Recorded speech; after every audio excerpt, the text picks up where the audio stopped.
Hello. Hello. What is happening is I'm going to make some tea, and then we're going to maybe get something done. I don't know. I don't know what is how am I supposed to know what's happening?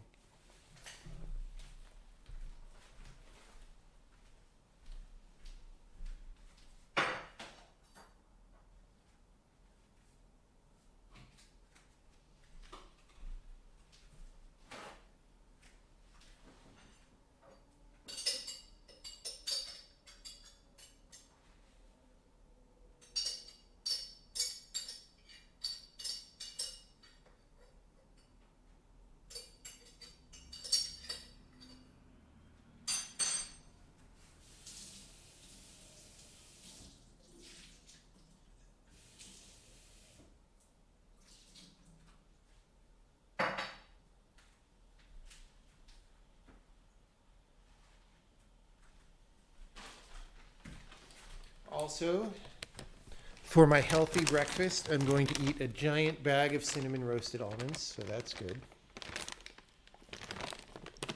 Who doesn't want a giant bag of cinnamon roasted almonds?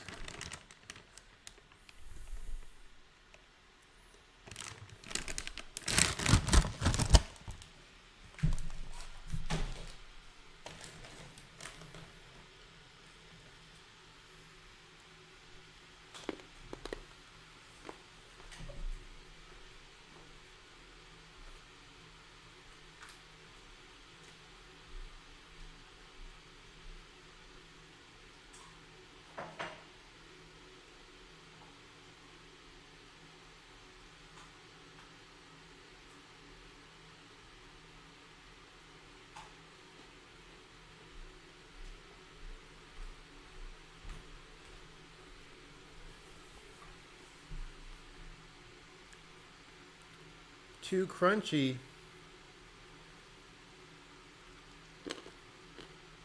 Have I been pumping iron? No. I have been barely exercising for 7 weeks while I was traveling. However, when I got back, I went over to my pull-up bar and I was able to do 4 pull-ups, which is more than I was able to do when I left. So I don't know how that works.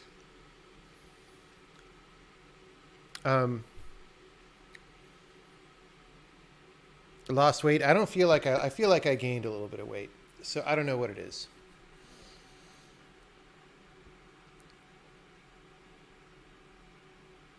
I feel chubbier than when I left. That's it. I've got more chub up here, so I look more. Do I still practice martial arts? Not enough even to maintain. Like when I was seriously doing Kung Fu, I knew hundreds and hundreds of different practice forms, and I've forgotten the majority of those now.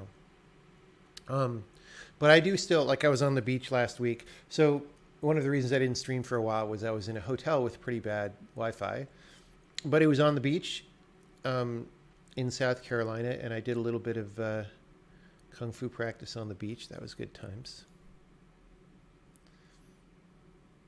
Good times.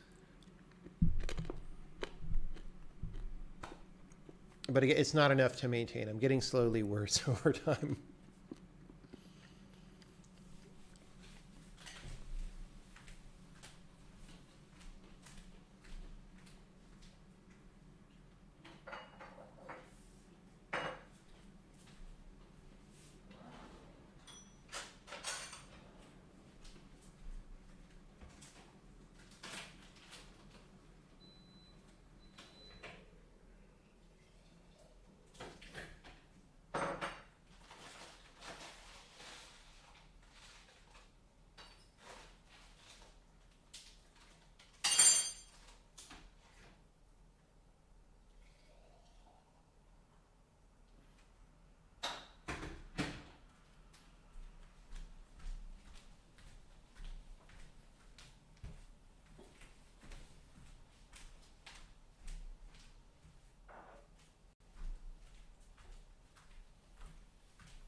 all you need is right cross and left hook.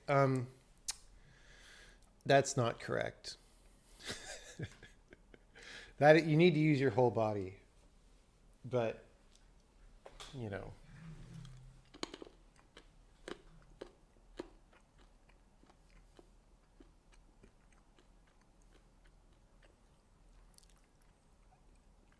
I said I couldn't implement a class of puzzles in The Witness because of technical limitations. That was probably one of the original ideas. Was there was going to be a series of reflective sculptures that made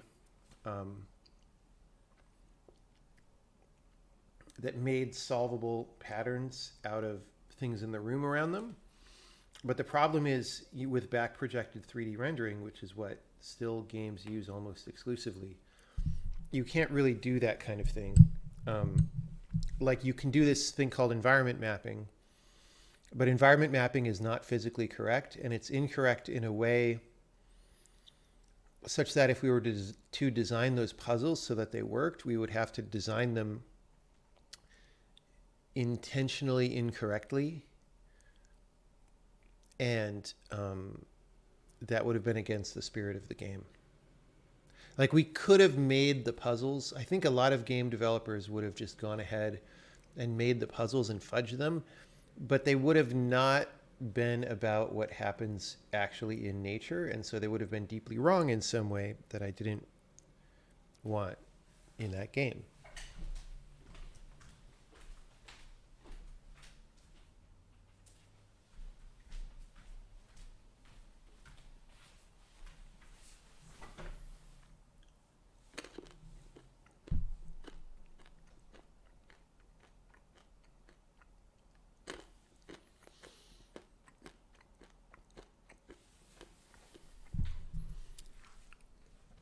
All you need is front back AB. You know, they never taught me front back AB, so what am I going to do about that?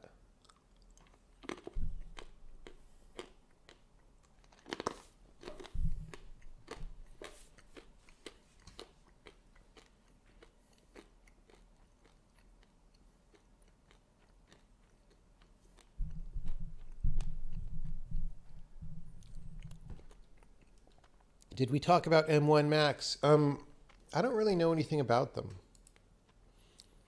despite the fact that we have a couple that Apple sent us. I haven't personally done anything on them.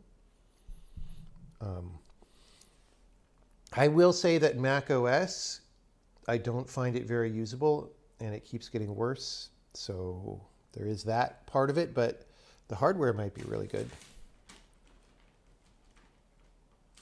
You don't recommend falling downstairs. I agree. It's been a long time since I fell downstairs, but I also recall not having enjoyed the experience. So, yeah.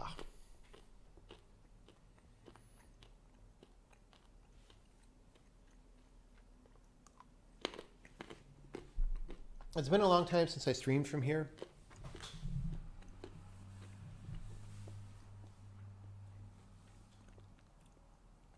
I feel like I want to turn the camera a little bit because I'm going to naturally end up like right here, which is almost off the screen, and covering the lamp. We can't have that.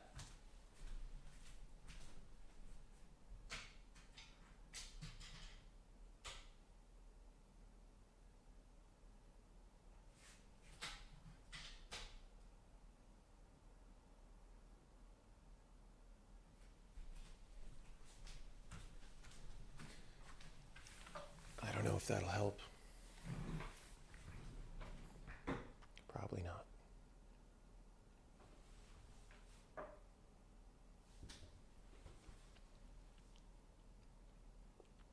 It's actually not as nice of an angle now. Also, this is here. I don't know. There's no way to win. It is what it is. How am I going to spend Christmas? I don't know. I haven't thought that far ahead. Ah! I just adjusted my laptop and it was kind of teetering on the edge of the desk where you can't see, and it just fell off down to the floor. However, it fell sort of onto the cable that was plugged into the side, and then it flipped over and landed on a coat that I had previously just haphazardly thrown onto the floor yesterday. So it's fine, actually. Look. But you know what? I would not have been sad if it wasn't fine, because I hate that laptop. All right.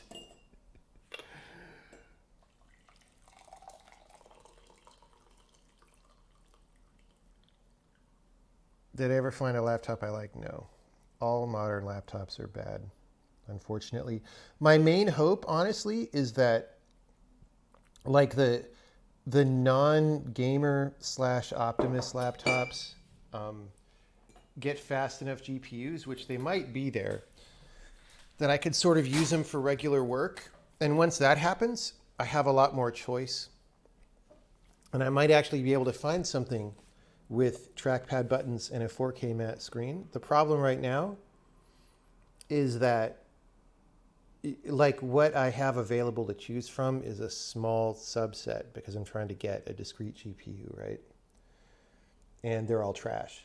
Even though they're supposed to be the expensive good laptops, they're terrible. So, you know, maybe once a business laptop actually can do fast enough graphics.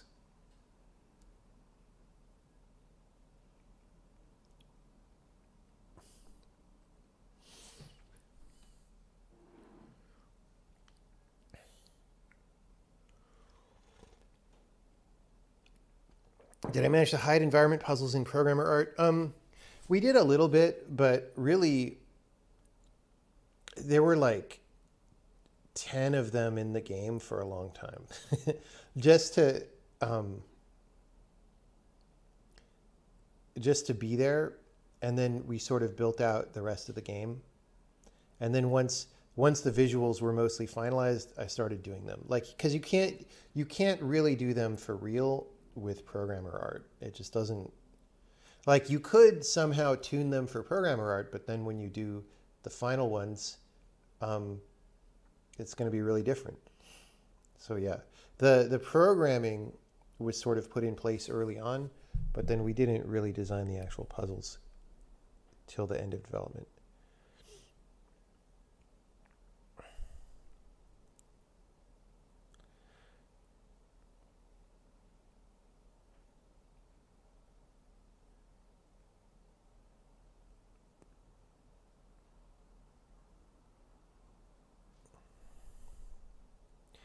Can I see myself using the PS5 controller's haptic feedback in interesting ways? Yeah, I could see that. I haven't actually tried it yet, but I like it. I think it's interesting.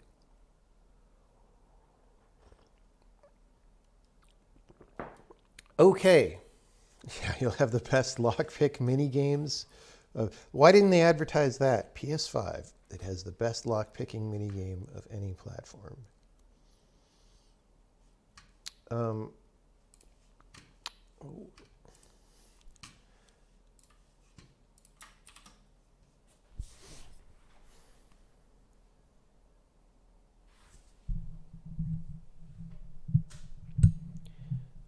Did I replace the old polymorphism code with the one I had written? Yeah. So that has since shipped to beta testers, the code from the previous streams.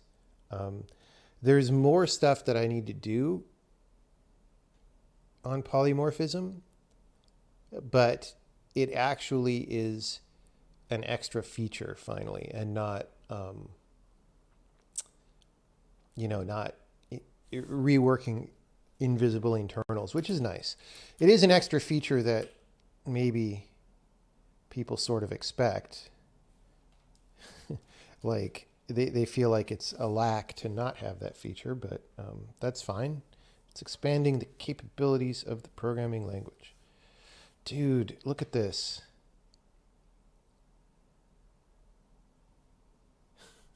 So I've been used to laptop timings for a while, you know. So now it's like the entire compiler on this machine Finishes in like, oh, wait, the linker went faster the second time. Like this time, the linker took like longer than the compiler. And it's like, what? So now the linker still takes way too long, but it's at least not as long as the whole compiler. Okay. So the linker, it was just, it wasn't ready. It like had to put its shoes on and stuff. And so now that we're calling it the second time, it's better.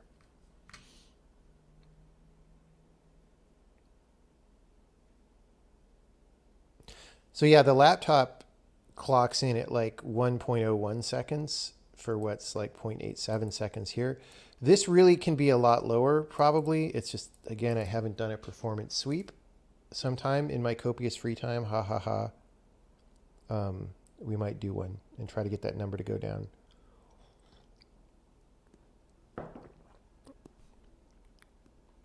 How am I waking up at 7 a.m.?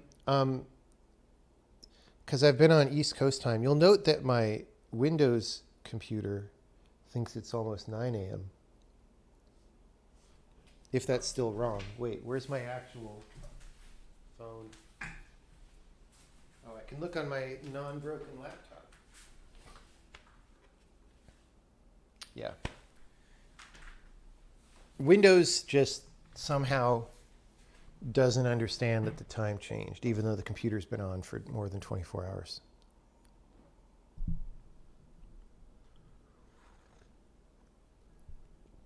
How do I pick beta testers? I'm just trying to pick people who are actually going to use the language, because there's no point in adding people to a closed beta if they're not using it.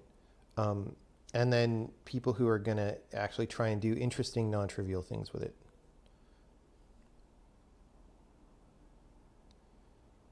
What's my thought on single file libraries and unit translation build? I mean, it's a good thing to do if you're programming in C or C++, but I hope to not use C or C++ much ever again in my life, so it's not something I think about.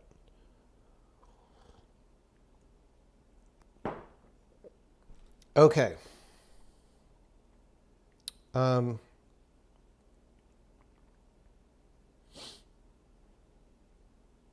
Yeah.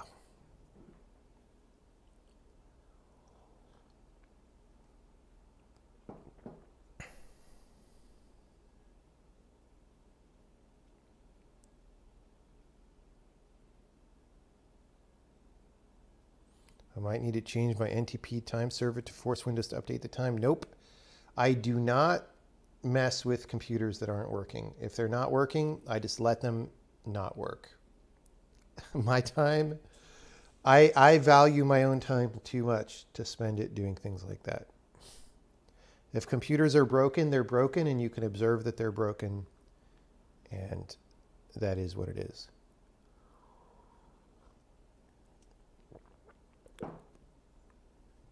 Did the fact that I'm developing games diminish my capacity to enjoy other games? I don't think so. I think it only increases it. However, it's true that I don't enjoy most games. But that's for different reasons that I think are related to why I like to work hard on making games. But yeah.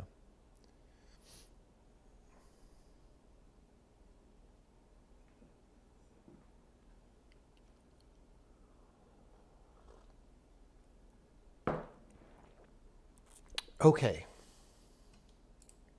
So I haven't worked on this computer in a long time. It appears to be working.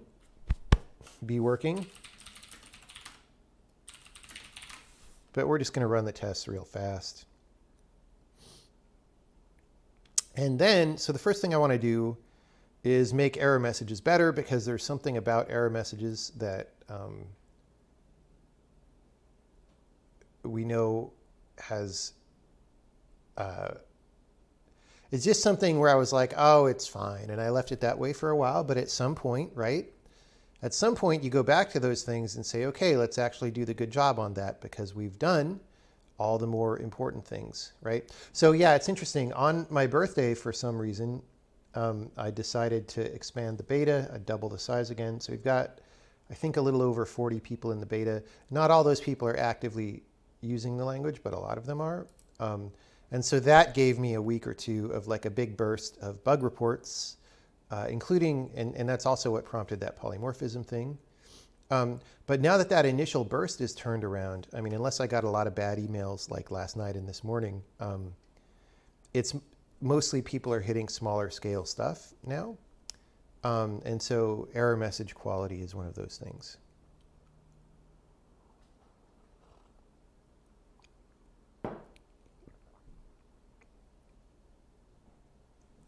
Okay. So we can make a little test program that will surely have a problem. So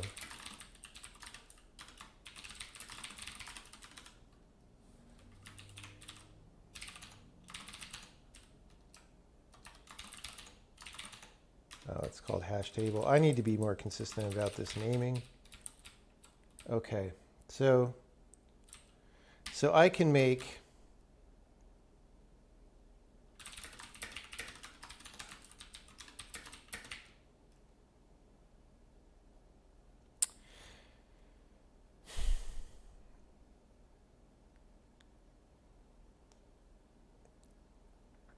I just want to make a type mismatch error between two different hash tables.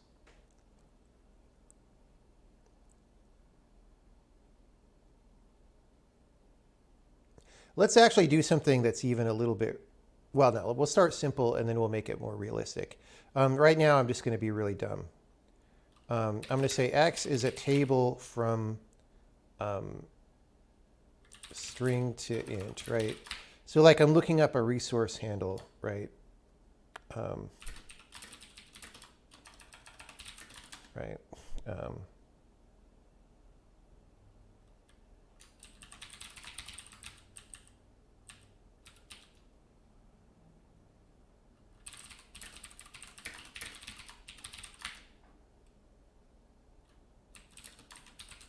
So we're just going to look up hello in the table and return value and ignore success. Oh, well, no.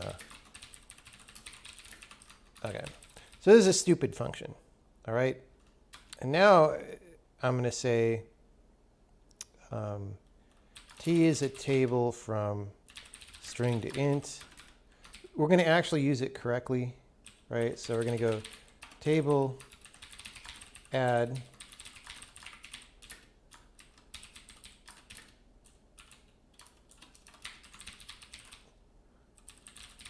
going to add a couple things, okay, and then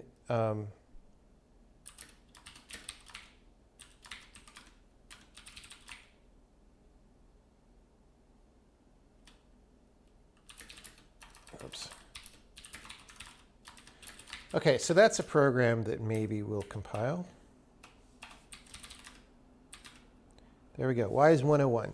So we did hello and we did sailor and we did the thing and this looked up hello in the hash table and returned the value. Great. Congratulations, we pass 8th grade programming.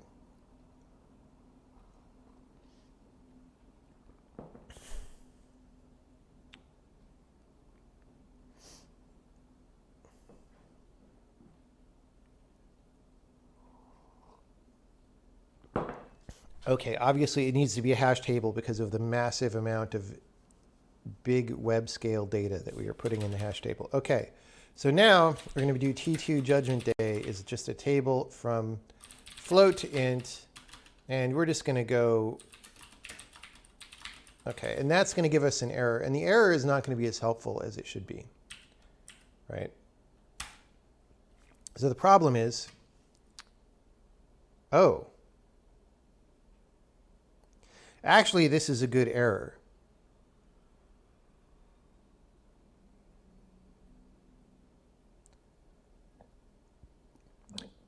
So what happened is I decided to make a type mismatch error without looking at exactly the example that was emailed to me. And I made one, and it actually gave us a good error because it said, look, there's this thing table, and the key type doesn't match. In one of them it's string, in one of them it's float, right? And this is better than like something C++ gives you where it's like, or last time I saw that C++ gives you, which is like, here's this giant 800 character string describing one template type, and here's one describing the other template type. And you figure out how they don't match. So this is actually good. So I guess the key is now to look up the example given by whoever sent it and figure out why it doesn't do this. Can I drag the terminal left? Yeah. Sure, I can do that.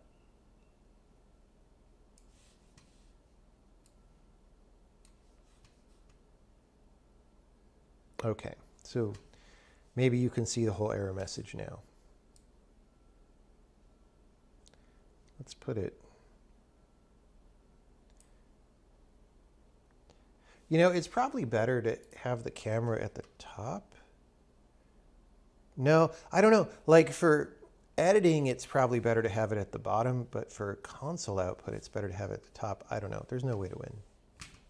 There's no way to win. C11 introduced generic. Have I looked at it? No.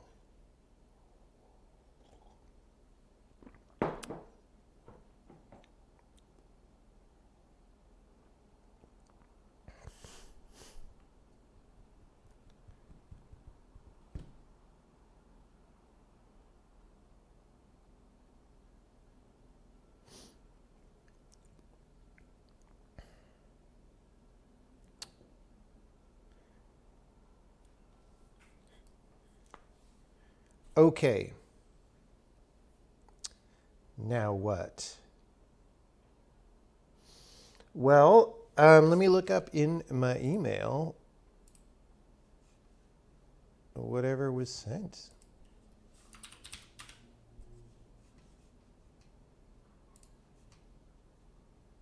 Uh-oh. Somebody sent me a new crash this morning, last night. But that's not that bad, though. Although the emails are kind of piling up. So it's good that we're starting to work through them. Okay.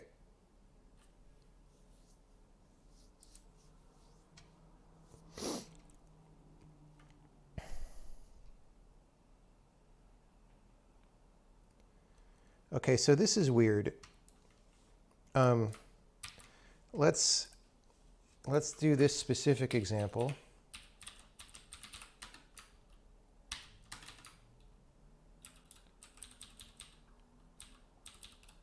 I don't know what else he needs. Anyway, so this is what he sent, right? And we have a my struct, we have a my entry. We call alloc. Oh, he doesn't even need basic here because it's his own alloc, right? Yeah, so this is the unhelpful thing, which is when the compiler makes a name for polymorphed stuff, it just says whatever.poly, right? And so it's just saying mismatch between these two things, and it doesn't go into what's different about them. And we probably shouldn't even say .poly because the user doesn't know what that means.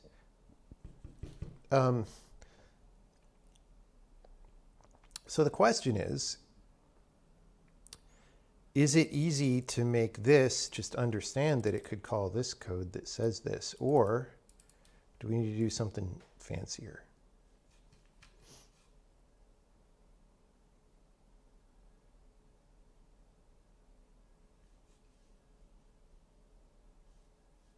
That is the question.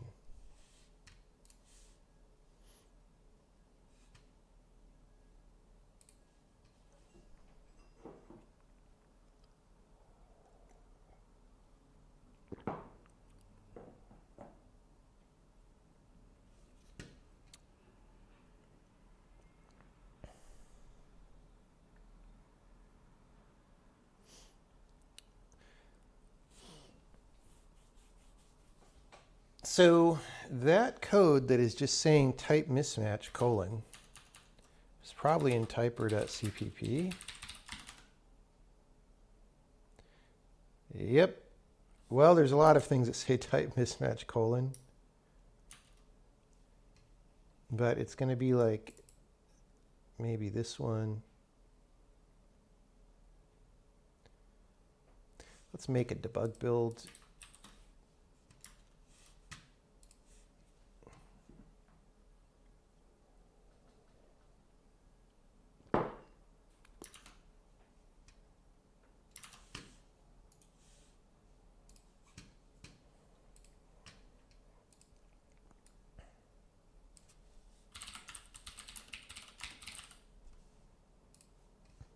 And then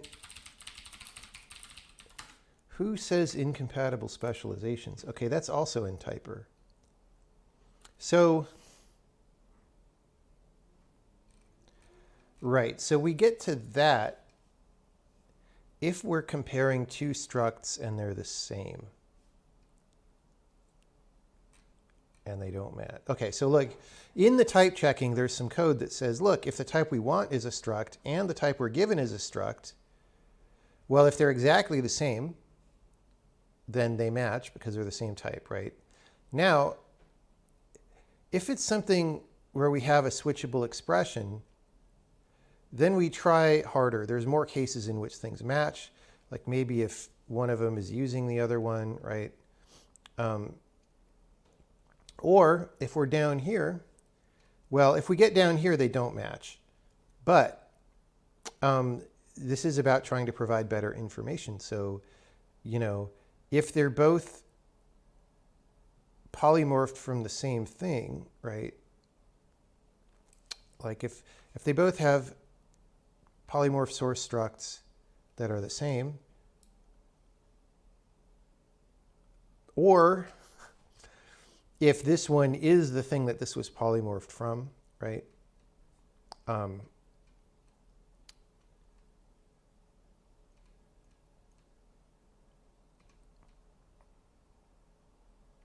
Then we do what we can do to like print out. All this code should probably get factored out somewhere. This is just about, well, actually no, because it's doing polymorph match stuff.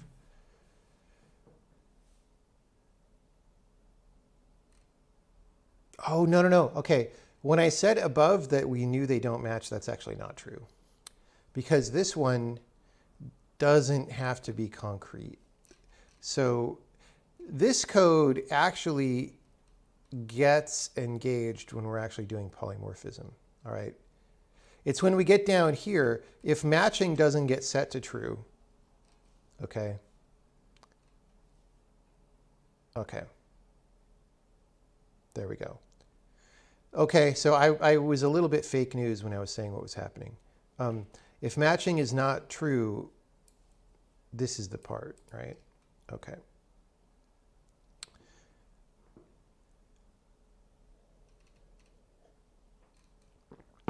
Anyway, so this code is really only being engaged in the very specific case where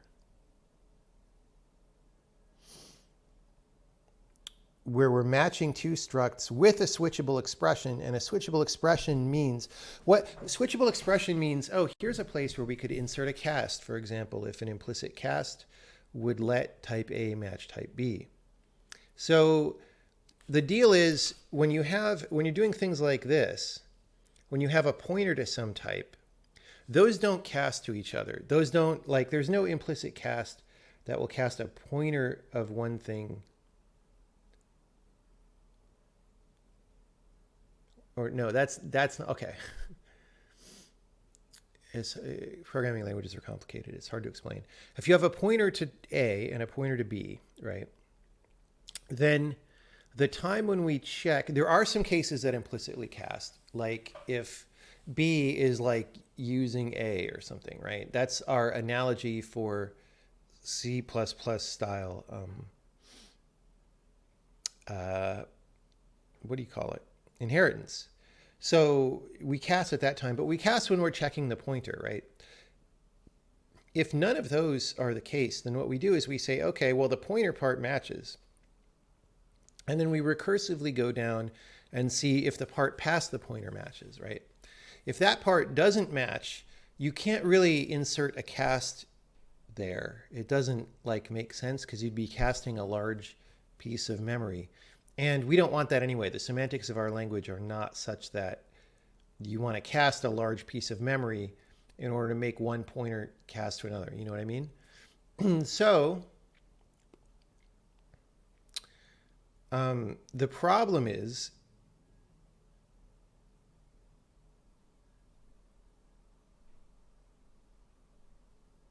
we're just not in the same place in the code when we get there.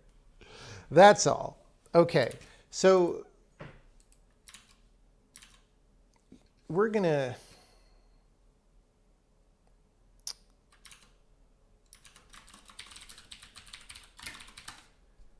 I think it's this one.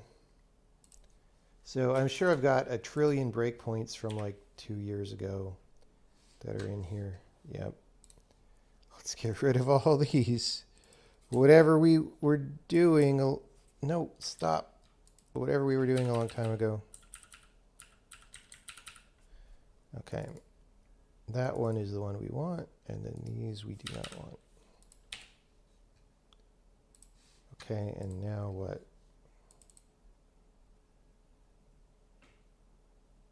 Why are we asserting? Oh, guys, I didn't even think to run a debug build to check for a prior error. Our compiler is complaining about something earlier in this same code, which it may or may not be right to complain about. If it's wrong to complain about this, that's other work I also have to do anyway that's prior. If it's right to complain about this, then this is a good clue as to why things didn't match. But it's before our breakpoint.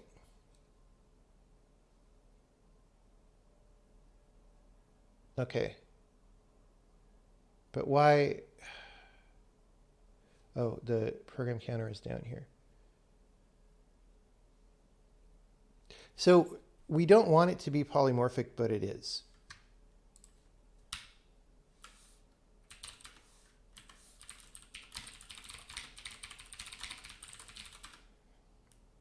This actually is a thing that would have changed with the new polymorphism code, because all of this is part of what I messed with at that time.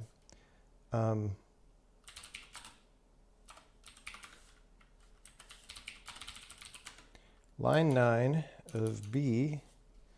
So line 9, it's alloc, smart alloc.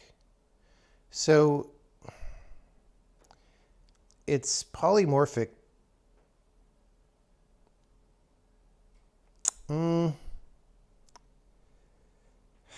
Yeah. Okay. This might be a weird thing about how we flag procedures and stuff. So the deal is this requires a value bake, this argument, right? Which is a slightly different mechanism in polymorphism than checking the type slot of things. But the thing is, this returns a thing of this type. So it might be there's just a pedestrian situation of being confused here.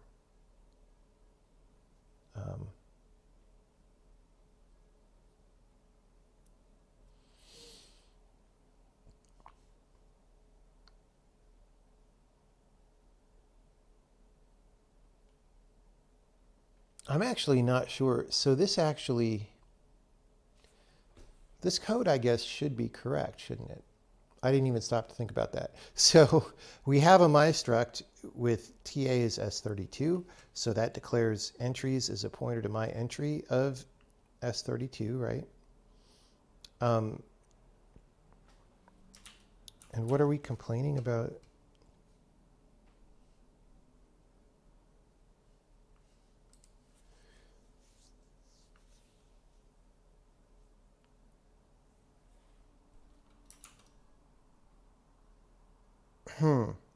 Yeah, this probably is supposed to be correct, actually. So this is a weird thing about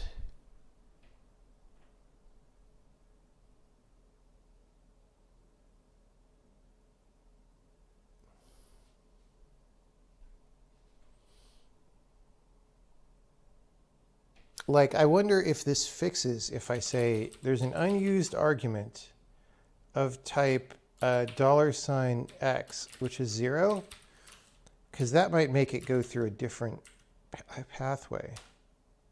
Didn't help. Interesting. Okay. Oh, does the debug build also complain the same way? Okay. So that didn't matter. That's useful information. Well, just got to look into it from here.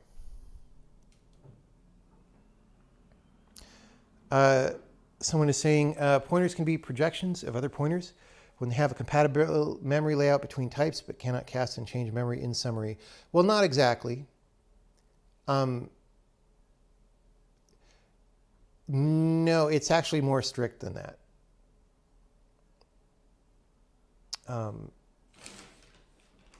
Because it has to actually be a related type as opposed to just being a different type that happens to have members in the same positions or whatever.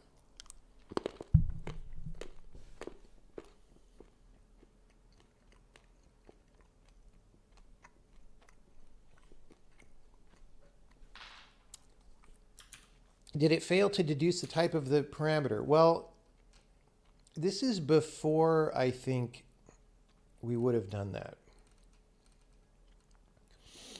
It's complicated, actually. I don't frickin' know. What we're going to do is step through it. Because, guys, I work on so many projects that it's very easy to forget things. And I've changed them so many times. Like, I was working on braid stuff for the past couple days, so compiler stuff is like out of core. All right.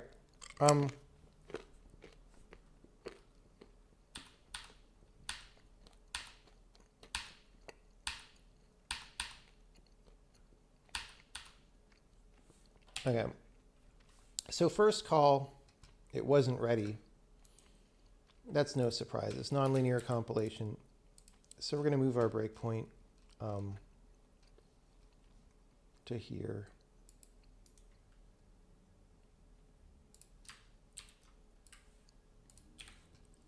Okay.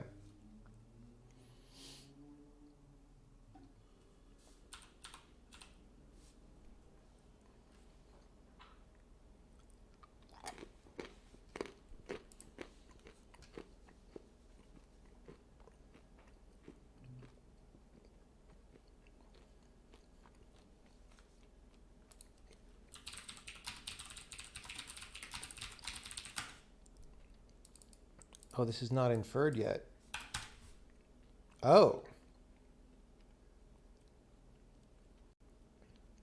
So I think we actually polymorphed.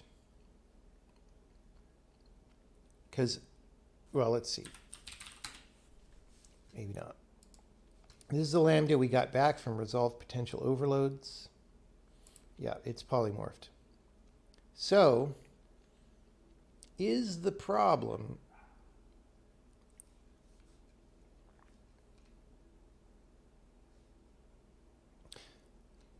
so what's going to happen is we set this as our resolved procedure expression, which is the thing that was wrong before, right? So I guess what happens is when final infers, it's being marked as polymorphic for some reason, when maybe it shouldn't be. So here, yeah, see, this is not ready yet because we just generated this procedure. It's not inferred yet. So it has to have type inference run on it. And then when that type inference is done, we can come back and generate this procedure call. Because you can't generate a procedure call if you don't know what type of the function is that you're actually calling, right?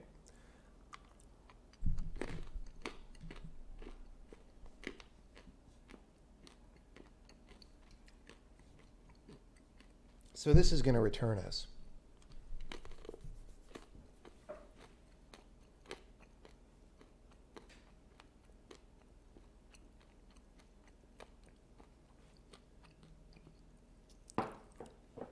Am I planning to do more streams on Braid? I think so. Um, it just depends what mood I'm in at the time. Like with Braid right now, I just want to be quietly introspective when I think about it, which is different from streaming, right?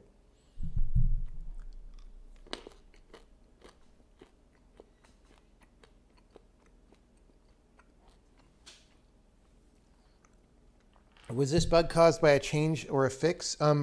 It probably was. However, like, yes, this seems like a very simple scenario, but also we don't have a test for this exact thing because our tests all ran fine.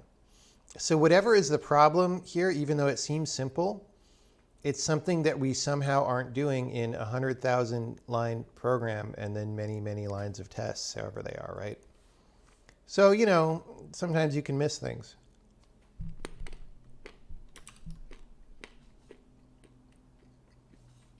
Okay.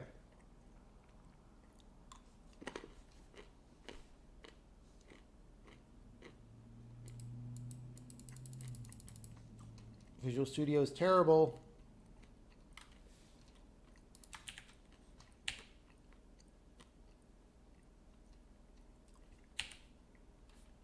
Whoops. All right. So I now want to know why this is polymorphic. All right.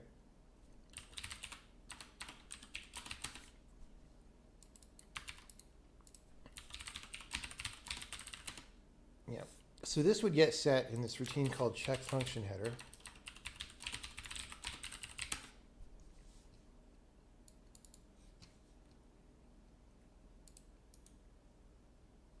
Wow.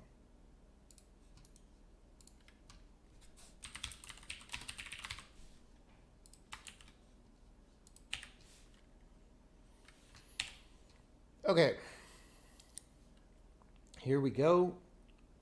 We also might yield from this and come back several times. However, probably not. Usually if we polymorph something like this, all the types were ready, and so there's no reason to yield, but we'll see.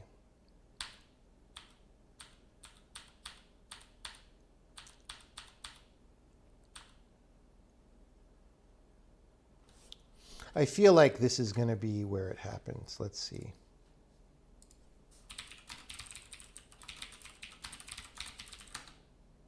Yep, okay. So it thinks the return value is still polymorphic.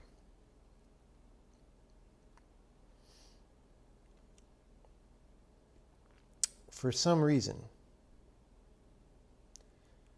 So, you know, things aren't being bound correctly, or I don't know exactly what.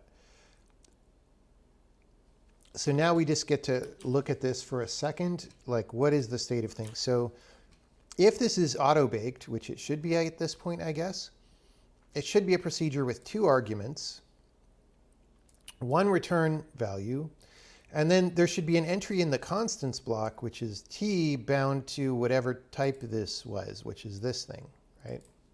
So let's check to see that all those things are the case. Arguments block has two members, right? The returns block we're pretty much guarantees has one member because we don't mess with it. The arguments block, right, we actually take this argument out when we polymorph it. So that's a thing that we could get wrong somehow, right?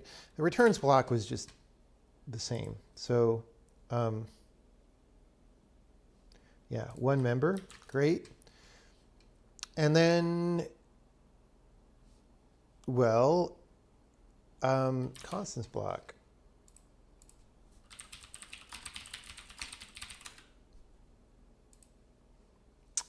Two members.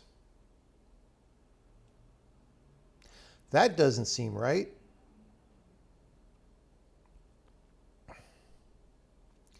Maybe there's two members and they're both T. And thus, when we look it up, I bet that's it. Thus, when we're looking up T, we hit the first one. Let's see.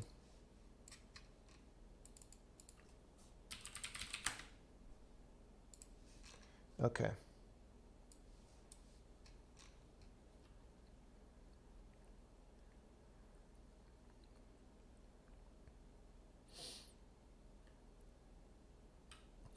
It's polymorphic probably because we passed the polymorphic my entry instead of my entry of S32.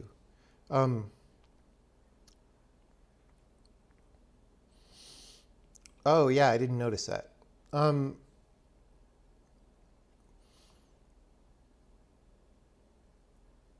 Yes, you're right. So this code isn't correct. But we should notice that situation and make a better error. And we certainly...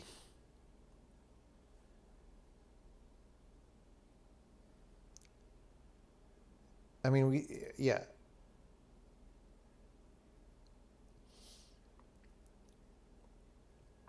So maybe our constants block has one entry for T and one for TA, which would be a messed up situation. Let's just see what it is. Okay. Identifier T. I know this is all this debugger spam. It makes it hard to read, but yeah, T. And identifier is autopoly TA. Yeah, okay.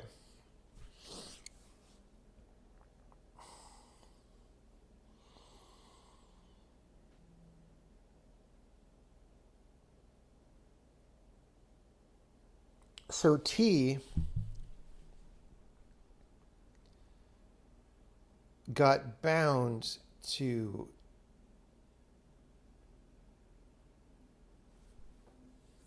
TA.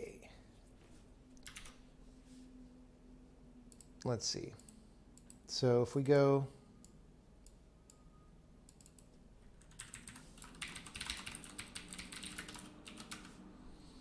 to this declaration, right?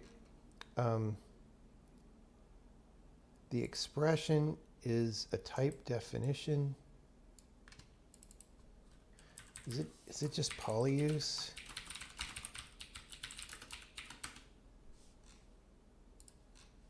All right. Okay, so the reason we don't have a test case for this right now is we don't actually have tests to make sure that we give good error messages. Because those are, well, first of all, we just don't have a test suite for failed compilations. Our tests currently all just make sure compilations succeed. And then secondly, you don't really want to test for error message strings because you want to be able to change those a lot, right? And then you're invalidating your tests all the time. But, you know, it would have been nice to have a test for like the compiler doesn't assert or something, right? Okay. The type name for instantiated and uninstantiated polymorphs is the same. Well, okay, so that .poly, that's a type name that just gets generated whenever we make a struct. And you don't actually want to go make a big complicated string for that name because it's slow, right? Because you would go doing a bunch of string concatenations and all this stuff, especially if a type that's one of the arguments to that polymorphic struct has other polymorphisms in it.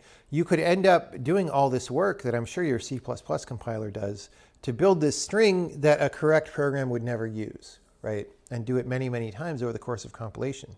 So one way that you be fast is by not doing that until you need to tell the user about it. Then, like if you're reporting an error, it's fine to be slow because your program isn't compiling anymore, right? So that's the reasoning there about why that is the way it is.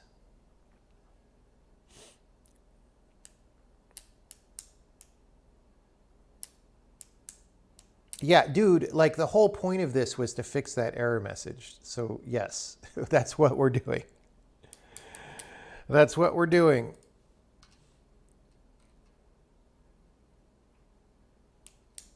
Where are 500 people watching? Well, I think if I come on at Europe-friendly times, we get more people. Like if I was like trying to build my brand as a streamer I would start streaming at like 6 in the morning or 5 in the morning. Kind of like TSM Vis did or whatever, right? And then I would have an intro video with like sick 360 no scopes. It would be great. Like pumping music.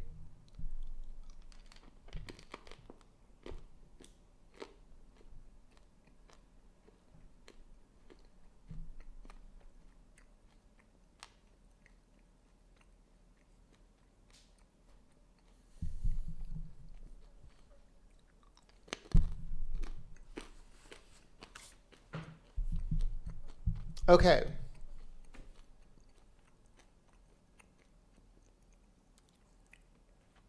Are there any on-topic questions about what we're specifically doing before I go in and try to figure out what to do? I think the right thing to do is to actually go to where that assertion is and actually generate an error message, which may have been there before. There might have been a very unhelpful error message there before that I deleted. And so what we would want is actually a helpful error message. The problem is we may not be providing enough information to get a really good helpful error message. Like this.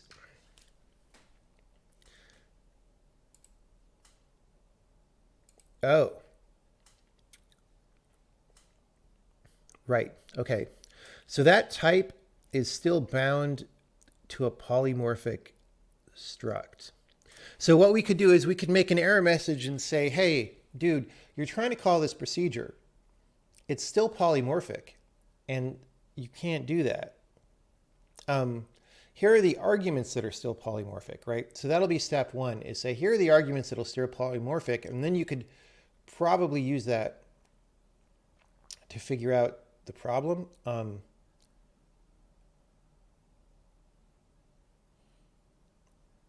But then we can go some more levels deep and see how much of a better error message we could provide.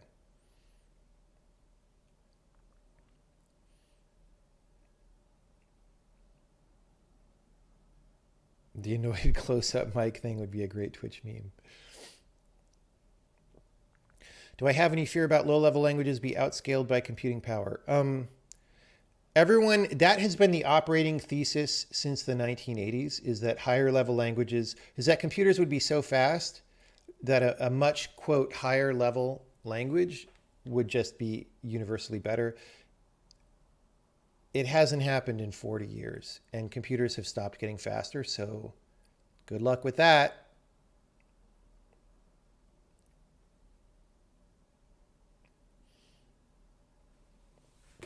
I'm going to heat up some water. Seriously, any more on-topic questions about what exactly is going on?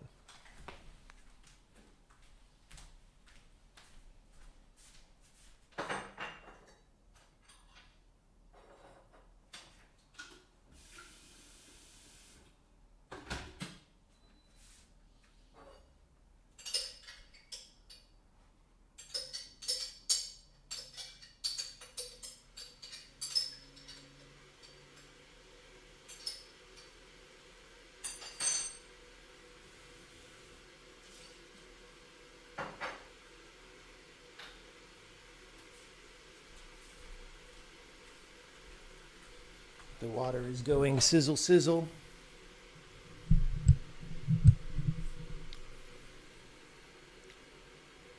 Is it possible to construct a string specifying that types passed to polymorph the struct?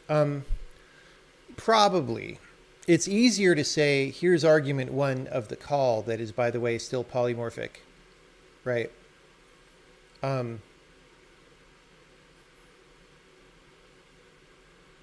Yeah, we actually could, we could also say, actually, no, we could say T is bound to this thing that's still polymorphic. Yeah, that's probably better. Can I give a 30-second explanation of the essence of the problem? Okay, well, the problem is PEBCAC, right? It's a classic pubcac, but the compiler is supposed to help with that. So the problem is we're trying to call this function alloc. This function alloc has a first argument that's supposed to be at type known at compile time. Okay? And then, this is a generic or polymorphic function that once it knows that type will generate different code for this thing down here. Now, the user is passing this a type, but it's a polymorphic type because my entry by itself takes parameters that are not filled. All right? So, well, when you call alloc with that, it'll polymorph this procedure on this type, but the result is still polymorphic because this is, this TA is undefined. Because TA is undefined, this procedure has no meaning and you can't call it. So we somehow need to be able to explain that to people. And the compiler used to check for that, but in the polymorphism rewrite, I probably removed that check accidentally because it wasn't a very good or thorough check anyway. I probably thought that that case was caught somewhere else, and it wasn't. Do I think this next bit of work could solve any other issues, bugs by proxy? I mean, this is a general class of bug that people can make that's not that hard to make, so it'll be very good to fix this. But it is a very specific thing that happens. It's not like you'd be writing correct code and this would happen to you.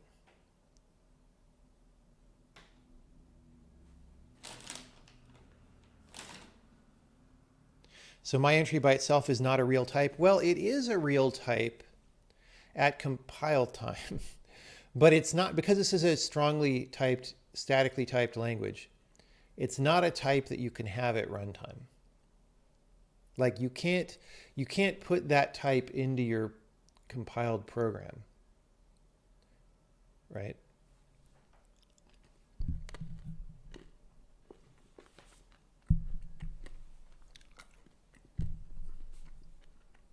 Would it be possible to have an output type be polymorphically deduced? No, because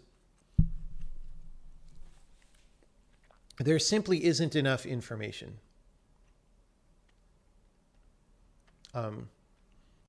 Now you could do something like, if you were a language like, I don't know, Swift or ML or something, and you were doing more directionless type inference, you might say, oh, well, s.entries, we know what type s is. s.entries is pointer to my entry of s32. So we should be able to infer the type of the return type of alloc from that, right?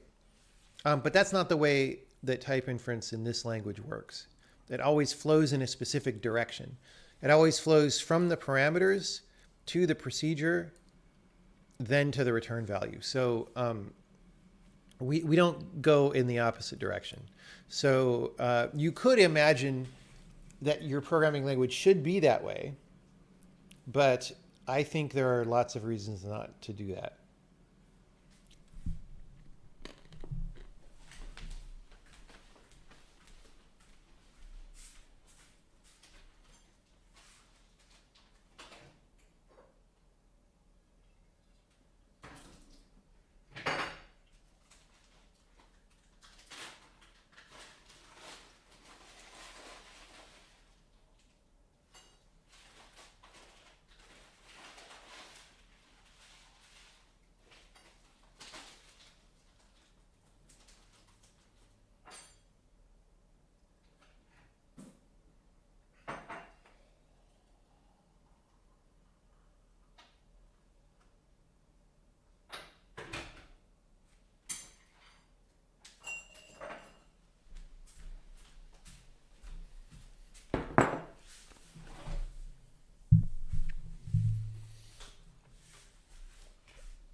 If you were to test error messages using a string comparison of the message, would it be useful to calculate how different one string is from another to allow for wiggle room? I don't think so. You're adding an additional compiler maintenance problem if you do that. If I wanted to do that, what I would do is add specific error codes that get outputted, right? And then you just look for that code. The problem is now I'm adding an additional maintenance problem that every error has a specific code that has to be cataloged and maintained and made sure that that's correct. And I just don't want to do that right now. That's probably a good thing to do in the end, but I don't want to do that right now. Considering you can do that in Rust, you end up filling out the types later anyway, usually. And the error messages it gives because of failing to type deduce are bad. It would be better if it said we expected a my entry S32. You passed a my entry. Yeah, we want something as close as possible. What you want to tell people in this case is, uh-oh, the water's still boiling. You want to tell them what is wrong and also how to fix it if possible, right? You want to give them the most actionable information.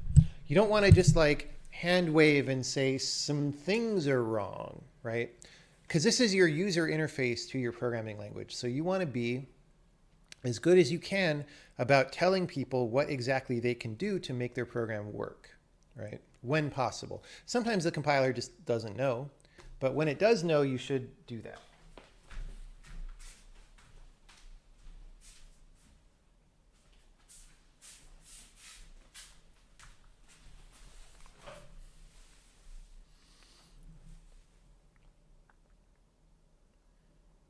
Is there some way of expressing something similar to alloc type of s.entries? Yeah, you should actually be able to do that. Not s.entries, but type of s in this case would work. So if I do this, well, let's find out if there's a weird compiler bug, but you should be able to say that, right?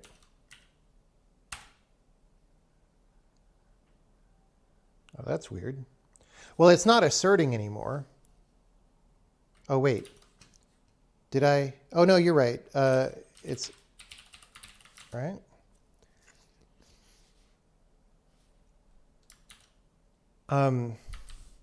Except it's this, because we want to, because entries is a pointer, so we want that. Okay. Now, it's undeclared identifier assert. Okay.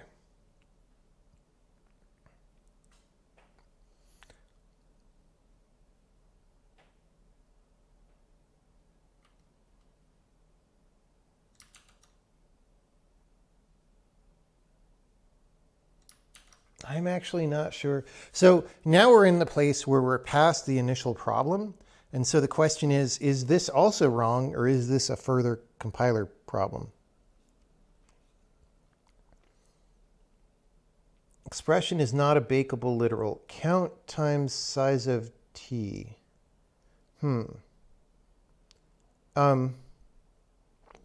Okay, yeah. Yeah, okay. This is incorrect in the user code as well. And the reason is,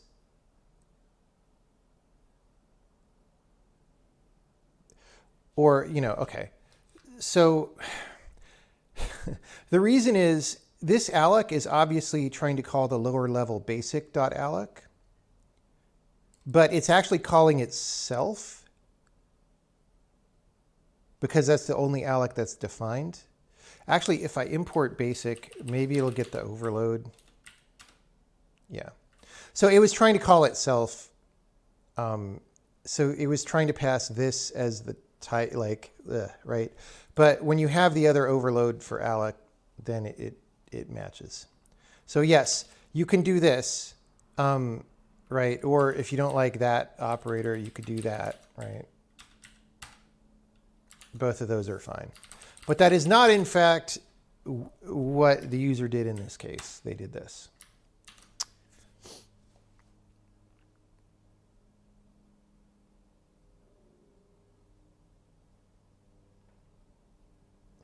Can I elaborate on why alloc cannot take a polymorphic type? Surely this can be inferred once my entry has a known type. No, okay, my entry takes a parameter in order to be. So when you define a struct with parameters like this, that's the same as like a template class in C++ or whatever, all right? So if you're going to use a myEntry at compile time, you need to tell the compiler what TA is. That's just how that works, okay? Here, that's not happening. Now, we allow you to pass this because there could be something really complicated where the type of myEntry gets resolved up here. Like that actually happens in some cases with polymorphic procedures, for example.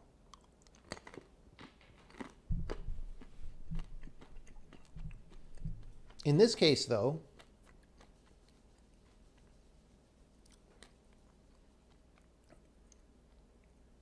this doesn't provide any way of turning this into anything concrete at runtime.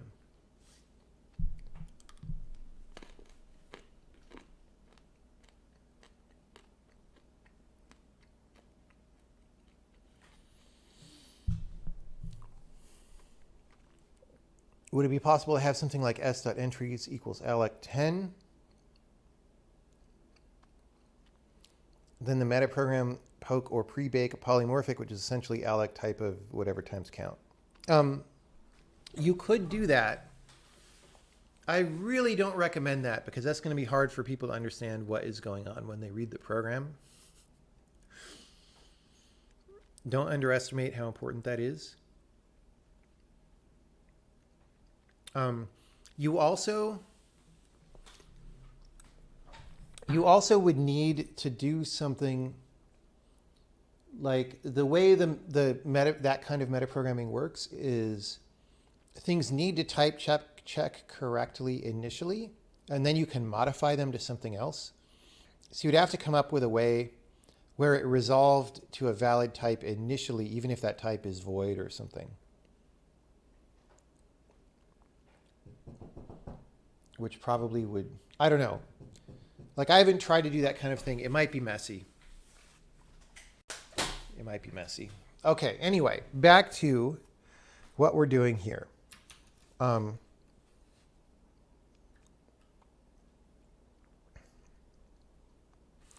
want some water.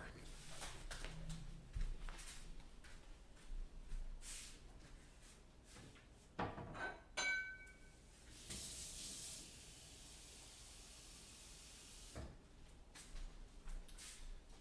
got some water.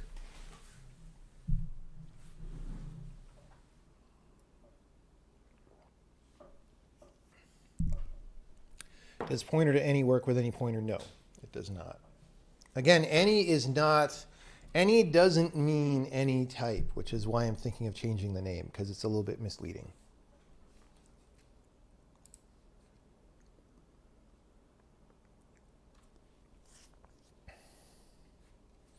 Okay, so let's detect this.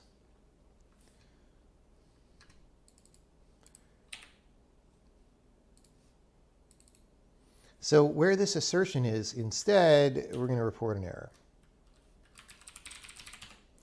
Let me just...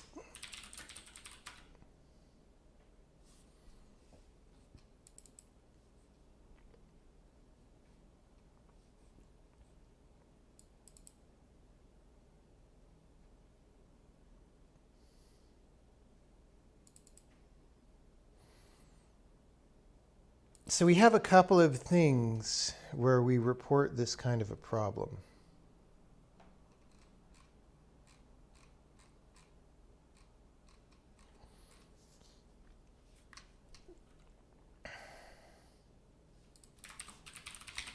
So I want to see if I should use those.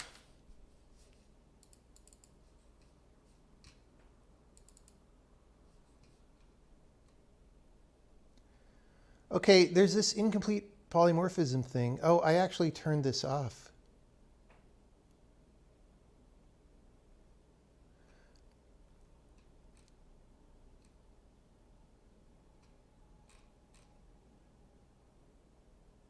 But this is after the assertion anyway.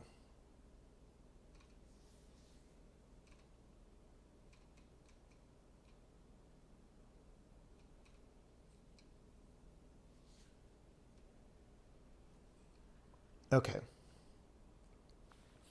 So here we say, hey, the procedure is still polymorphic, did not receive enough parameter definitions to become specified.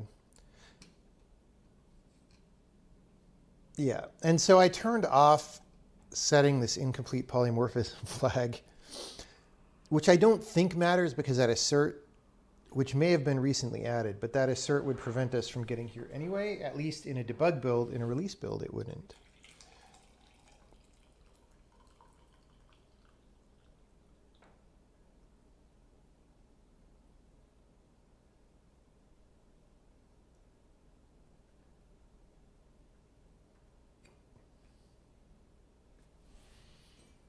Okay.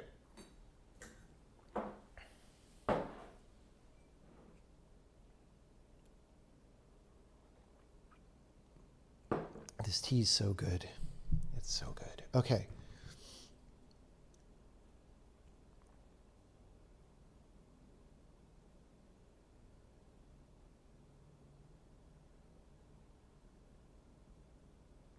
So I think we will want to factor this out or move where it happens.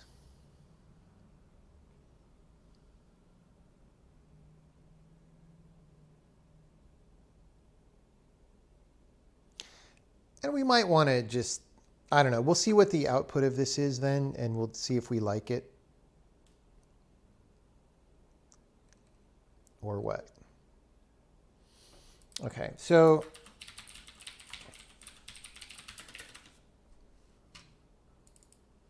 see, I commented out the one place that sets on this. I thought that this was handled elsewhere.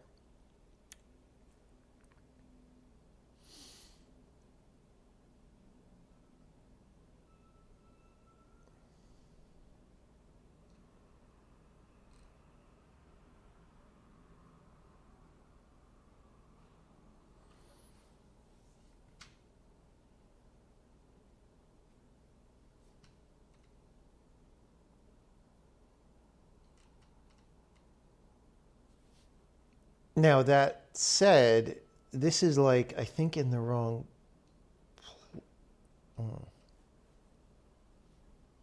Okay. So the reason I commented this out is because you can see that this was setting things on this overload, right? But if you recall the stream where we did this, we sort of broke things out into this ast polymorph, which is a different struct now. And I think now actually it may have a pointer to the overload if it was generated. I believe it has a pointer called generating overload. Whoops. Yeah. So now we have this, but in the initial creation of this ast polymorph, we didn't have this information. So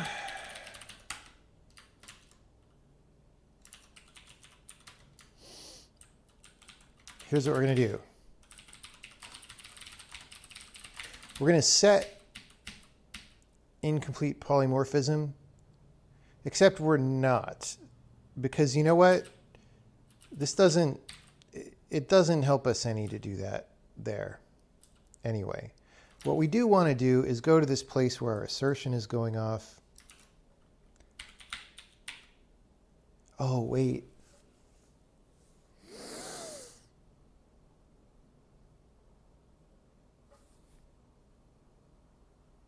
No.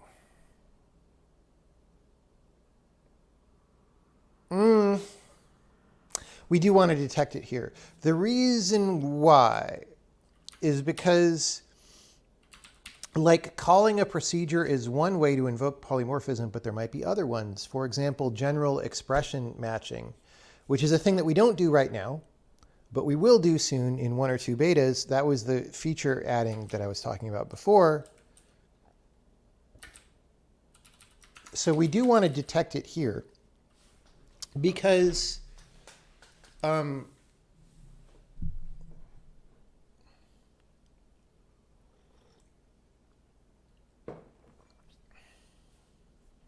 okay.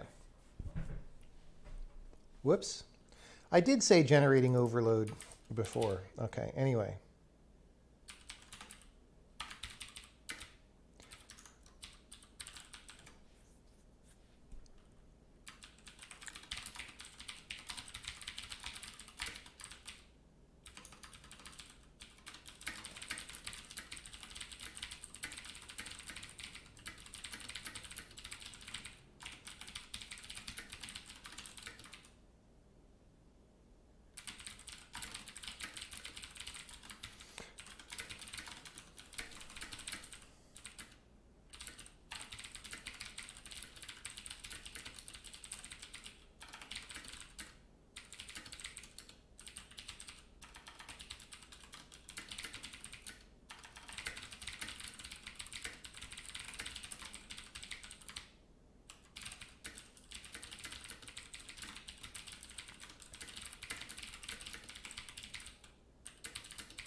Okay. So actually, we'll not make this an internal compiler error, because if I forget to change this when we go implement this feature, we would at least have a mediocre user-facing error if I make it user-facing error now. So we can say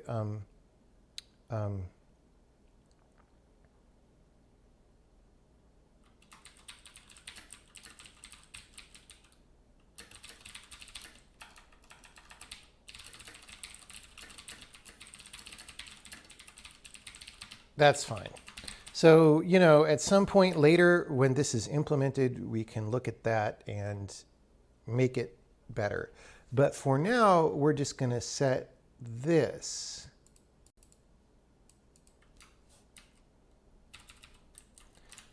And then we need to look at that. Whoops. Result.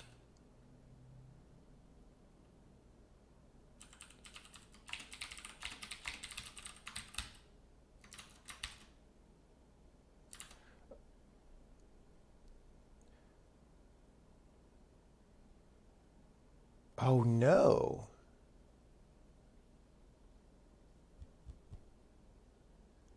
Guys.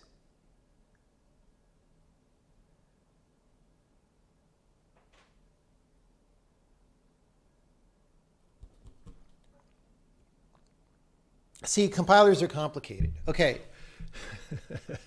I had hoped that we could just nail this down without me having to explain a million things. That refactor that we did meant that this result could be a lambda. It could be a polymorph proposal though, right?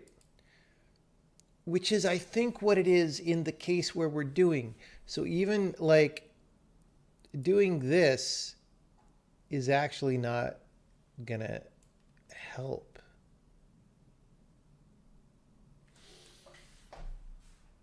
We do have to do the stuff at the calling sites, as far as I know. Did I just offhandedly reveal the secret amazing feature? It's not an amazing feature. It's just a feature that we should be able to do that we haven't been able to do yet.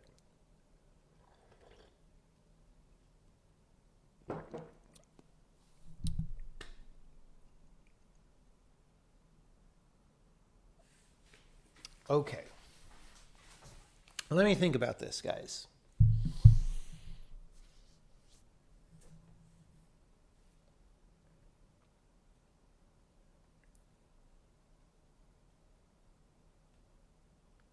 Yes, in most cases,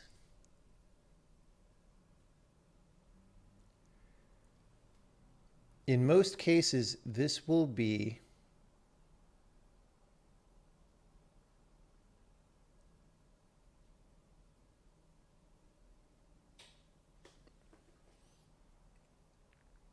a polymorph proposition, because that was the whole point of that refactor, was to generate the lambda later, because generating it too early was causing problems. The only time this would be a lambda is if we're regenerating a polymorph that already existed, right? You don't want to recompile a procedure 5 times, for example, if you're just generating the same thing. So in those cases, we deduplicate, and if we already compiled one, we return that one. That is the case when we would get a lambda here. If that happens, though, we already were successful, right? So putting this error check here doesn't make sense, because we would have, in order for us to have a lambda here, we would have had to have not had the thing. So the right place is down here for now.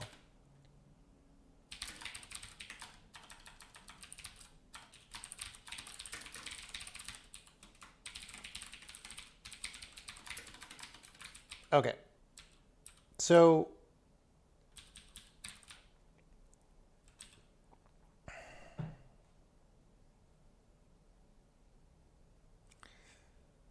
now the question is, okay, so this is after we've resolved overloads. So this is like, yeah, we've decided this is the procedure we're calling. And okay,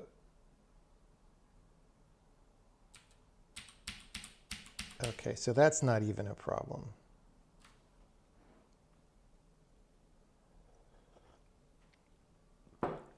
I think. So we have a procedure, it's in this variable sub. We have the type, it's in def. Okay. So what we're going to do is say,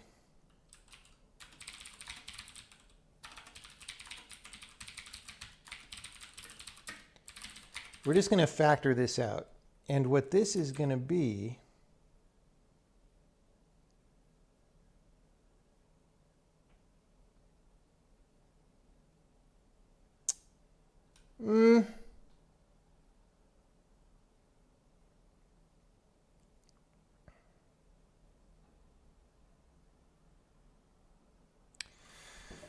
now the thing that I'm thinking is the following. If I continue doing what I'm doing and just put this error message here, that will solve the particular case that we have for this bug. But what happens when there's like 5 overloads and none of them match because someone made this mistake, right? What we really want to do is set this incomplete polymorphism flag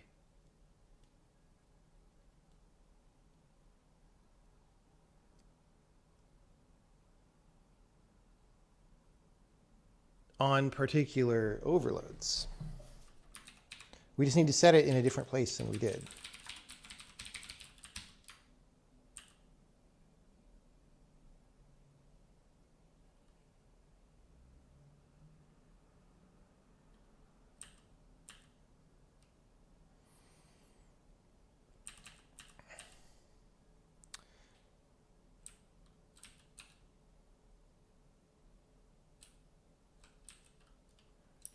Okay.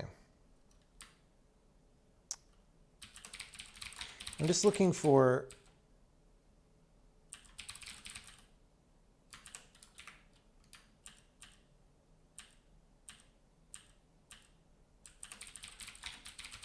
resolve potential overloads. Okay. So we collect the overloads. We do the things.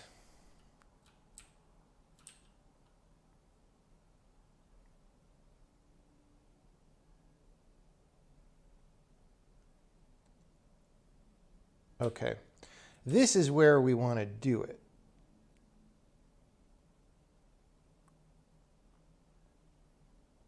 Because if you have incomplete polymorphism on an overload, you want to say success equals false. Okay. So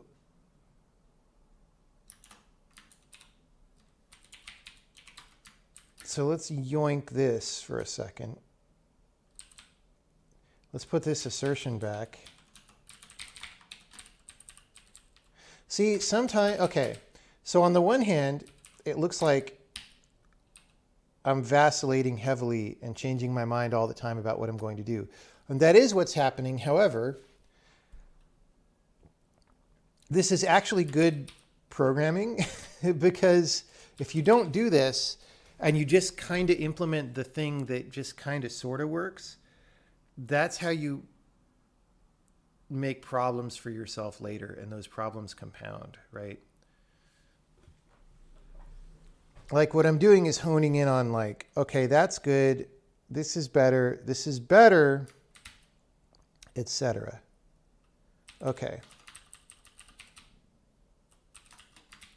So I'm going to do an else success equals false. Okay.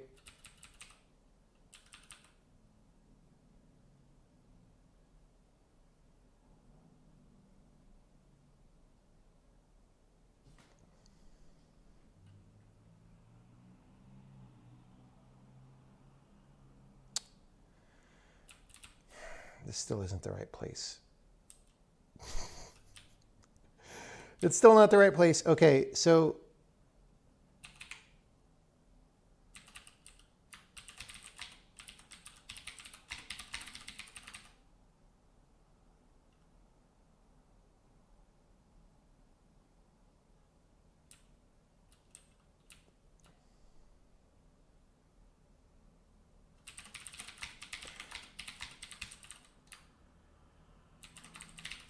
I'm looking for the place that actually generates the polymorph. Here we go.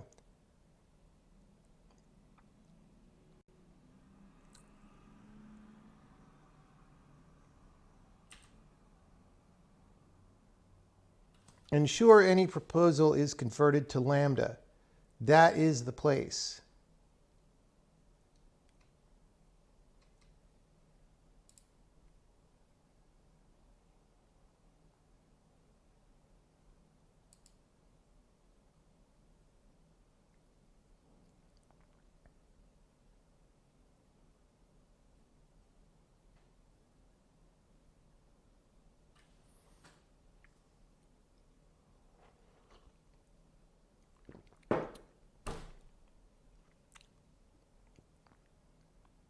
Now we don't, okay.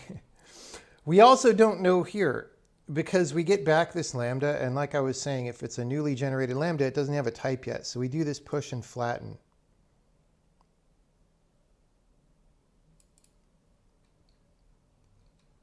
Right, so that's kind of what happened in this refactor is we just inconveniently got rid of all the old places that there were to do this check.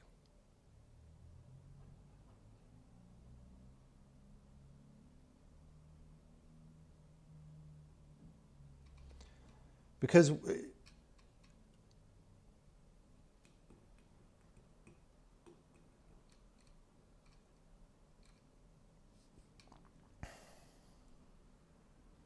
so,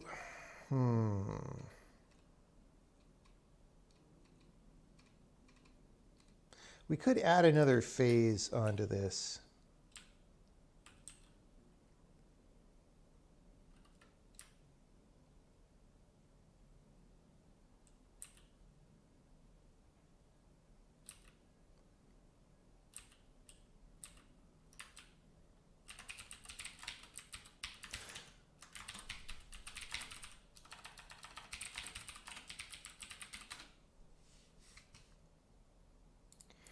What I'm also thinking about is who else calls this?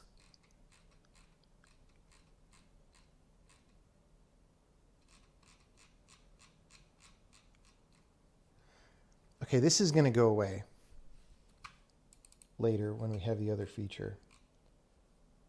This is what we're looking at right now.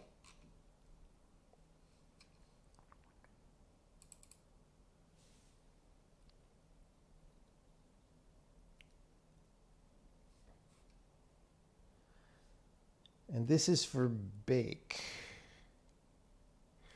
Yeah, okay.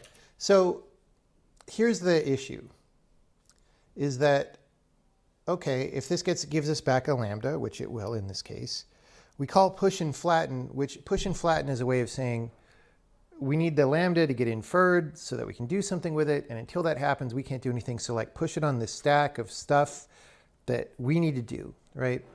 Now the lambda doesn't like have a pointer to, hey, this came from an overload, or hey, this was generated by a particular polymorph, or anything like that.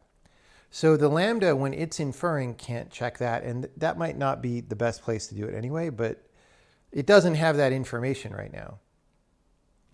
It does have this thing called polymorph source lambda. We could change that to be this poly proposal now, because there will be one of these 100% of the time, and this gives us more information. So we might want to change that. But until we would change that, we don't have information to do that check there.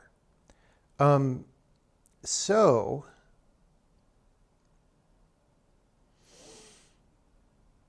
the other place to check it would be maybe in a second phase down here,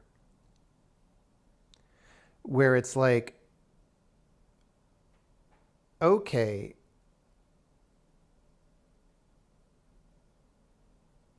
although, you know, this is weird because even here,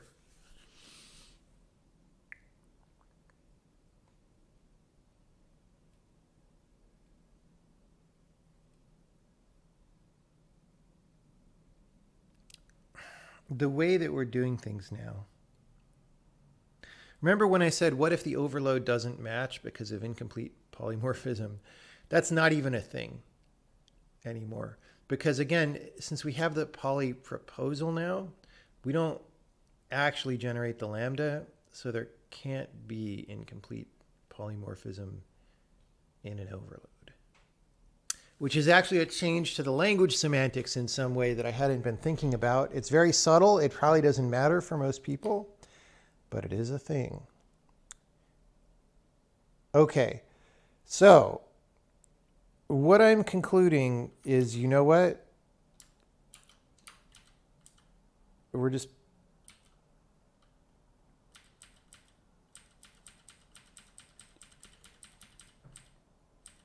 This is the right place for this.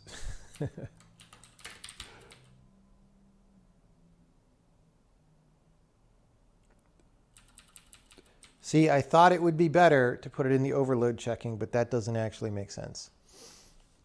May I ask a question about the design of this system? Could you not always return a proposal and check if there is a matching lambda for the proposal in ensure any prop is lambda? Then you avoid the lambda proposal limbo. Yes, but that is potentially slower because,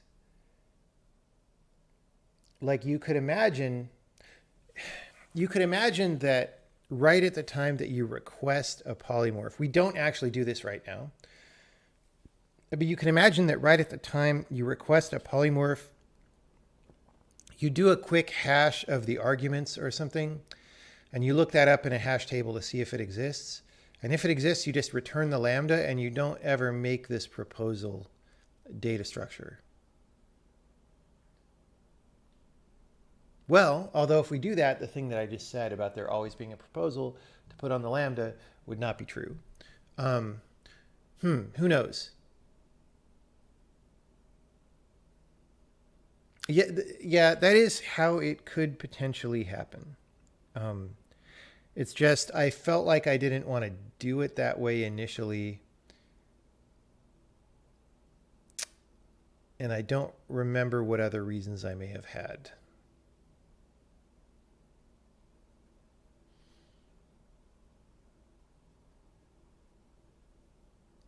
It definitely would be slower to do that the way things are set up right now. The question is, how inherent is that to the way things are being done? Really.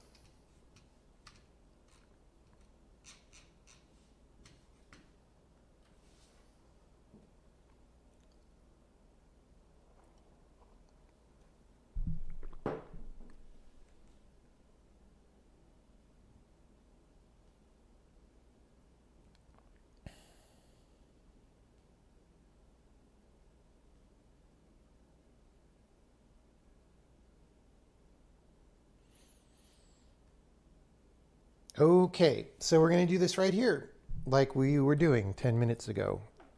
So we're going to say report incomplete polymorphism. And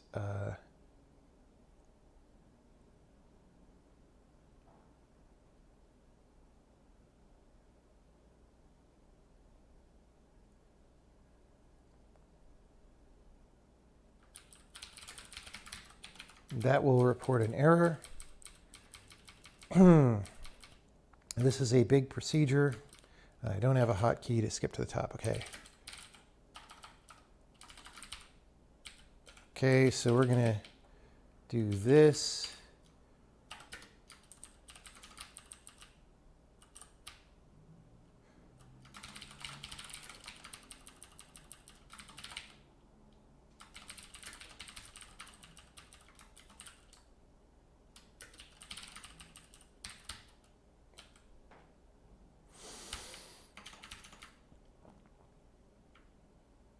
Okay.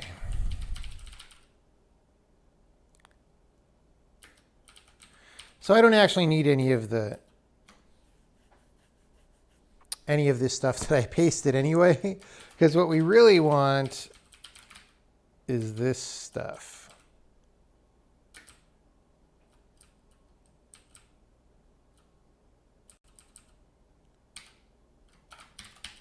Here.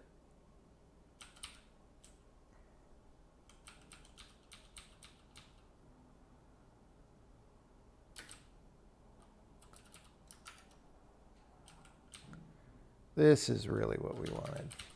So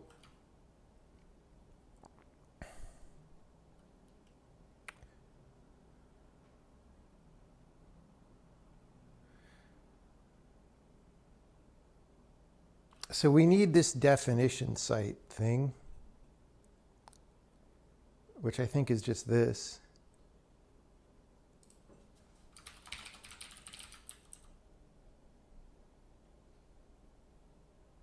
Oh, no.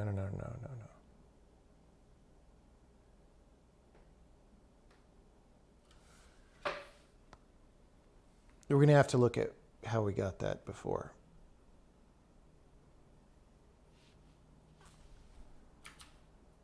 Let's just make this a call. Be maximally specific about what we're actually doing right now. I think definition site.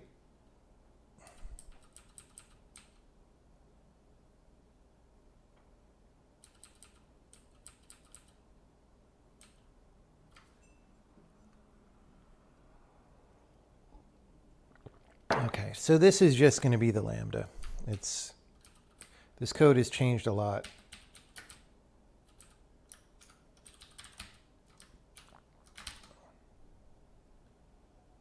Whoops.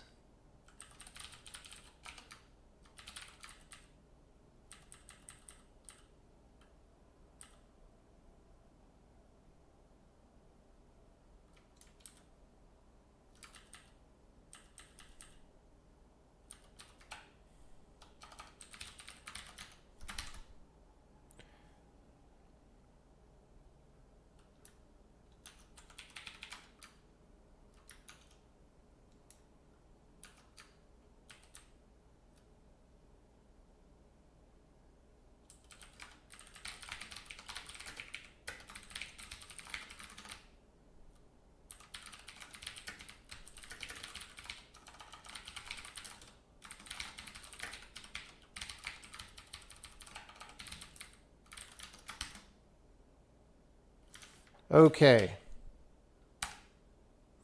Here we go. At the end of compilation, this procedure is still polymorphic. It did not receive enough parameter definitions to become completely specified. This is not quite right, this phrase. It did receive enough parameter definitions. It's just one of them was itself polymorphic. Return one is still polymorphic when being called here. Okay, so this is better. We are actually reporting the ultimate problem. What we're not doing now, that sure took us a long time to get to this point. What we're not doing now is helping the user out and telling them why this happened. This is still way better than the cryptic failure we gave before. This is enough to allow people to debug the program, but we want to do better.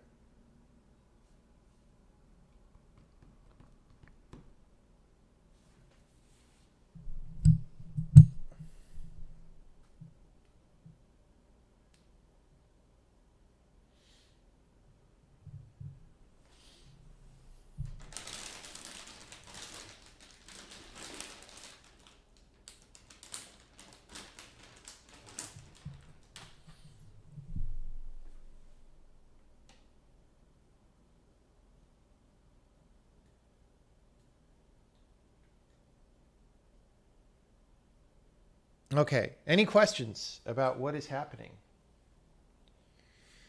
Any questions, people?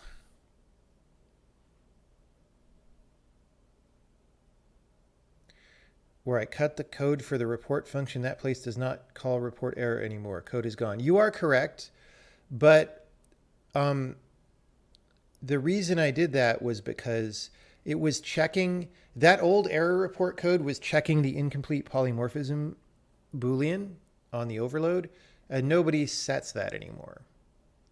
So there was no reason for that code to be there. But so yes, I moved it out of the old place. In fact, what we should do is delete the Boolean here because it doesn't make sense.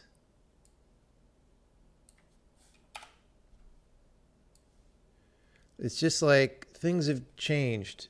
a bit. So, yeah.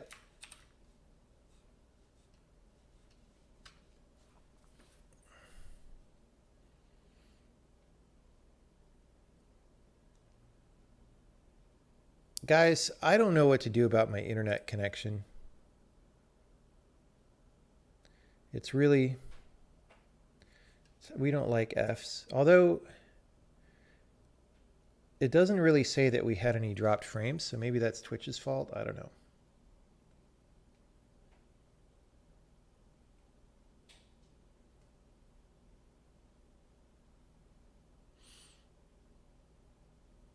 I don't know.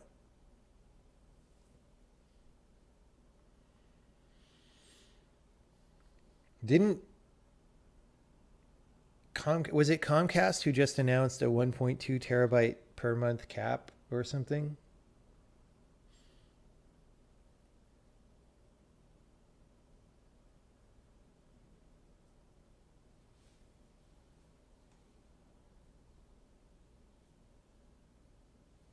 Yeah. Okay. National Comcast Hate Day. Yes. National Comcast Hate Day. Okay.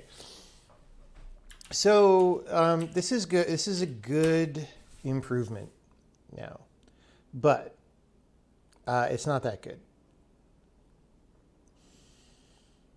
So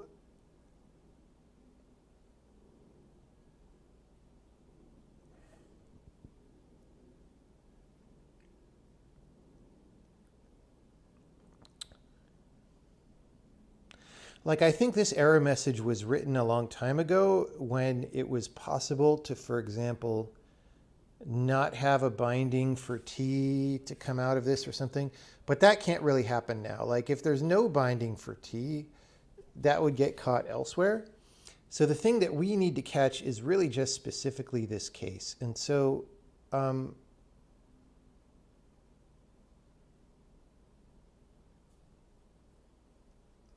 also, this is kind of weird how there's like no new line here. I don't know if I like that. Okay.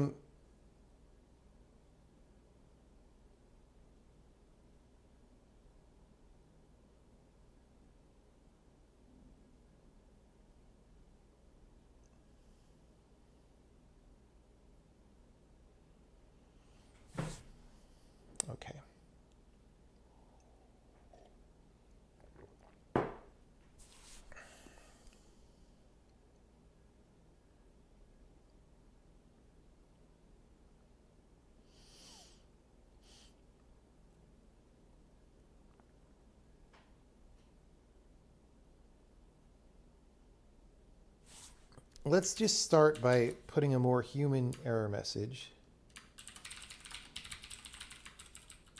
This procedure is still polymorphic because this is a statically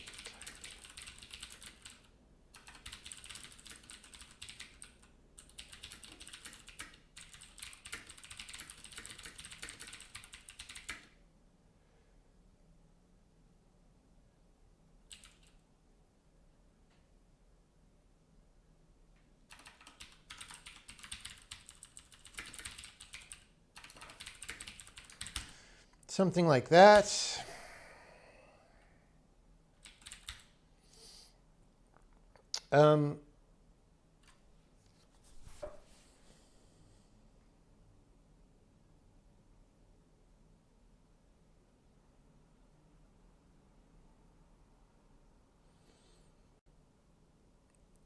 And then see this.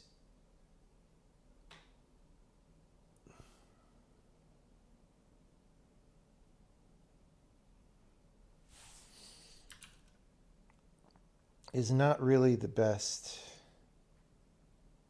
way to do it. Like saying return 1 is still polymorphic is not, I was pretty proud of myself back when I wrote this, but it's not the right way. Is this the only caller of that? Yeah.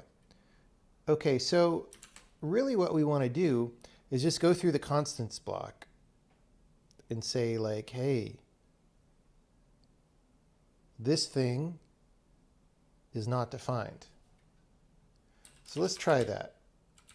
And then down here, we'll do some stuff. So I'm going to go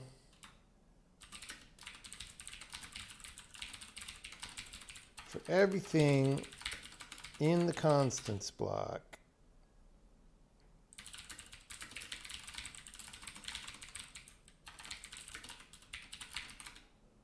We say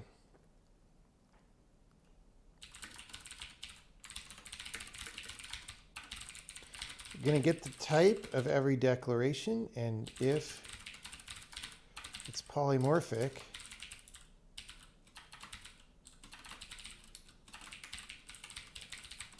we're going to say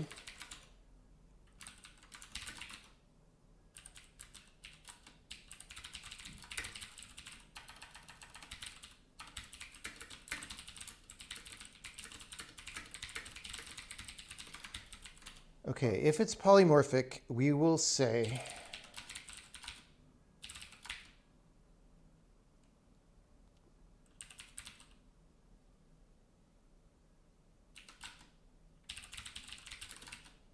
I'm actually not sure if we set the location information for this correctly. We'll see.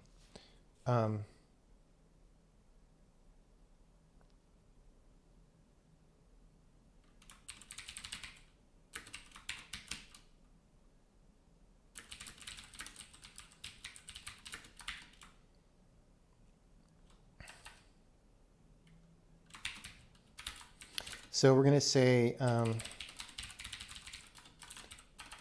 the name and extra info. Now, extra info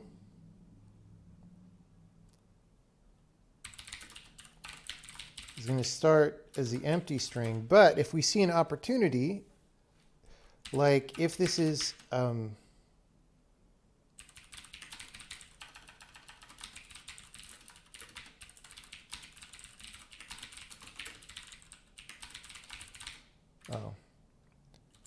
this.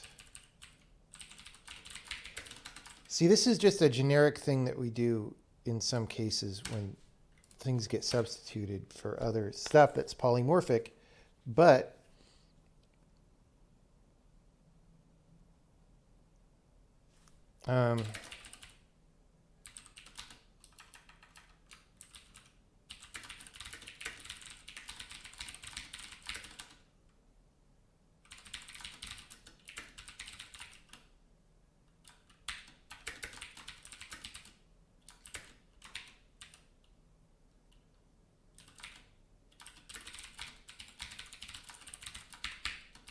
so if it's some type,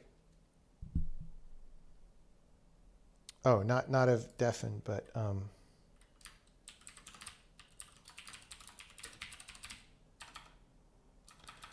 okay, hold on.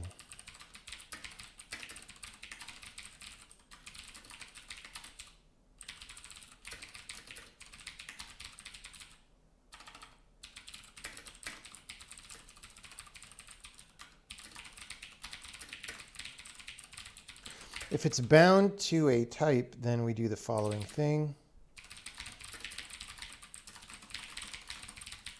Can't type at all.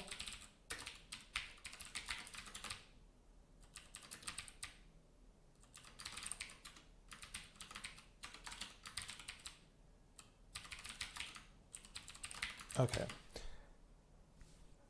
So we set this extra information.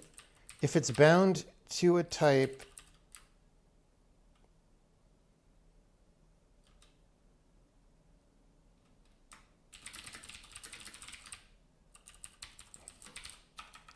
we say what the type is.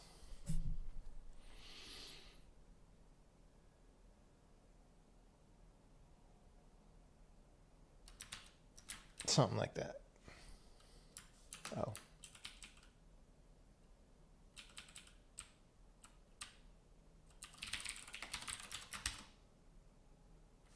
Great.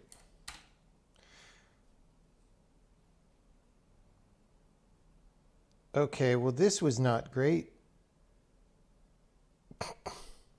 It reported the wrong one. This is the user, oh, geez.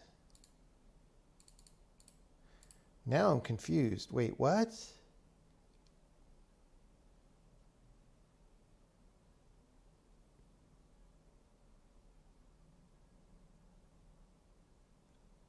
Okay.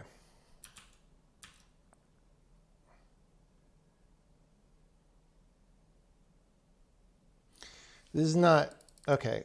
Here's what we really want. Let's mothball this for a second. We want to refactor it slightly. We want, if there's a type, because that's the most common kind of error,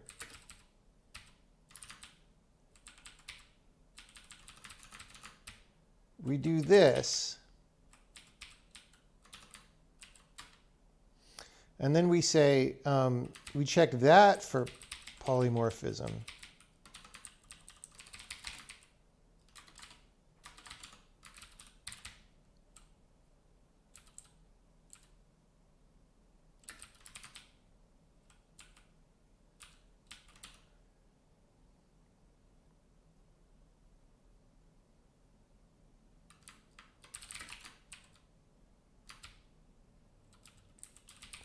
Okay, this is a little bit weird because the extra info thing is now unnecessary, but let's see what that does.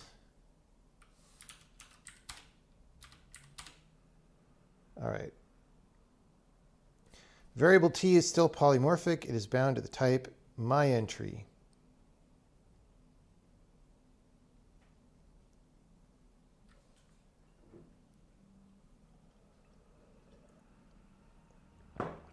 Okay. That is better.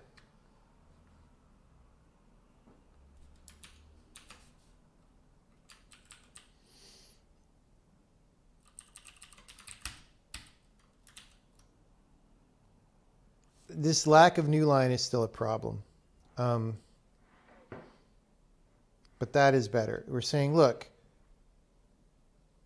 the procedure is still polymorphic because T is polymorphic.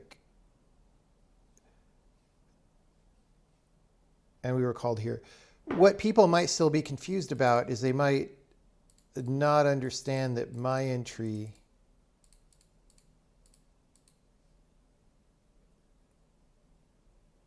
is still polymorphic, right? So like we could go further and say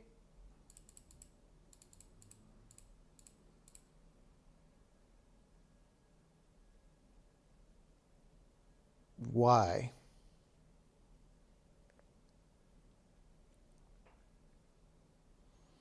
The trick is, yeah. The trick is to do that without making a recursively complicated, because we could recurse and do this whole message again for like this thing, but like that starts to get unreadable really fast. But if we can just say it's bound to myEntry, which is missing declarations for the following parameters, you know, then we could do that.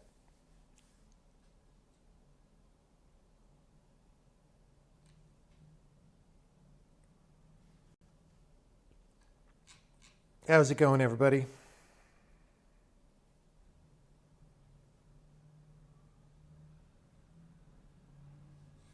It is bound to the polymorphic type.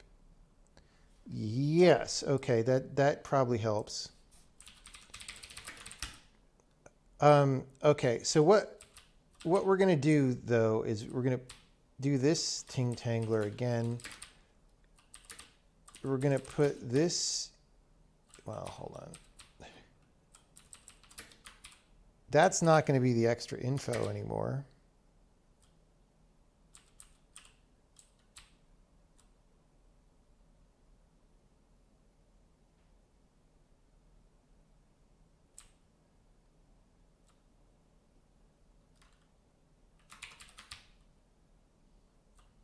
We are going to have an extra info. It's not going to do anything yet. Anyway, so for the question that was being asked before about what is the deal with the .poly stuff, and shouldn't you make a string explaining that in the error message? It's like, yes, that's exactly the plan, and type to string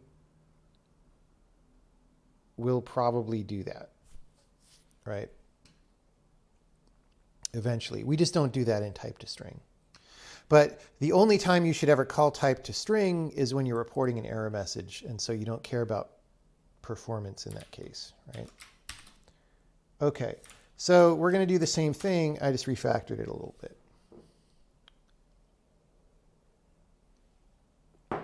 So now, if we have a case of a struct here, or maybe a pointer to a struct, because that's also very common, or maybe even an array of struct, right? In any of those cases, we can get extra info about the struct, right? And put it in a readable form here.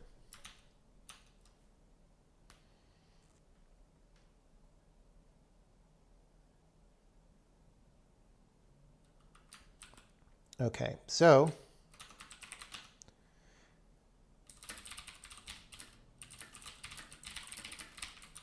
I'm going to say, hey, check later if there's a pointer of struct or array of struct thing, right? But in the meantime, we're going to say,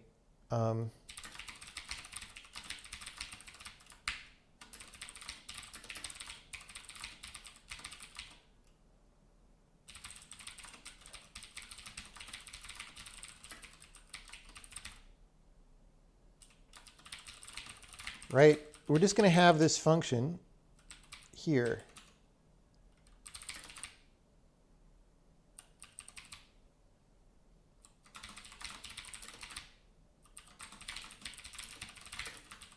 Okay. So if it's polymorph from something else, then we can say what's missing, right? Otherwise, we can say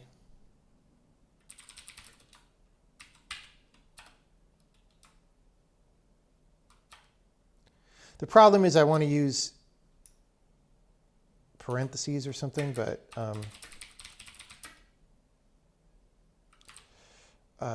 this struct requires arguments, but no arguments were provided, right? So here, if we have a polymorph source struct, then some arguments were provided, just maybe not all of them. I'm going to put this in here. All right. Otherwise, we do this. So here we can actually say which arguments were not provided. Okay. So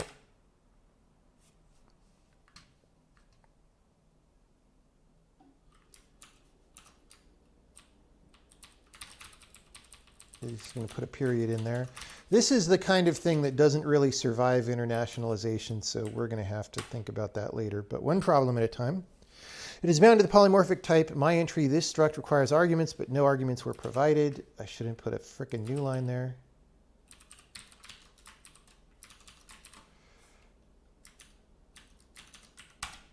Okay.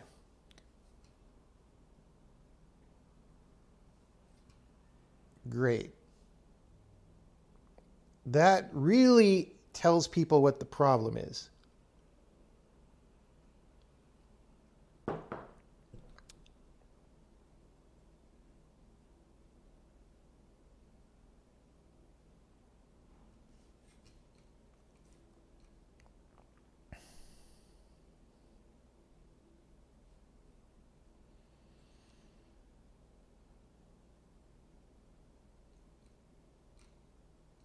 My car's warranty. Dude, my car is 10 years old.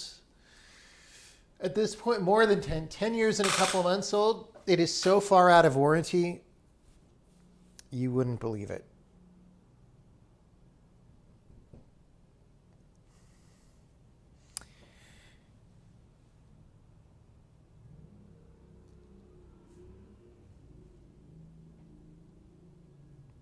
You're guessing I don't try to stick some fixed max line length in my source code? No, I don't care about line length. I used to do that. Like, I used to program on like 80 column displays. So I would get all prissy about that, but no, it's just, it doesn't matter. It's too much effort for no real benefit.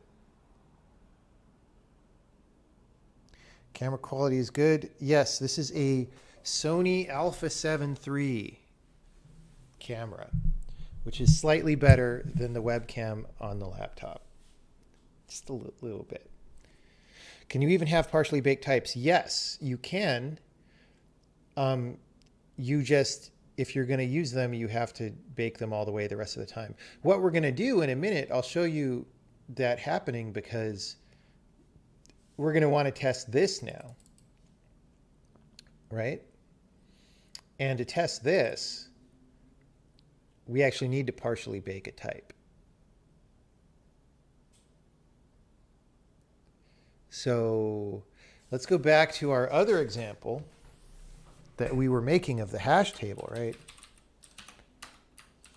And this one was totally fine. It had a different problem.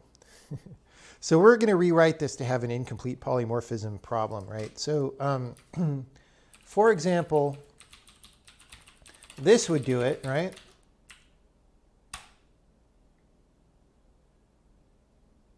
Oh, hey, we actually don't, that's weird.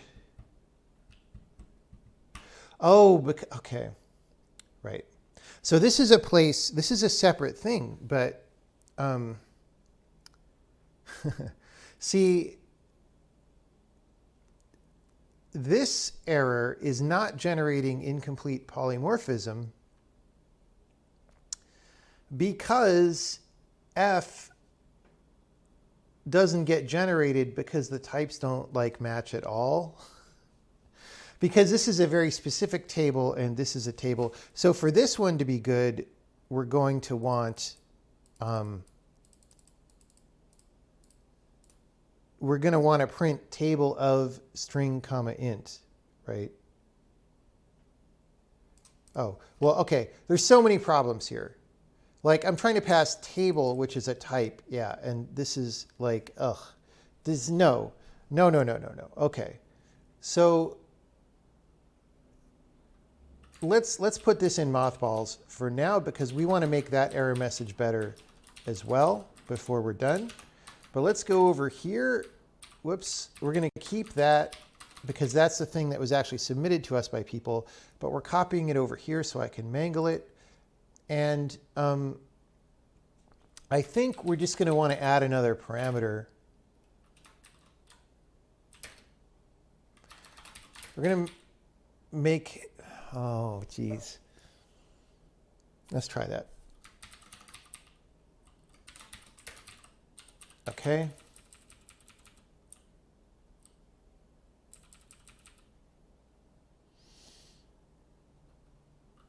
And then we actually don't need to assign to s.entries there. So here I'm just making it a 2-parameter thing. All right.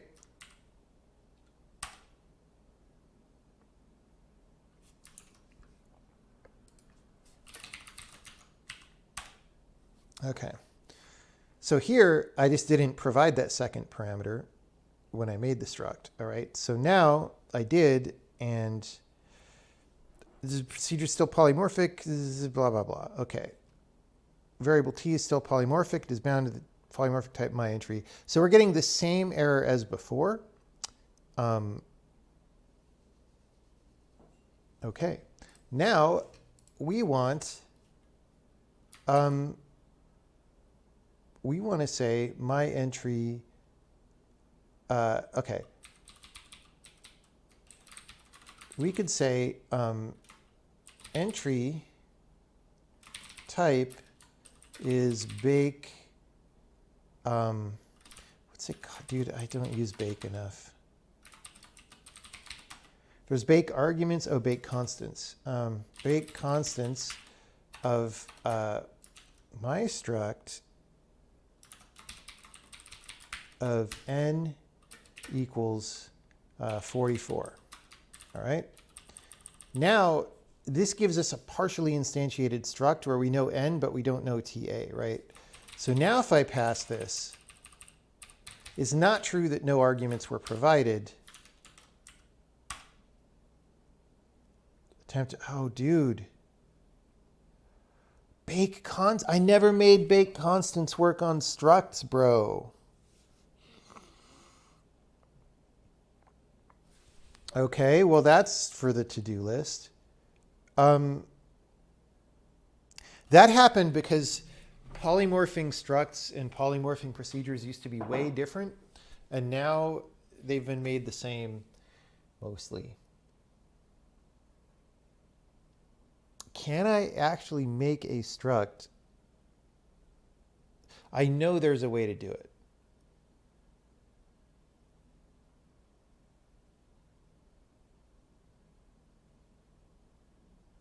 Maybe.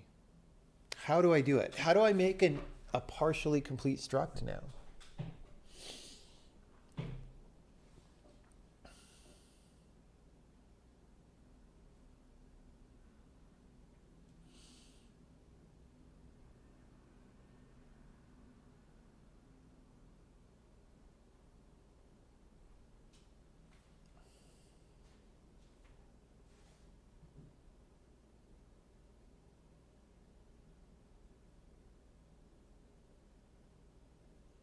I don't know. Like, there used to be a way to do it, but I've been cleaning up the programming language in a bunch of ways, and those ways may have made it not possible without bake constants.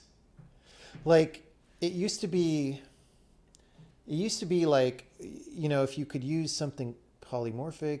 Okay, yeah, no, we can do that. We can do that.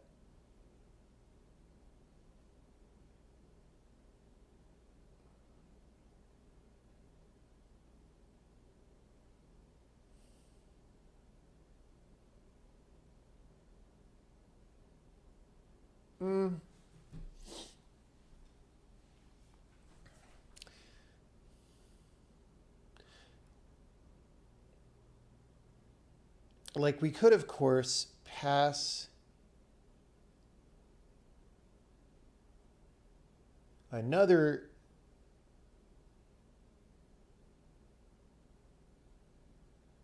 we could pass a polymorphic type and then use something of that type to declare something else. That would give us a polymorphic argument, which is illegal. Well, in the same way as what we're doing right now. But it's not an undeclared polymorphic argument. So let's just see what happens. Okay. Let's just say my struct takes a type and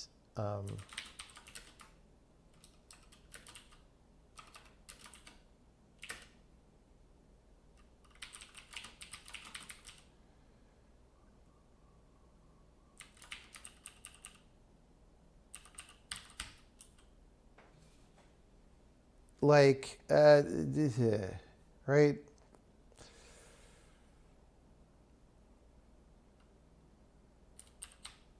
Actually, can I?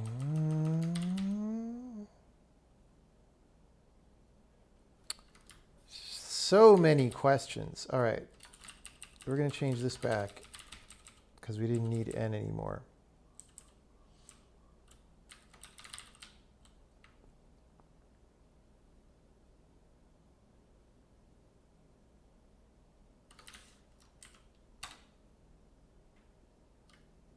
Yeah.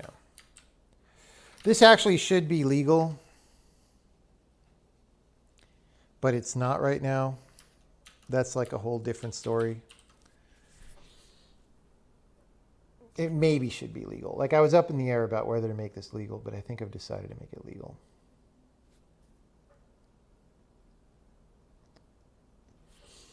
I think if I do this, it's legal, but it won't result in an incomplete poly. Oh, God. Okay. Well, that's a whole other problem, guys.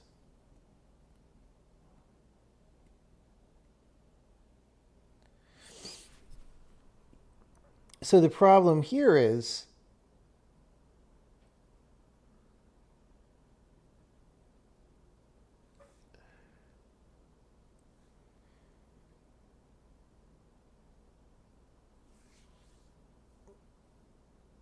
something. Okay, well, I'm trying hard for the current issue. I'm trying hard to find another way to make this error message happen, and I can't think of it right now unless we make bake constants work on structs, which is going to go in the to-do.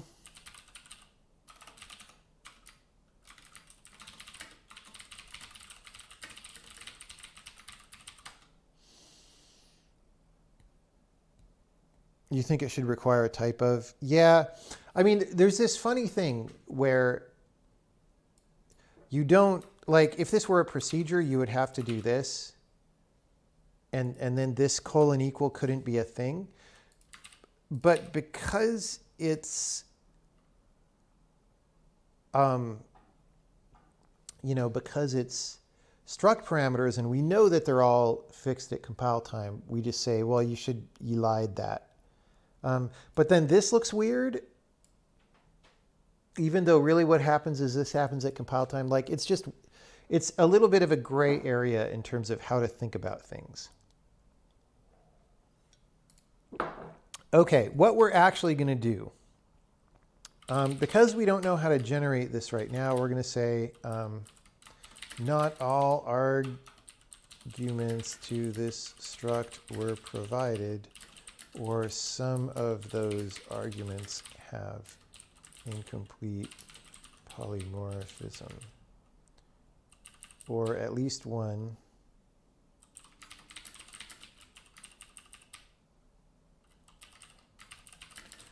right now we don't have a way to generate this naturally, since this condition,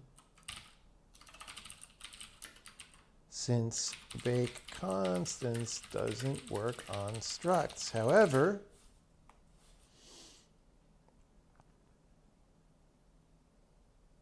wait, can I do bake arguments on structs?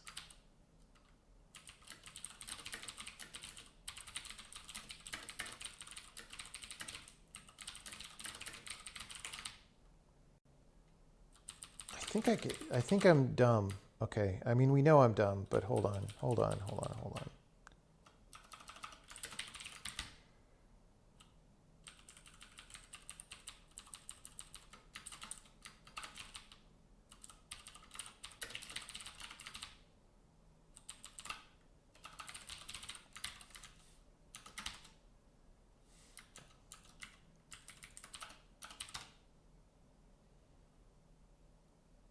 Okay, look, I just made the situation.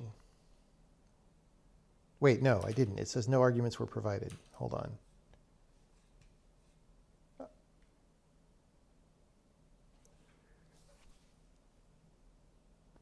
Why? Why?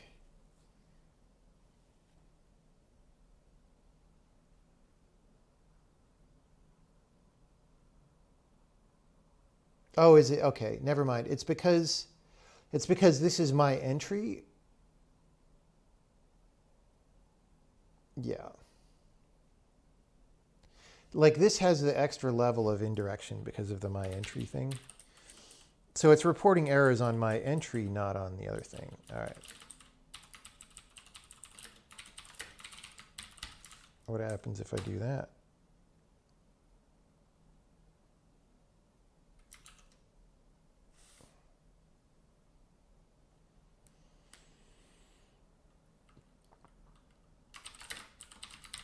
I don't think...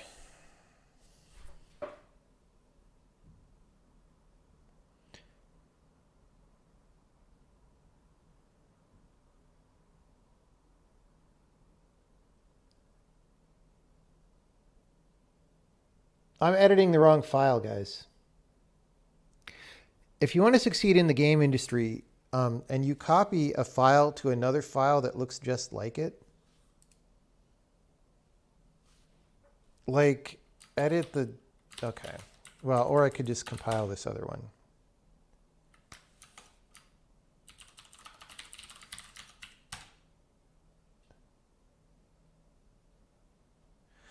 Okay, neither of these bakes works on, so that's going on the to-do.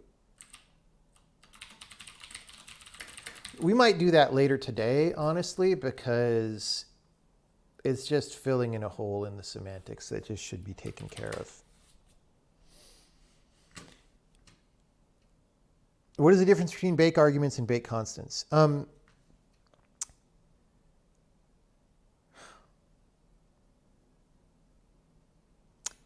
So bake it's in the names that you use. So if you use bake arguments, you're saying things like count equals 7, right? Allocator equals whatever.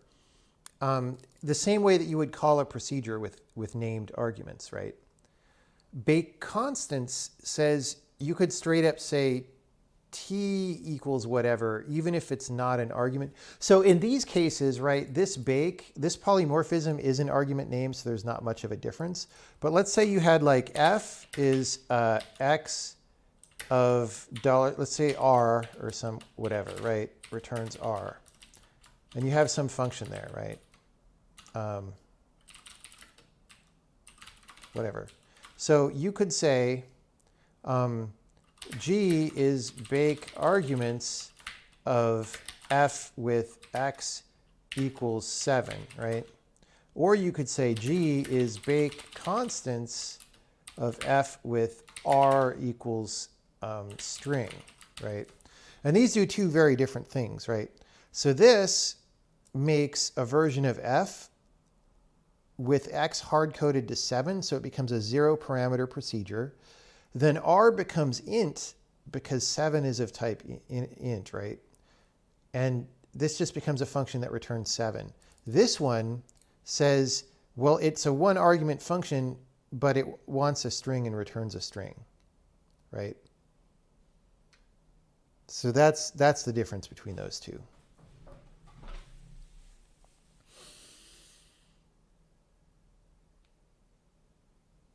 Shouldn't those be reversed then? No. I mean, maybe we could come up with a different name for this one to make it less ambiguous. But the reason this is called bake constants is because these identifiers, when they get hardened from polymorphism, go into a place called the constants block of this procedure. So you're baking the things in the constants block. But, you know, maybe there's a better name. Have I considered making polymorphic structs literally a function which yields a struct? I mean, no, it's too different implementationally to do that. Also, like right now, the syntax looks the same as a procedure call, but that's sort of an arbitrary decision. And we might change that later, you know. Like, I don't like the C++ these things.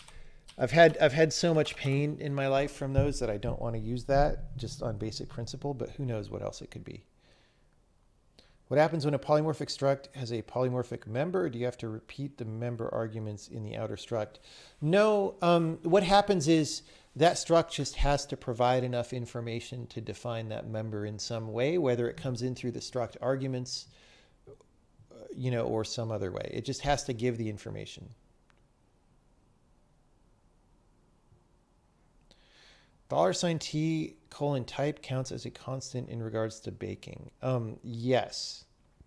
Yes. So the reason I put the R over here was just to make it have a thing where the name of the argument wasn't R, so that there would be more of a difference between these two.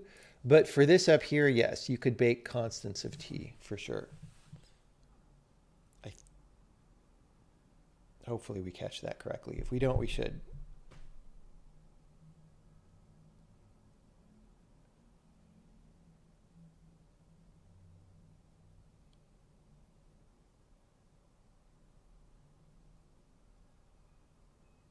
F. Why are people saying F? Okay, we did drop a very small number of packets.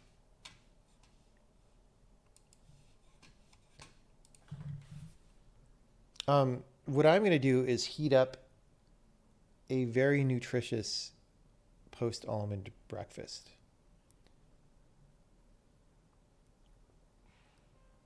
Do I ever have days where I just think about solutions to complicated problems and don't do much programming? Not really.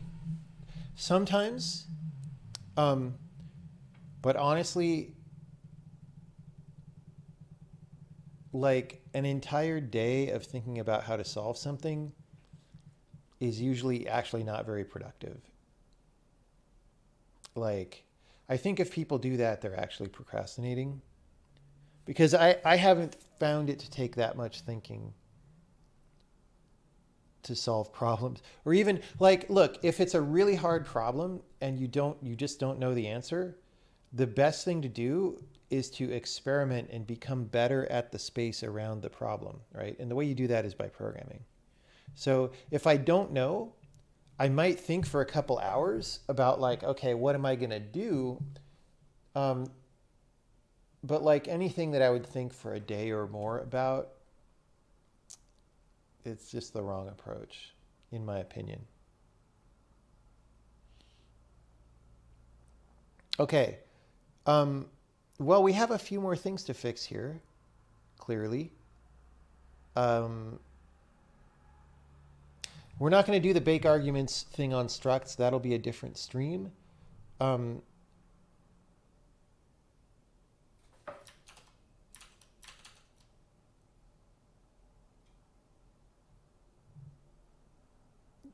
And we can't produce this thing, so we're not going to worry about that error message.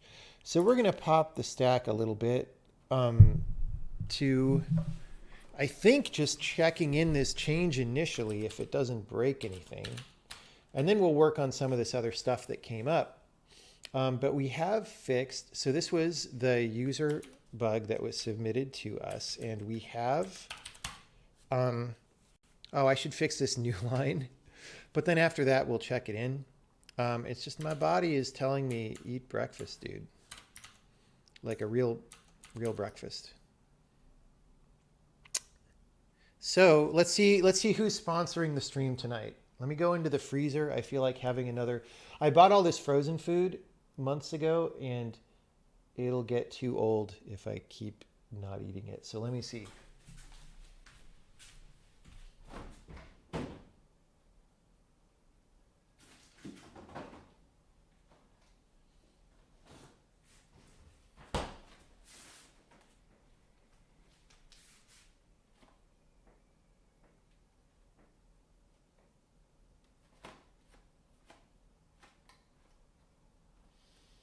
Okay, everybody. It looks like we have a choice. We have a choice about who sponsors the stream. Do we want the stream to be sponsored by Kyoto Stir Fry?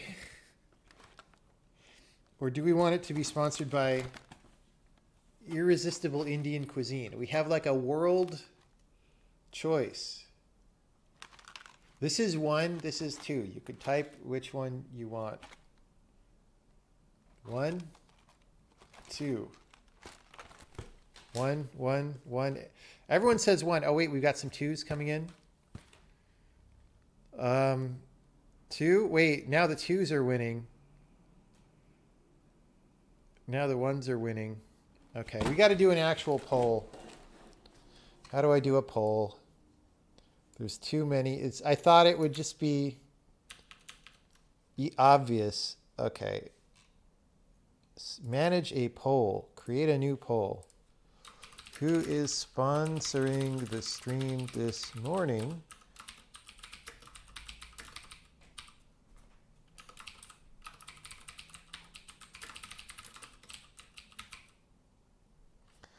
We can't even type Irresistible Indian Cuisine. It doesn't give me enough characters.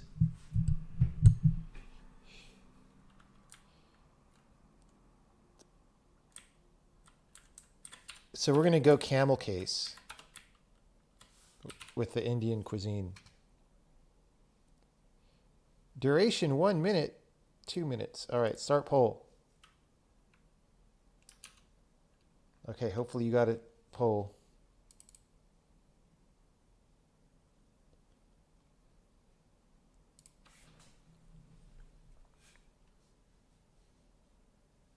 You better react fast because it has a 2 minute timer.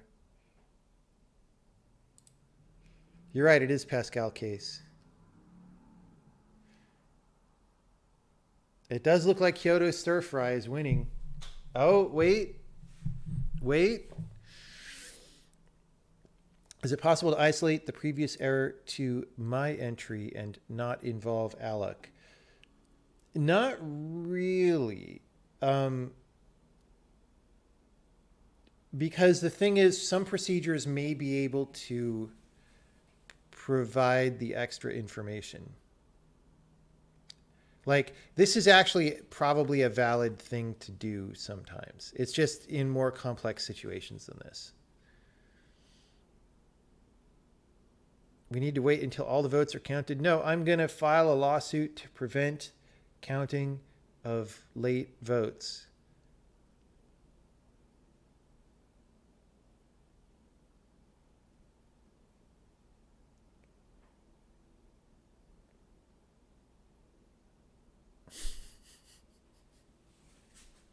It's pretty close, but Kyoto Stir Fry is winning. Okay. The presumptive winner is Kyoto Stir Fry, so I'm going to put the Indian cuisine back in the freezer, but I will pull it out if it somehow wins at the end.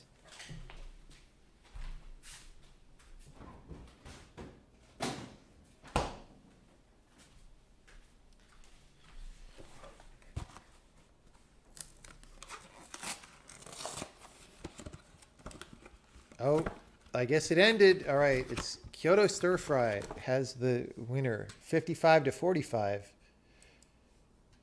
All right.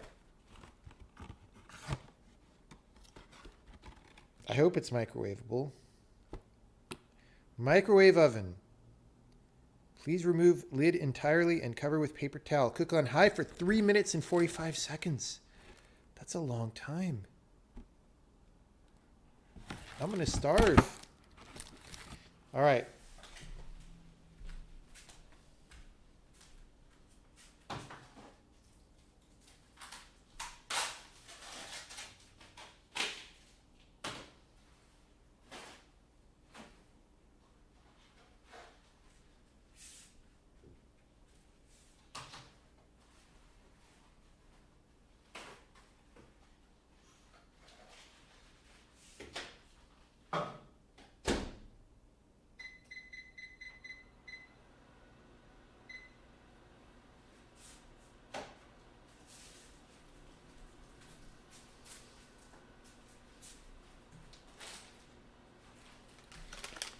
While I'm trying to survive the 3 minutes and 45 seconds, I'll have red vines from the airport.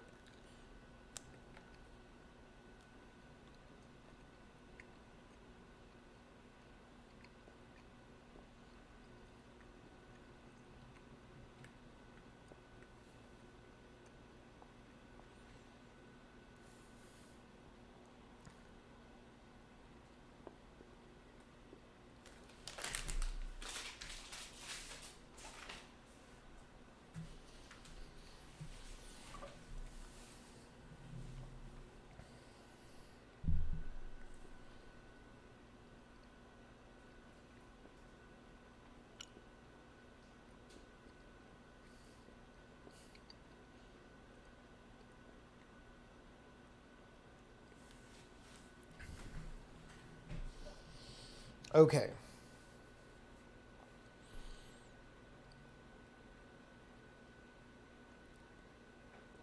Did I ever watch the TV show Fringe? I watched that a really long time ago. But I don't remember anything about it, hardly. Did I sign up for the Slipways Alpha? I mean, I'm helping fund the game, so Uh,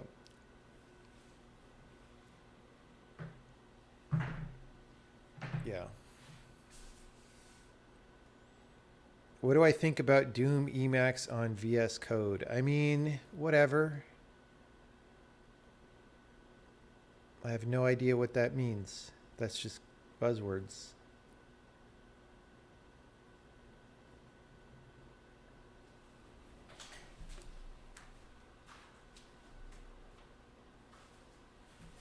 All right, we have like a minute 30 left.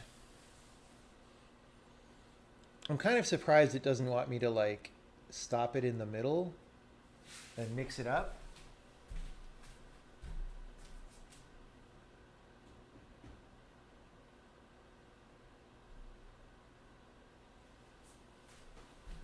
But it does not want me to do that, so I don't know.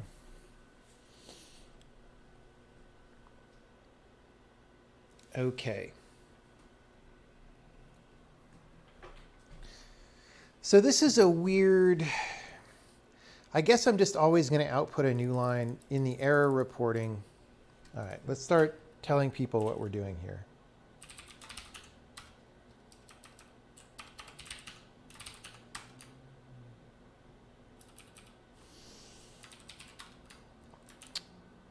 Damn, it's been over a week since we shipped a beta, dude. All right.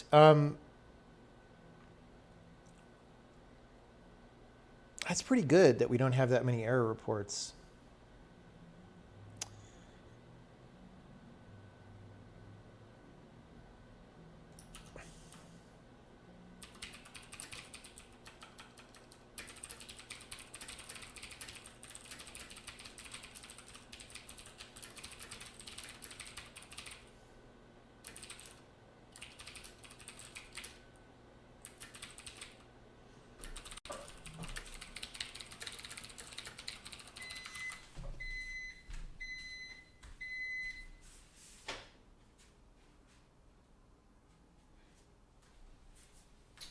We are now letting it stand for 1 minute in the microwave so we don't burn ourselves.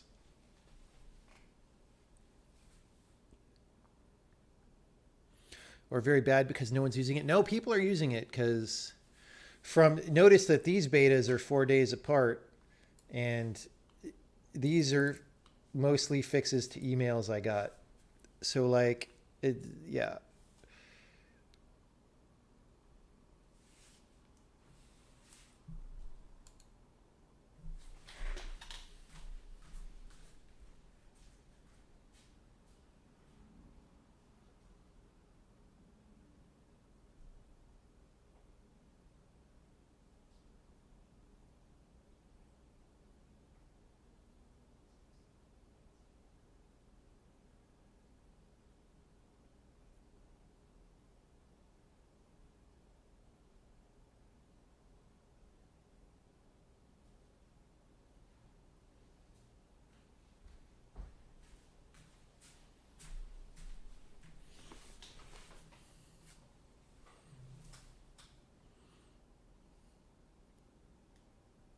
At what point do you read raw textures and transform them in the engine internal format? We haven't really done that for release builds yet. What we have right now is development build handling of that stuff, which is just we do it on load like every time. Or we do it on load and then we'll convert it to something like, a BC or DXT texture format and then resave that and then load that the next time.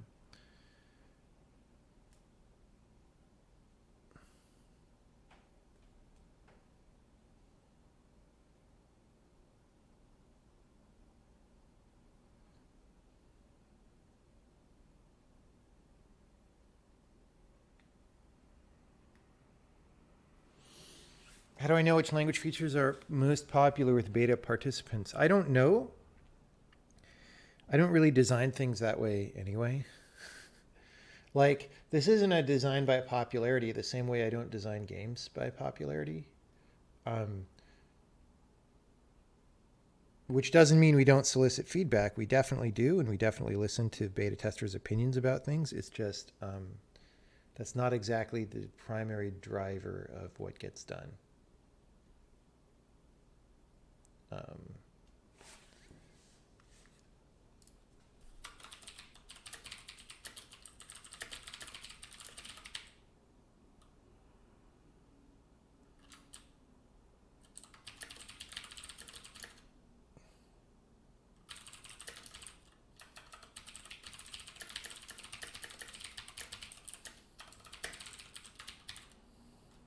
so we haven't actually done this yet, but we're about to do it.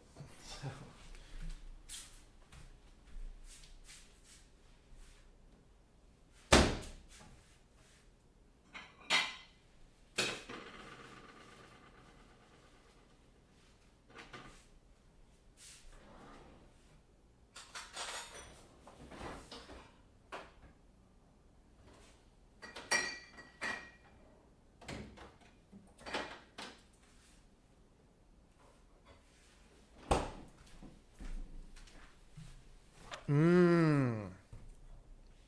Stir fry. I guess since it's stir fry, I can put it on the plate. Well, there's no big block of ice in the middle, so that's good.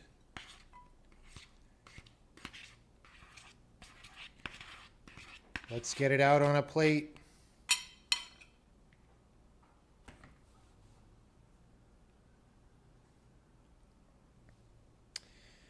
Mmm, just like I make it. Mmm, stir fry. I have a wok. I have not used the wok in... It's a really good wok that I bought that I've used like 2 or 3 times. And then I haven't used it in at least like 7 years. That's how fast time flies.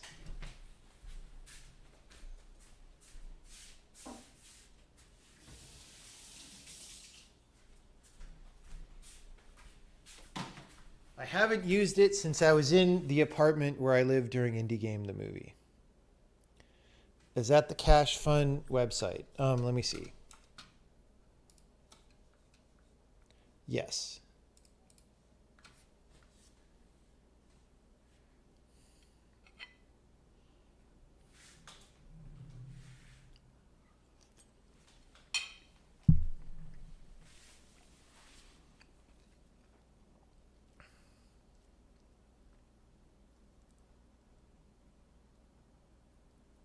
It's actually not bad.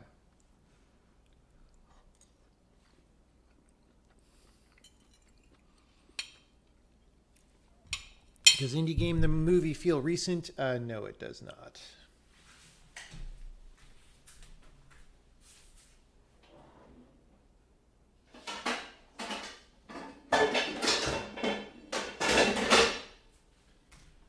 I did use it enough to sort of burn the bottom of it, and it's been sort of sitting in the drawer collecting.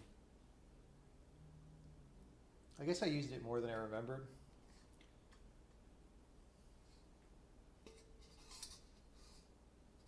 But it's been a long time.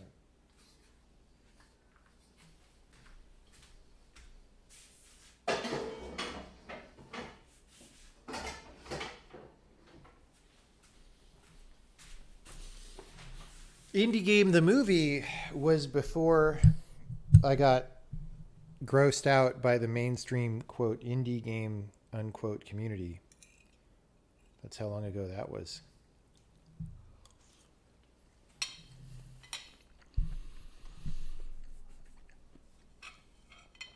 Do you have to deal with covariance, contravariance, or did I somehow avoid it all?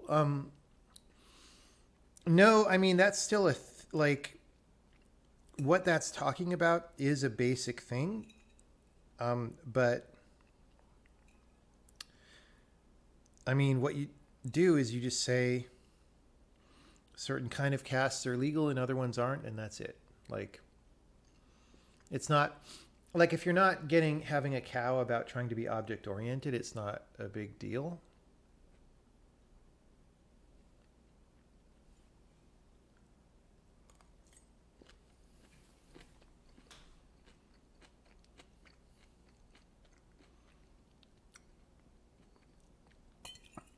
I forgot Notch was in Indie Game the movie.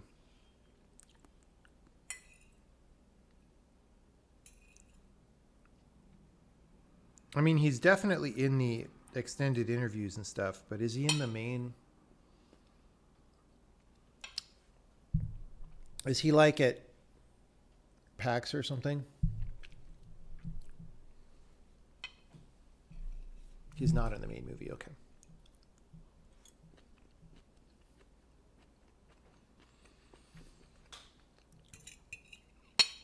Do I recommend the Embody chair enough to try extra hard? I don't know.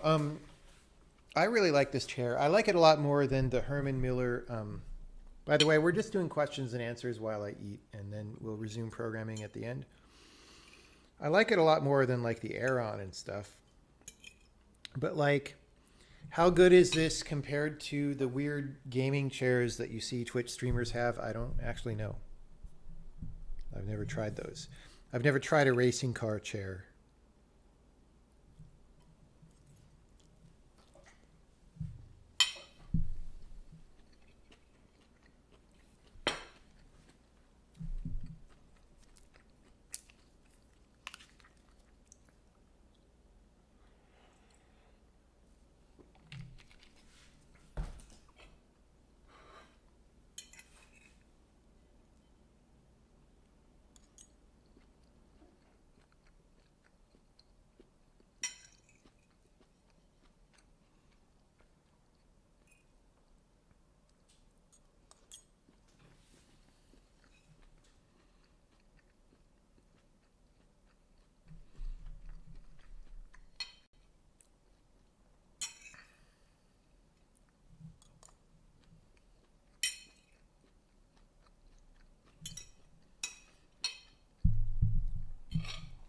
How long have I been programming for?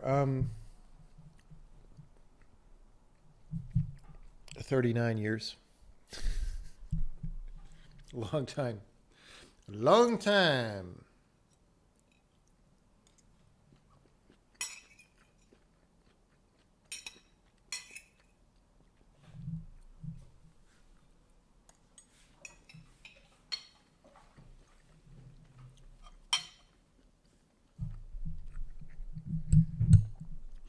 Yeah, the reason I don't use C-style cast is the following.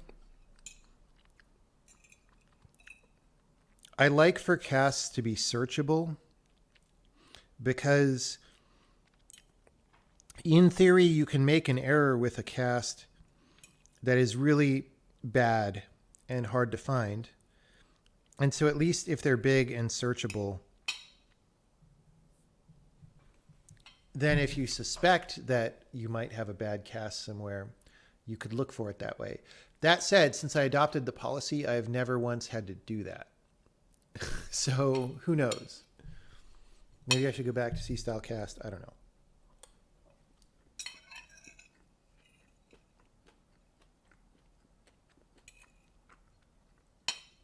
Do we actually feed one single compile unit to LLVM, or do we multi-thread in separate jobs?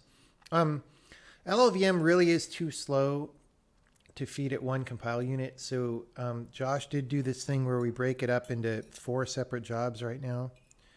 It's just hard coded to 4 currently. We could make it a variable. And it helps. It's somewhat faster to do that, but it's also really annoying.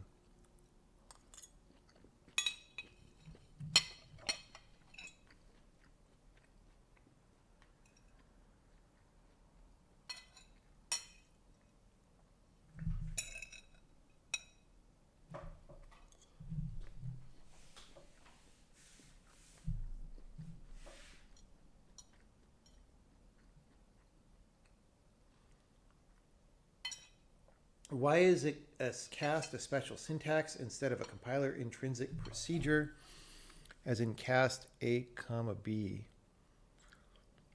Because it's not a procedure, it's a cast.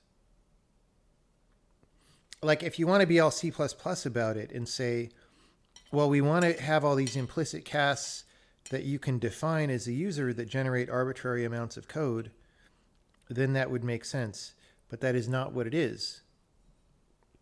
It's a cast. It's supposed to be little or no computational work.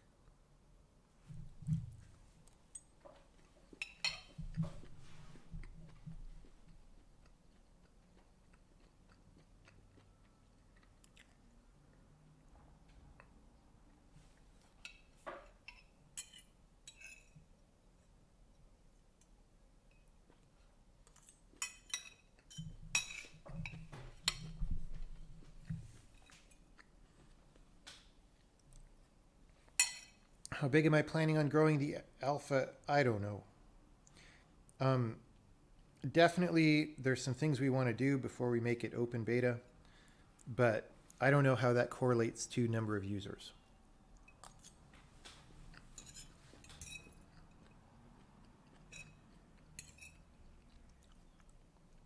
Do I feel the compiler should have features to make dealing with networking simpler? No, that's just a user level thing.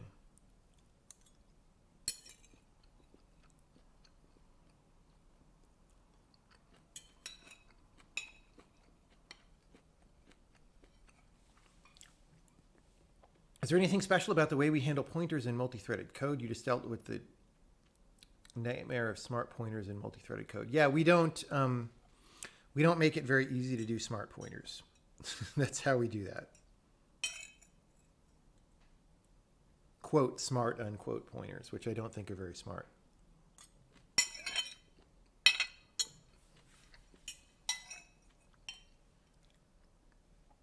If you think quote smart unquote pointers are a good idea, this is not the programming language for you.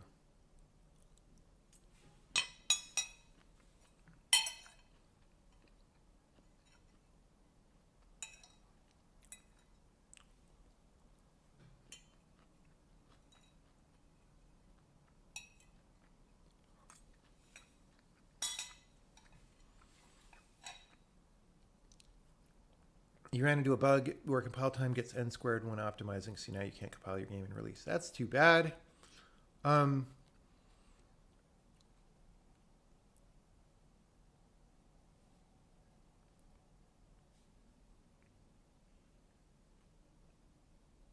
I elaborate on why smart pointers are bad? I mean, it's a long discussion that I get into frequently, so I don't want to keep repeating it. It's just not actually... they're very slow. They're tremendously slow. And, well, as the other commenter has said, they don't play well with threading. And it's a case where you're encouraged to not... The whole point of a smart pointer is you as the user are not supposed to think about what's happening, but you actually need to. And so trying to encourage people to not think about things that they need to think about is deeply counterproductive.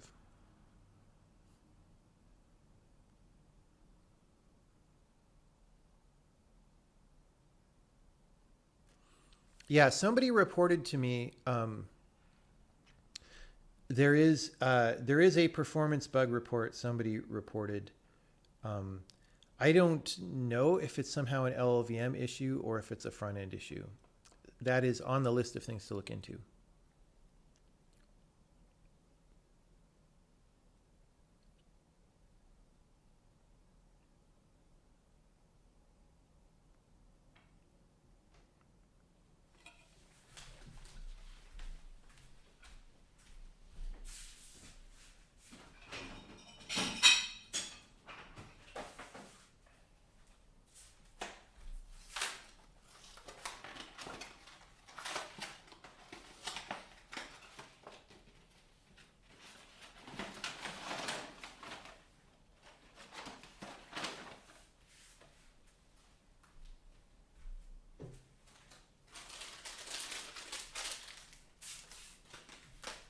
We have completed the Kyoto stir fry.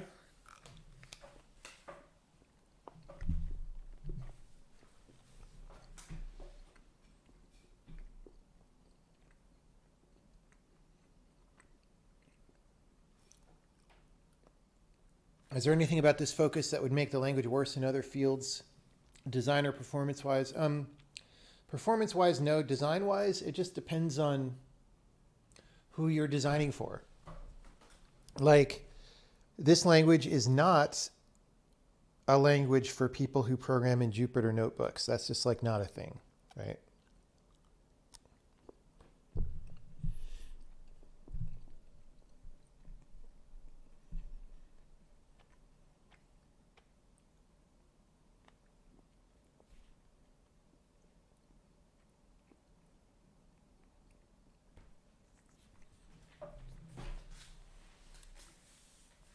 Does double equal work with structs?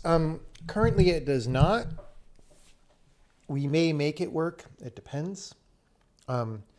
If we do, it will not be overloadable.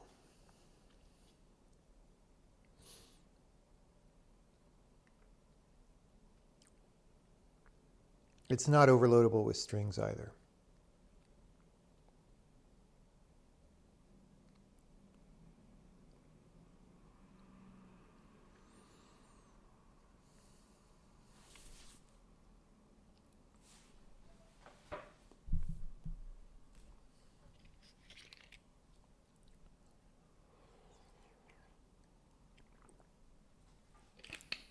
Okay. Now, let me do this new line thing, and then we'll check this in, and then we'll start looking at some of the other stuff that came up.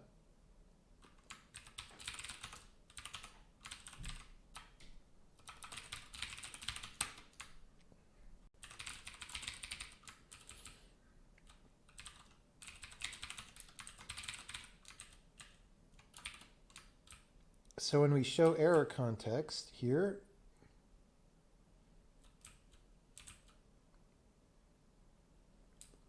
we do all this stuff.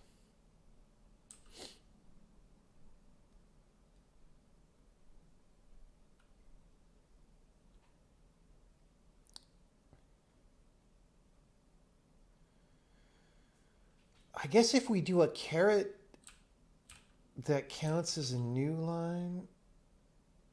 Oh, wait, we do put a new line. So it's like this short version thing that's causing us to not do the new line.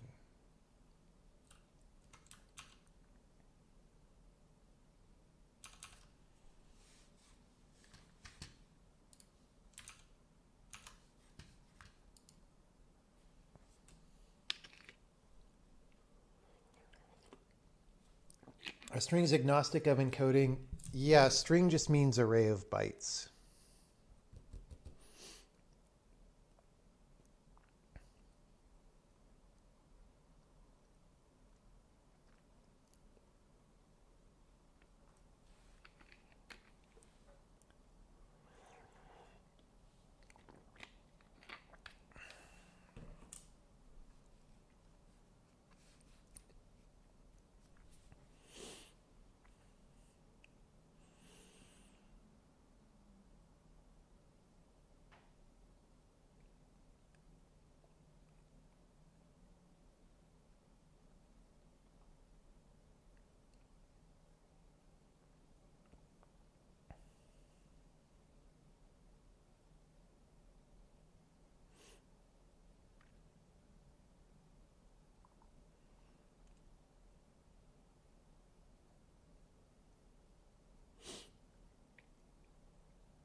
Well, let's just see.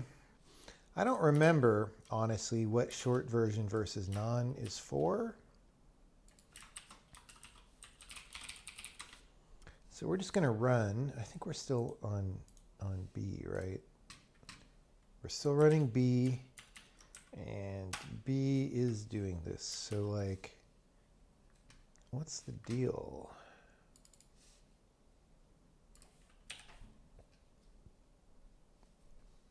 Short version, true. Why?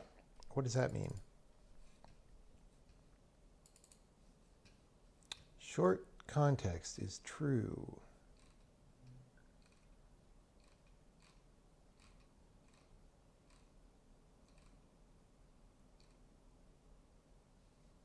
That's still passed in.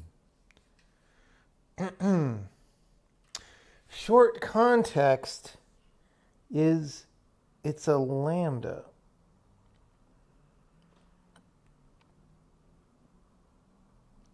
Like what?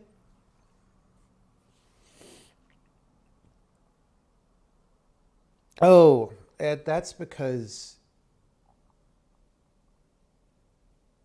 right.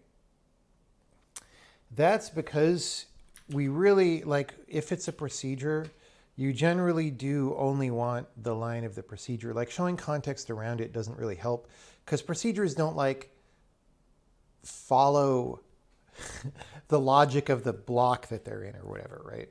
That's all. And so the not printing a new line thing is a little bit strange. I'm just going to comment that out. And if we want to put that back later, we'll put it back. I feel like I might have done that for overload resolution or something.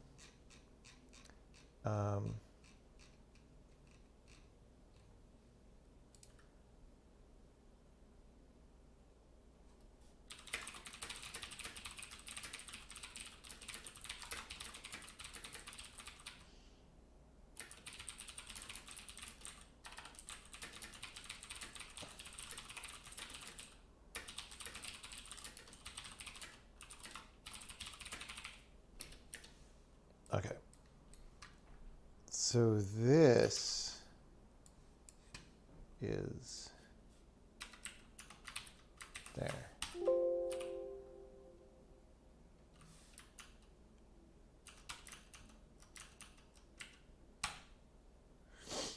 All right, look, it's not ugly anymore, or not as ugly anyway. So that's great. Let's make a release build. Actually, let's do a debug build testing on everybody.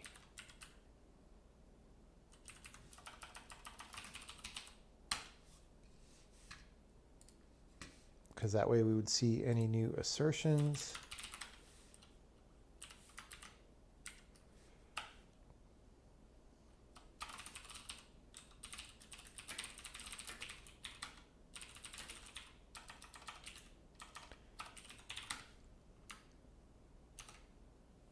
Does the game run?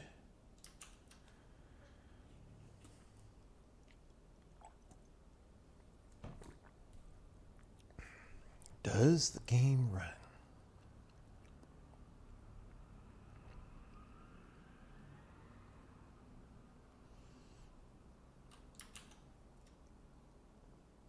It's taking a while to start up because textures have been changed, and I still haven't done the frickin' texture thing.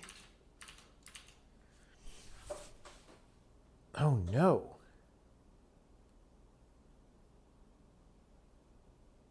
The game is not starting correctly. I don't think that that's something that we messed up though. I think it may not be starting correctly because like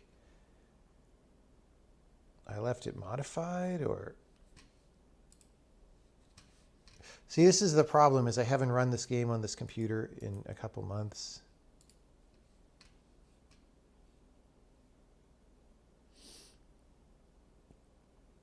There's definitely some art files coming in, but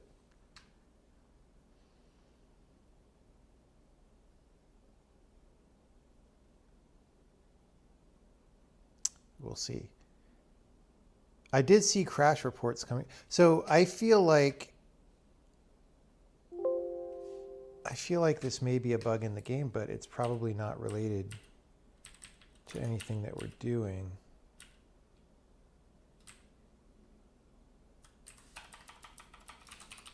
Let's try this again. Now that I've updated.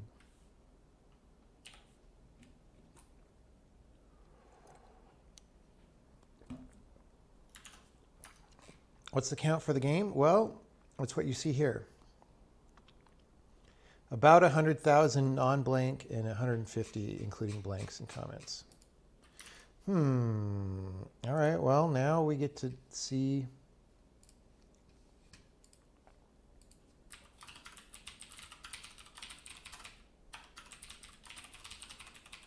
It is pretty unlikely. Oh, great.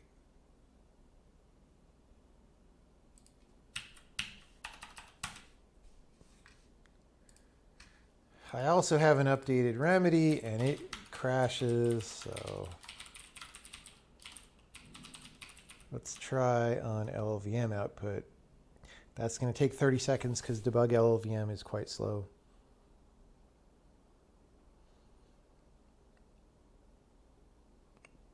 Do you have a technique that I follow to allow high quality error messages for all parts of my code? No. You just have to have the desire to make error messages good, which most people don't really have. Let's actually see if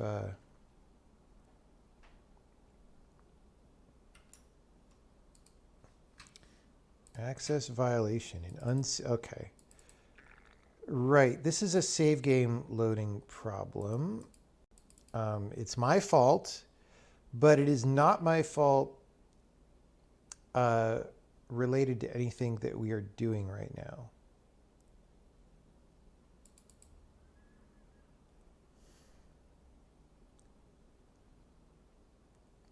This is pretty weird. In that, well, it's not that weird. It's just, I thought we were past that kind of a problem. So here's what I'm going to do. I want to keep these save games so I can debug this later, but I don't want to debug it now because we're doing other things. So we're going to go here to Sokoban and go like what file were we loading?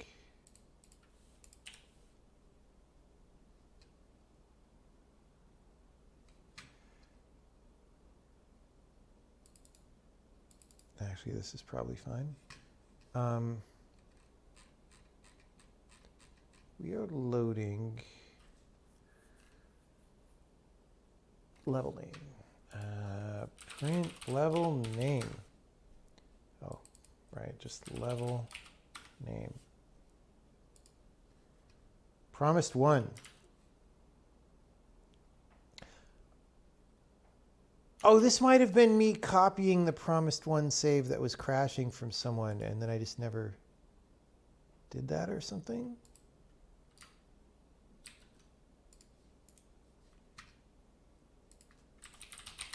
Let's see.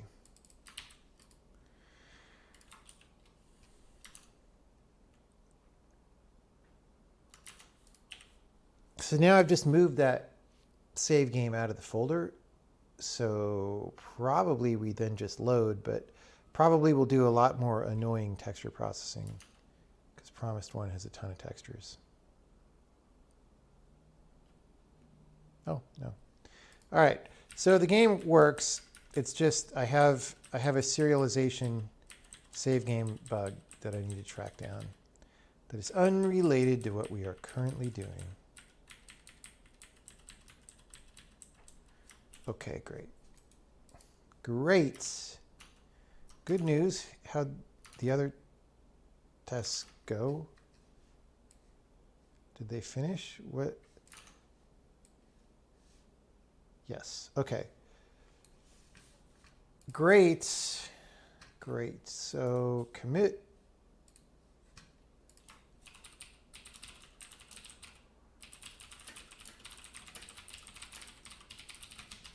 Okay. Oh, I have a note check-in. Should have known. Oh. I don't want to do this yet. Okay.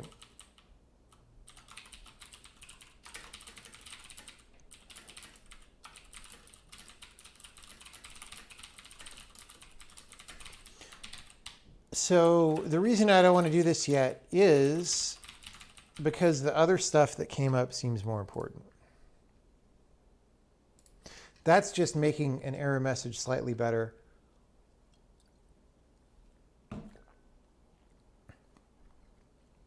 But the fallback of what it's actually reporting will actually be made better by some of these other things we're going to do anyway.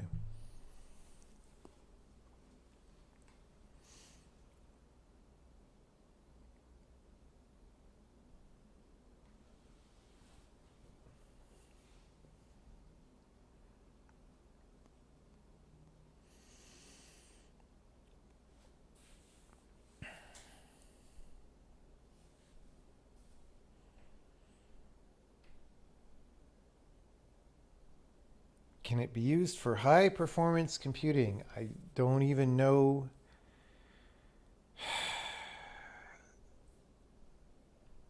Like, why not?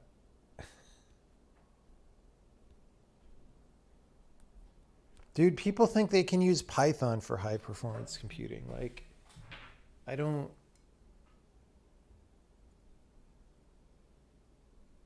It's kind of a meaningless label. People think they can make self-driving car companies with the amazing self-driving AI written in Python. So it is what it is.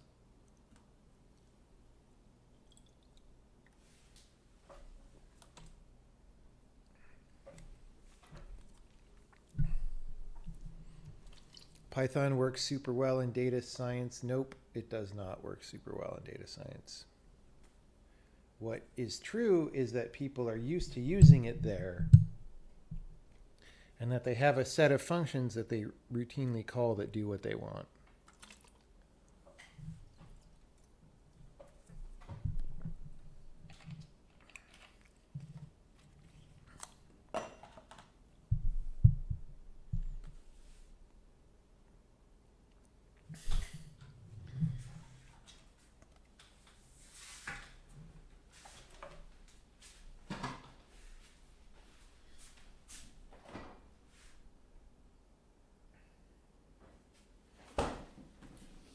Guys, I think I'm going to get really fat because ever since I got home, I just want to eat all the time. So if I start the stream in a couple days and I look like Augustus Gloop, then you'll know what happened.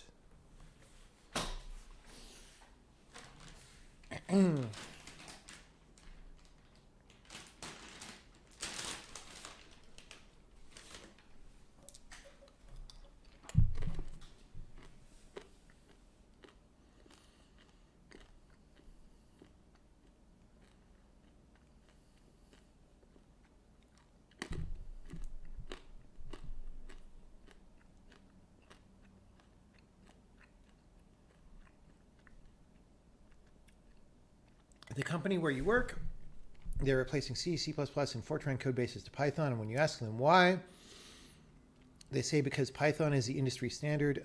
I would leave that company immediately. The company does not have a good future. Not necessarily only because of the Python thing, but because the people making these decisions are not good decision makers. So leave.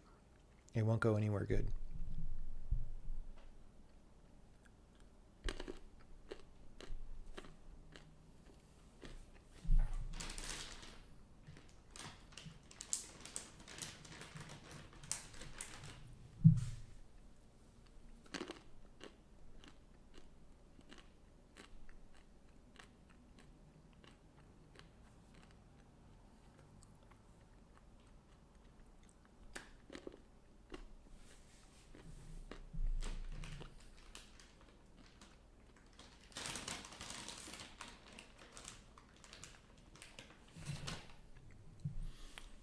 There was a game company who I will not name, in part because I can't remember whether it was Insomniac or the other company that I always confuse with Insomniac,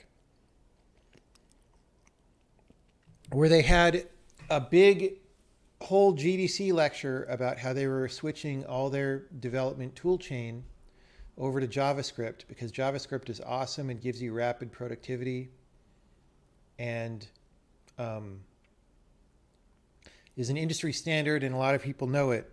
And you can run your tools on the web browser and all that. And it was this huge effort to convert everything to JavaScript because the tools you use for game development are not small.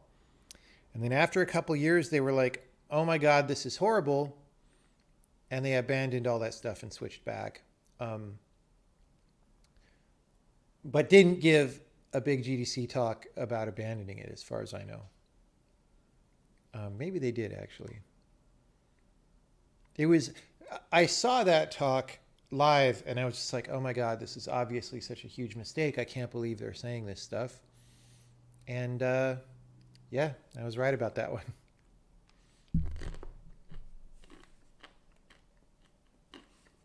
Oh, I guess they did do a postmortem.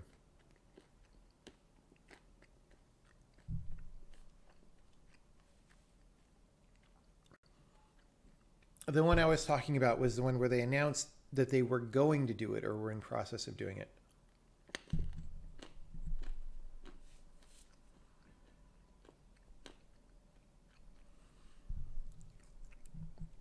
They discussed how they were going to drop the JavaScript at the end of that talk. Yeah, the one I was thinking of that I saw, though, was not that one. It was the one where they were hyping it as like the next gen thing.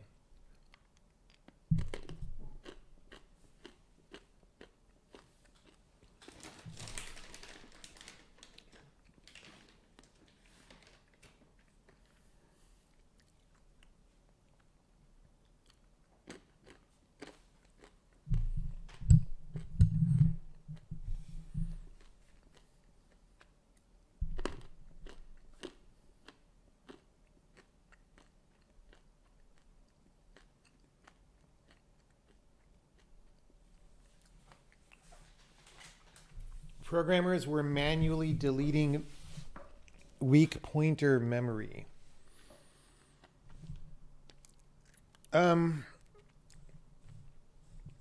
Sure. I mean, that doesn't sound like code I would want to be working on in the first place.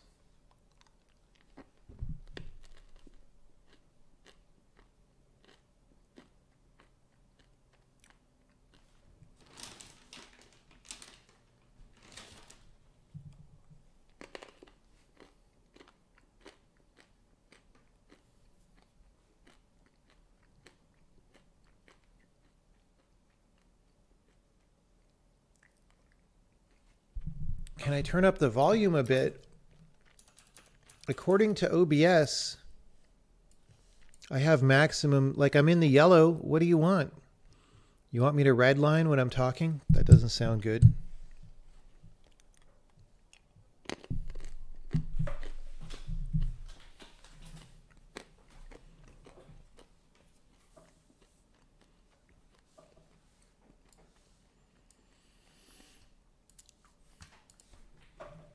Okay, so let's get back to solving more problems. One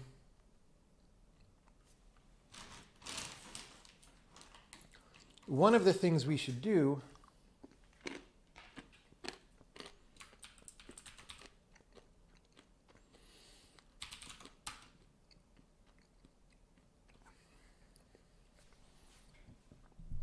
is when we get a .poly error message,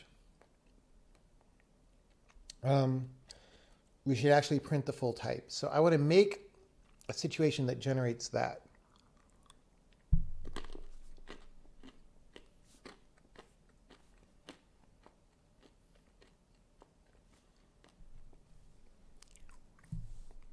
Did I see the Hacker News post that was arguing exceptions are faster than error codes? They're saying handling rare errors with return values introduces additional branching and that's slow. No. Like A, no. B, why do they think exceptions doesn't introduce additional branching? C, if branches are expected not taken, then they're not really slower anyway. Like, Hacker News, unless the post comes from someone who you have a good reason to expect is a really good programmer, don't believe anything you read on Hacker News. It's like nonsense most of the time.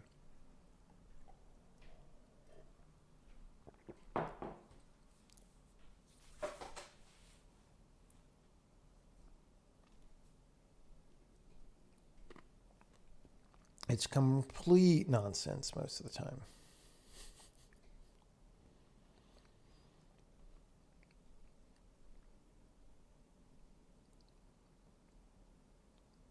Like, I can't even read Hacker News anymore. And I read it for a long time. I don't know. I just sort of had a lot of tolerance for it for a long time.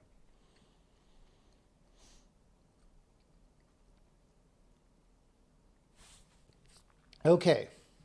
So where were we on this file? Well, I was doing this thing, which we can remove.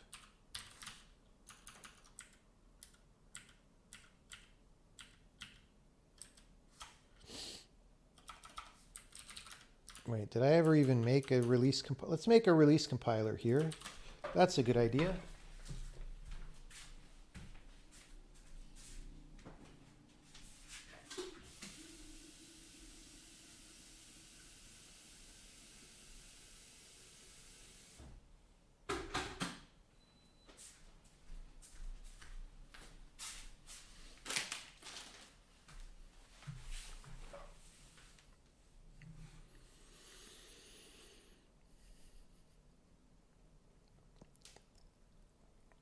What's jarring about Hacker News is the landslide of 20-somethings posturing and one-upping each other in a ridiculous spiral of stupidity.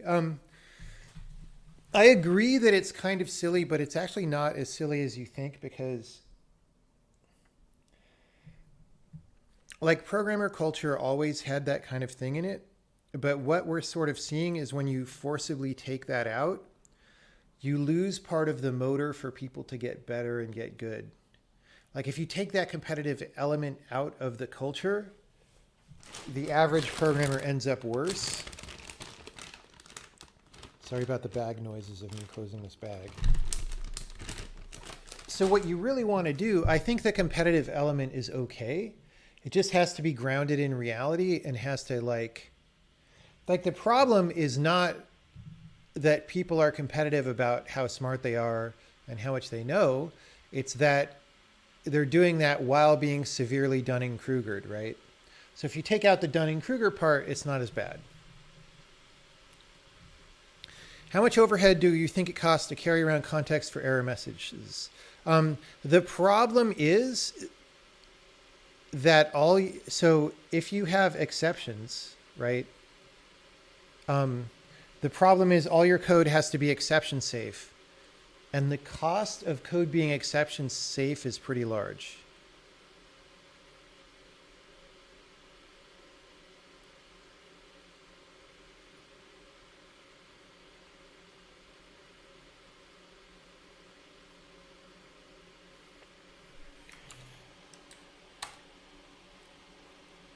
Okay. Was it, let me just go back to here. Like, this was a problem, I think.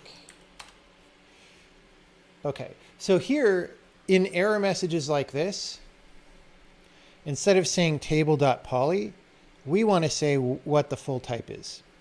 So we can do that next.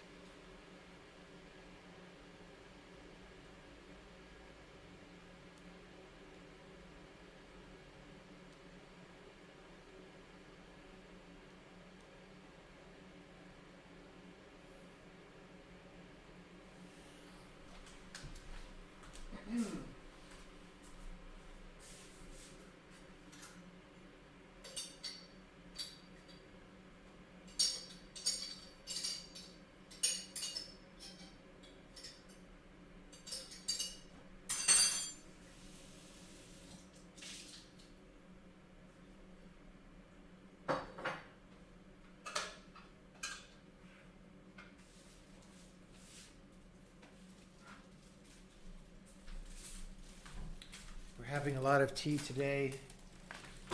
What makes the cost for exception safety large? The cost is that everything has to be ready to unwind, right? Like, all your code has to be this RAII stuff, because it has to be able to unwind if you unexpectedly exit a procedure in the middle. And that has a cost. It has a substantial cost.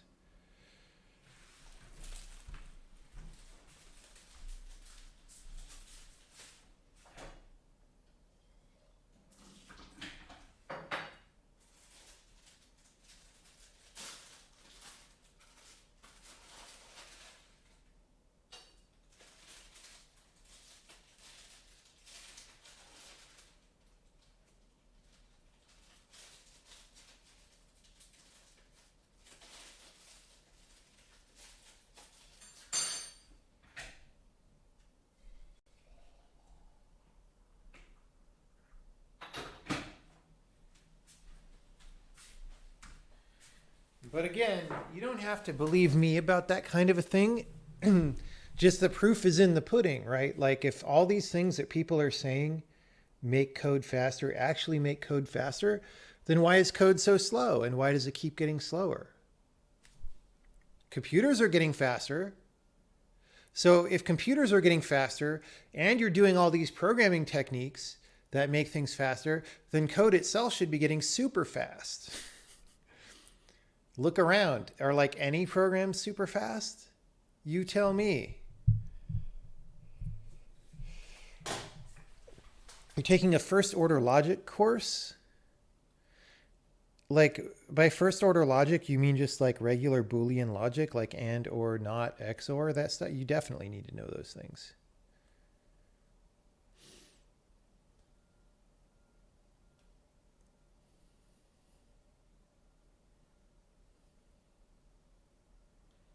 It is due to relativistic effects. First order has quantifiers. Oh, yeah. I mean, that stuff is going to come up in other parts of computer science, so it's probably good to know. But like, yeah, I don't do that stuff when I'm actually programming.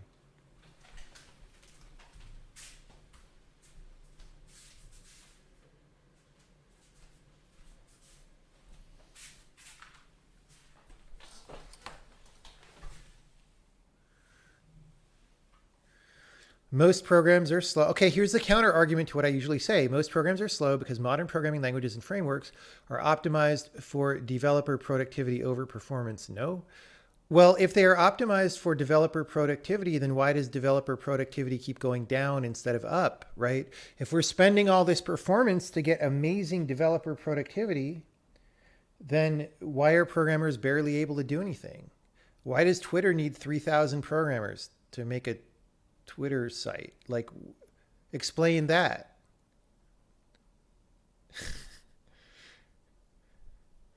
Like, it's the same thing that's wrong with the government in California. Like, it doesn't matter why you passed legislation or why you thought the legislation would be a good idea.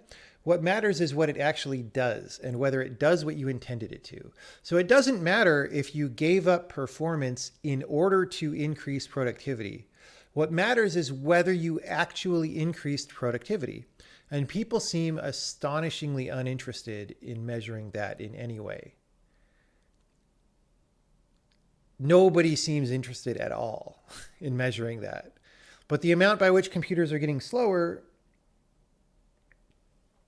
seems very obvious.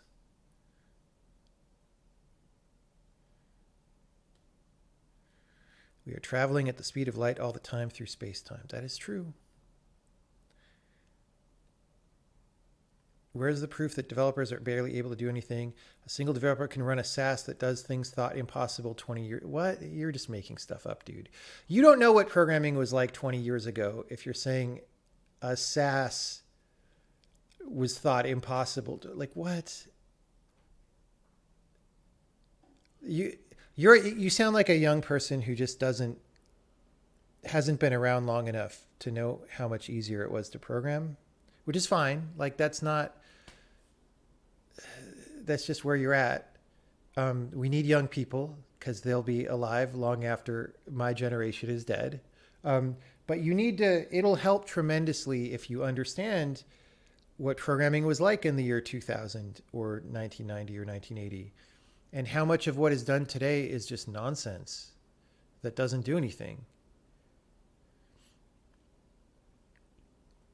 So, will functional programming save us all? Probably not. But Tim Sweeney thinks his brand of it will, and he might be right. I don't know. Like, what?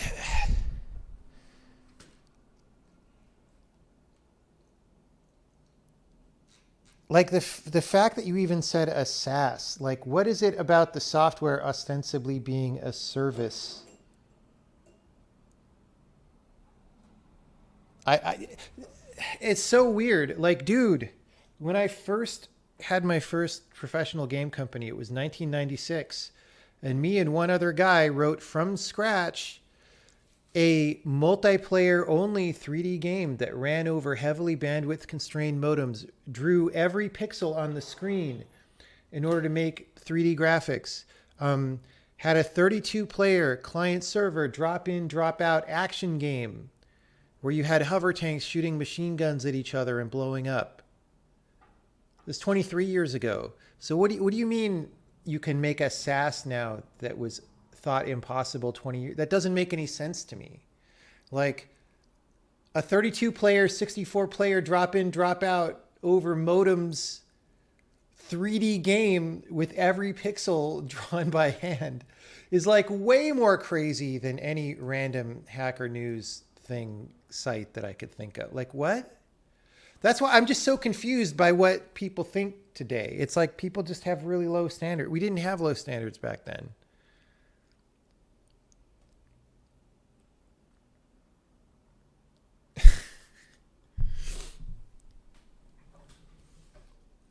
Now, that said, the game was kind of ugly because I didn't know how to art direct games back then, but you know, it's fine. What did I use to nuke my Twitter? I forget. I'm just using one of these websites that does it. If you just do a Google search, you can find it.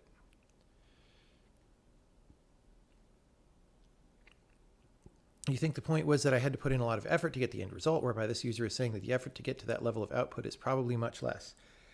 But, I mean,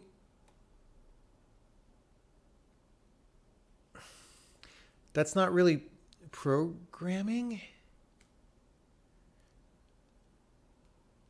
Like I can use a web page builder, like I forget the name of them, but there's like that doesn't mean that software is better. You think this project is Happy Cake? No, this is before Happy Cake. Happy Cake was later.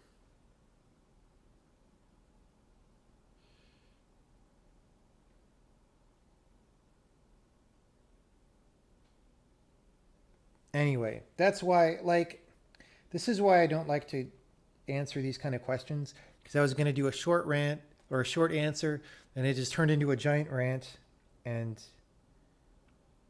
I don't even know what to say. I mean, saying these things over and over is going to raise my blood pressure, but I do have low blood pressure generally, so maybe I need to raise my blood pressure. What kind of program do I recommend for people who are bored of web development? I mean, just do what you're interested in. Just find something that's challenging and that you're interested in doing, and that's just how you get better.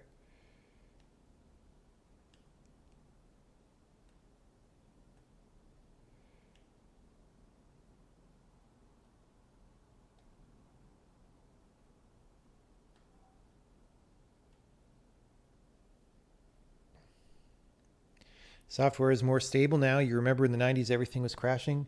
I mean, everything crashes today. So I kind of don't know what the difference is.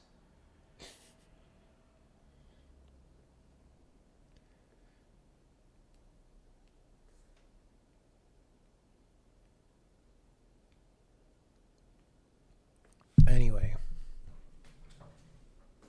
Okay, let's program instead of ranting.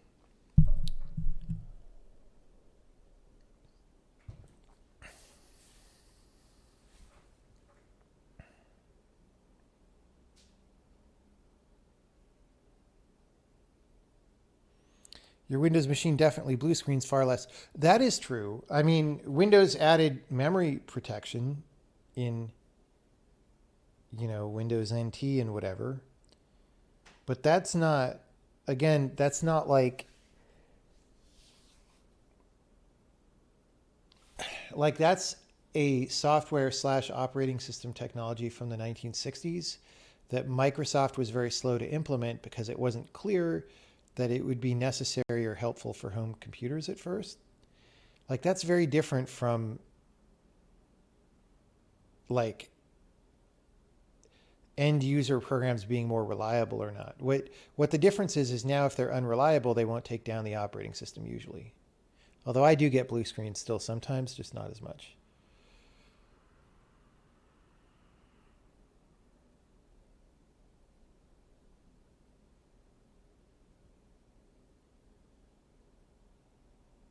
Okay.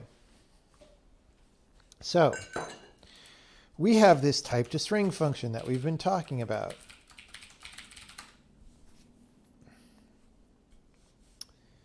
And we can do some stuff.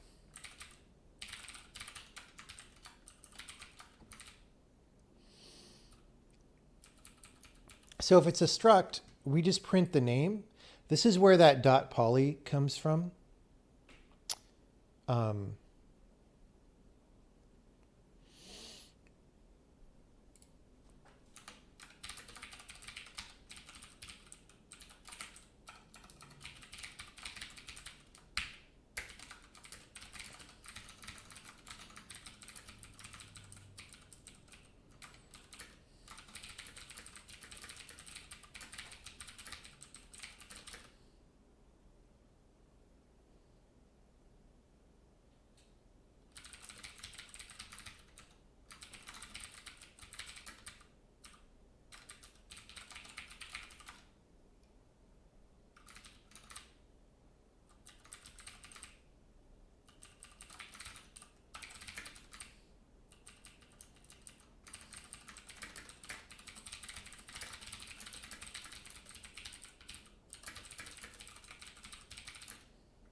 Okay, so we're going to do this, and then we're going to add an open paren. We're going to add a closed paren. And I'm going to add an incomplete here. And we're just going to verify that this is even the code path. It should be. Oh, wait, we have to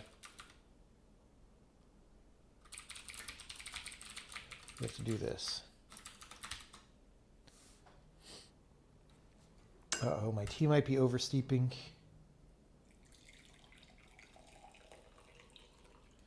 Yeah, I mean, again, so the kind of thing, when I say software is having problems, it's not getting better and all that, that is counter to a basic narrative that everybody believes, that software today is amazing and is way more capable, and the web is amazing and is way more capable than anything we could build before and all these things. And so I'm fundamentally disagreeing with that narrative. And the problem is it's not a valid rebuttal to reply to a disagreement of the narrative with the narrative. You know what I mean? So like replying to it by just saying, but you could make a SaaS today that's amazing compared to what people could say in the past. It's like, no, that's just the general narrative. To like actually back that up with facts, you need to like put facts in. Which is not what I see happening. Is it okay to contact me on Twitter to ask a question? Sure, but I might ignore it. I don't know. Do I think the idea of multi-core processor was successful? You think the single one with a large cache is better? It's definitely easier to program a single processor. The problem is you can't get the same performance. Like, we've reached the limit of what you can do with a single processor. That's why people are going multi-core. It's not like you could have a choice of the equivalent power in one core or split into many. It's that if you split into many, you can get a lot more compute power than if you just have one. So yeah, it's not as simple as that. Okay, we wanted table.poly incomplete. Okay, so first, that's not great. I put the wrong name there. So let's just fix that real fast.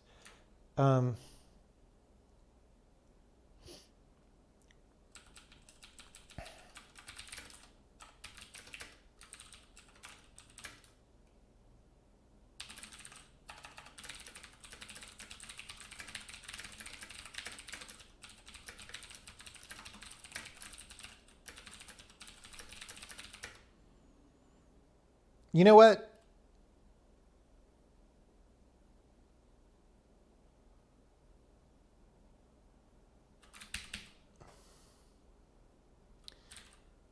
Yeah, the .poly thing, let's just get rid of that. And then we can just use the name.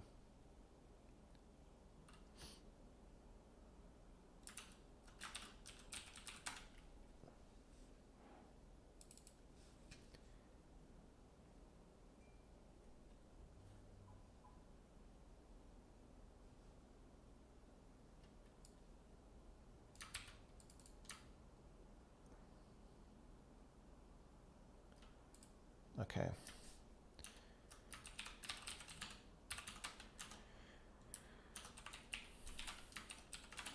We used to put a .poly here, but let's just use the same name so that error reporting doesn't have to go through gymnastics to skip the .poly. Nobody wants to see anyway.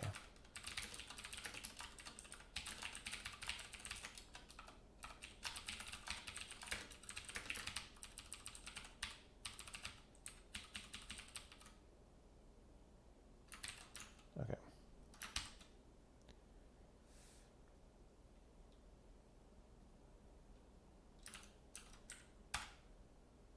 There we go. Table of incomplete. So now we actually put the arguments.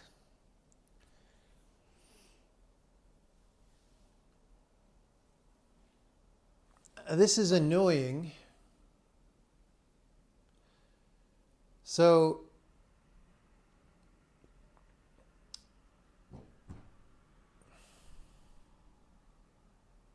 the problem is we want to print these arguments out in the order that the user expects. And they're actually in the constants block in some order, which may be like that, but may be different. For now, I'm just going to print them in constants block order and put the name there. And then if we want to tidy that up, like you can imagine that you want different reporting. Like if it's just a struct with one or two arguments, just like you might call a function with one or two little short names or short arguments, you don't want to put the names in there and stuff because it makes it more cumbersome. But if you have like 10 arguments, you probably do want to put the names even if they're in order, because like, what is argument 7 again? Like when you're looking at this thing, it's hard to read, right? So we probably will want to have a bimodal thing here that switches how it reports later. But for now, we will, well, not here, but in this place. So for now, we'll do this. We'll say,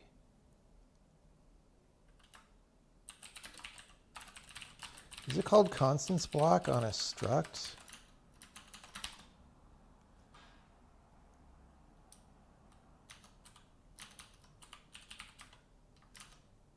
Oh, dot members, right?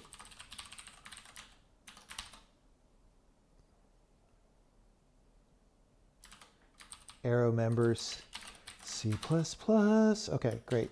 That is what it's called. So we're going to go here and we're going to say,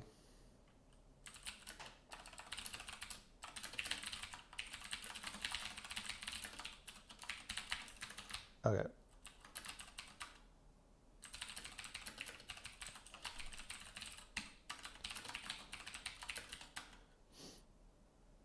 Okay, so first,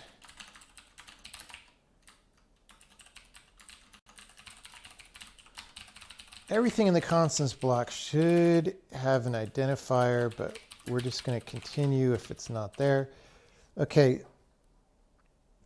So if there's no, okay, so we're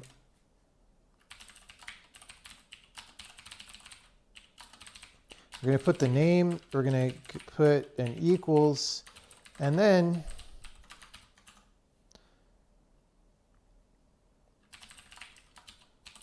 I'm just going to put this, I don't know, maybe use something better than ting-tanglers. Okay, so if there's an expression, now it's kind of annoying.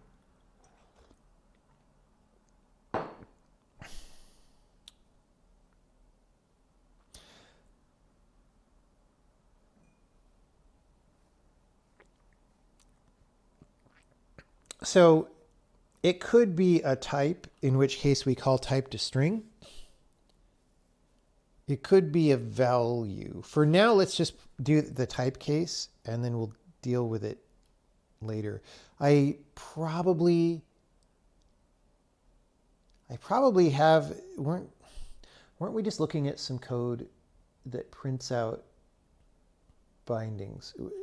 I'm just going to put this in, make it work, and then we'll look for how to print out values. Because values get annoying because they could be like frickin' anything, dude. All right. If there's an expression, we're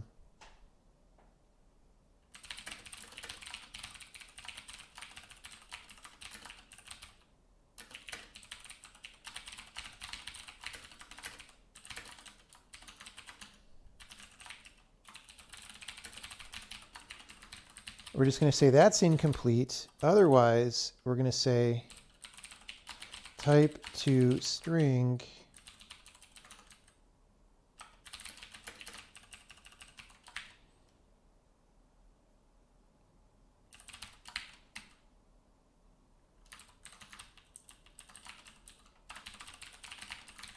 like that.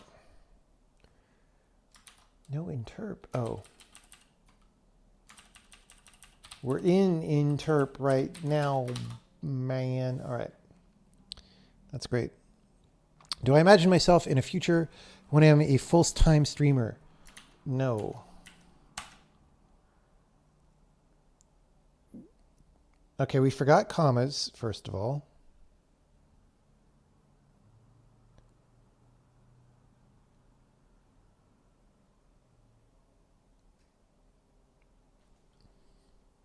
And then, secondly, I'm printing the wrong things.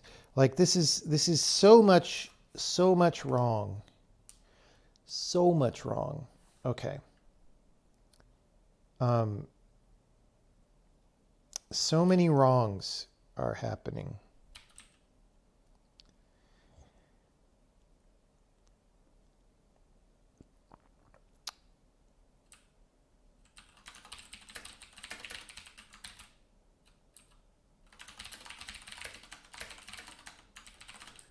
Do nothing else. Add a comma. Okay, then down here where we say type to string of defen, we don't want that. And we don't even want this.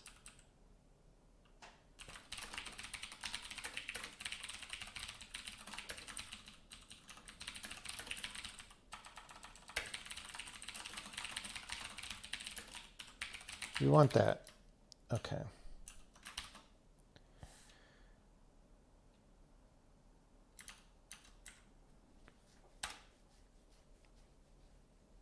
What? Oh, I didn't say.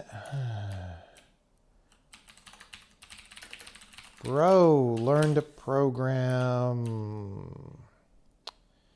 Learn to program. Okay. So, table, key type is string, value type is int.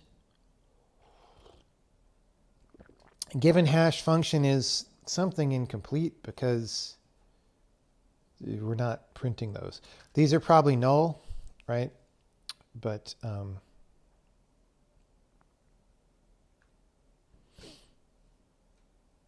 feel like this might get too long even. We'll see. We'll see.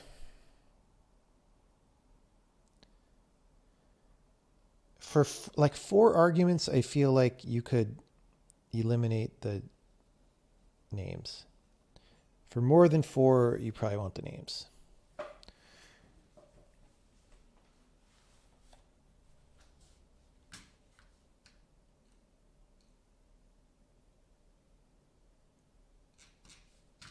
Okay.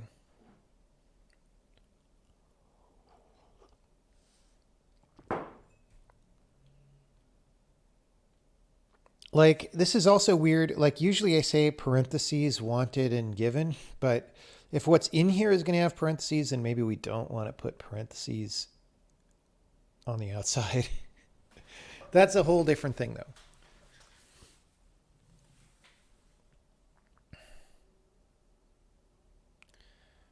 Okay.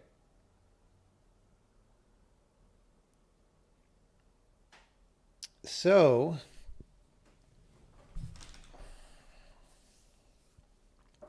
like I said, I feel like there is already some routine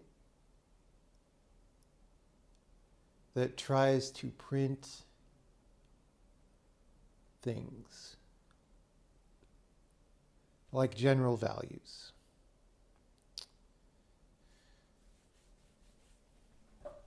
I don't remember. We were looking at some stuff that maybe kind of did that earlier in the stream, and then just because I had a lot going on. I see type to string, I see operator to string. The operator to string is a totally different.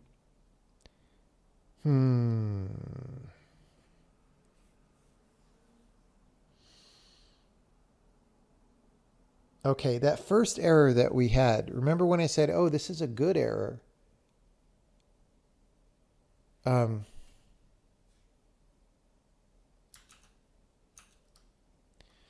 That was in typer.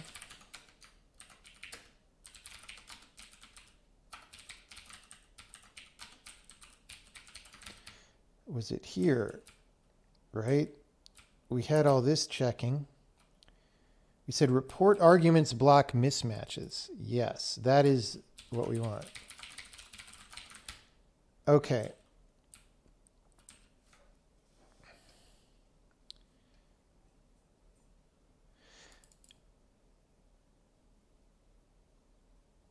Add parameter string.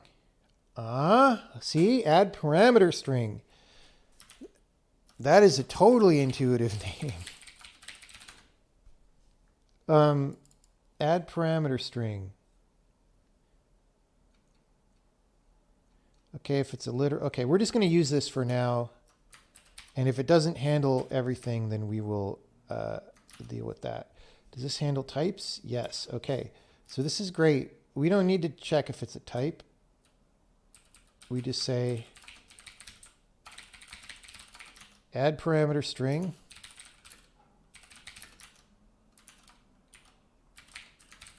There. Boom. Now what happens in a bigger code base is people don't know that that exists, and then they write their own, and then eventually you have 17 of them.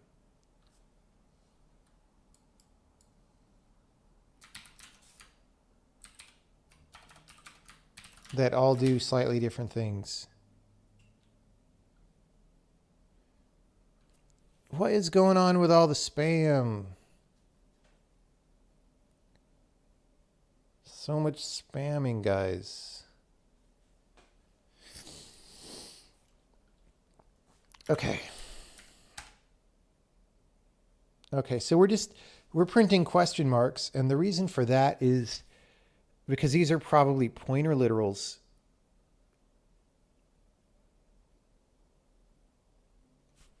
Right.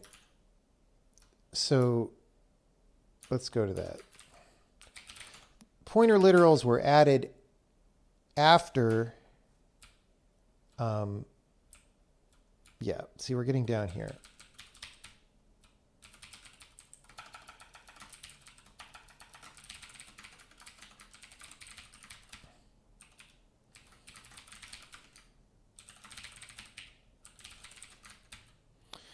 In fact, we're going to want to do array literals and all this stuff. Let's just put some placeholders for these. Guys, cut it out, or I'm going to have to ban Insabot. What's going on? There's so much spam. Anyway. I don't know. Maybe it's fine if nobody's actually saying anything in the chat, but it's just too much at some point. So all these things were added since this function was made.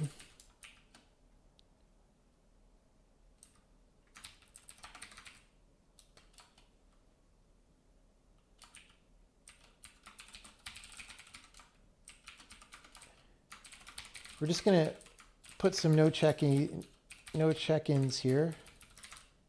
Whoops. Like some of these, it's not even clear what's a good way to print them out.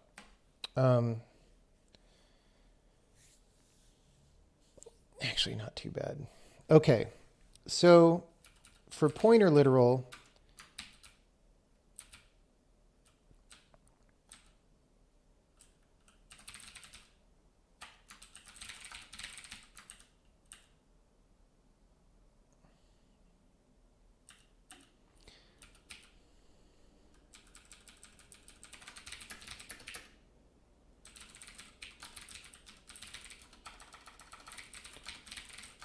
I'm just going to put these here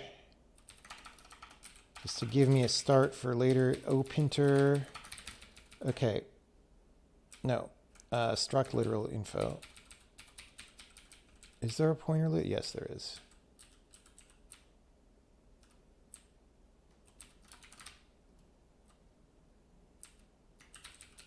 Whoops. No, that's fine. So pointer literal info is tiny, so we just put it by values. Okay, so pointer literal info.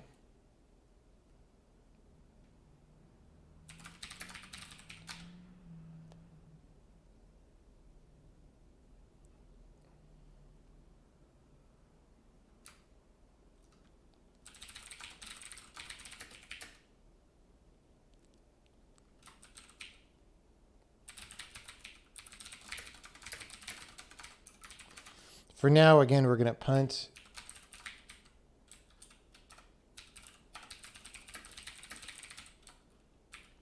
And then we're just going to try to do as good of a job on these. Because the problem is, like, literally any value could be a parameter to a struct. So, like, you need to be able to print out basically anything,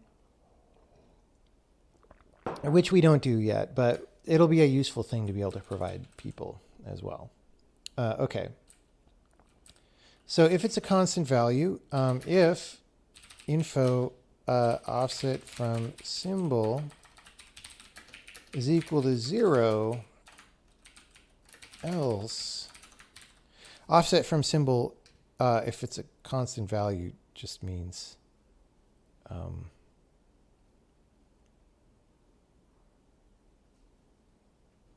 yeah. Some of these are not really very printable. We'll deal with that later. Here we just say null, right?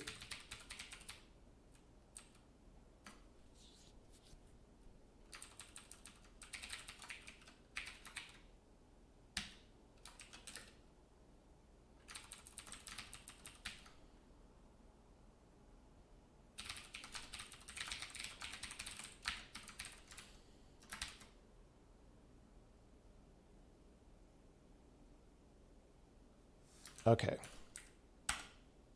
There we go.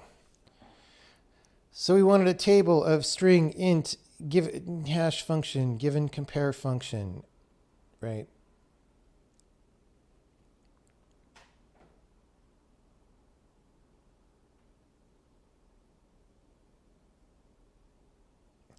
So I don't like the parentheses now.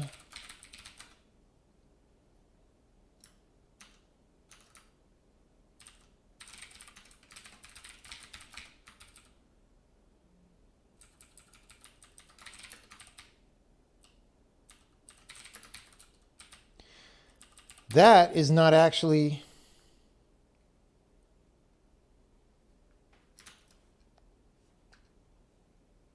the one that we're using, though, because we do this manually sometimes.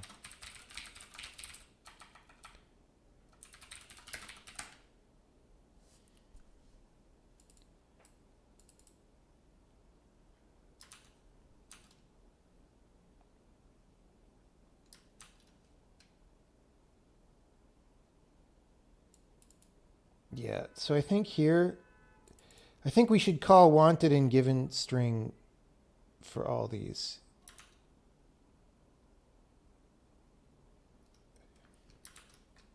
For consistency.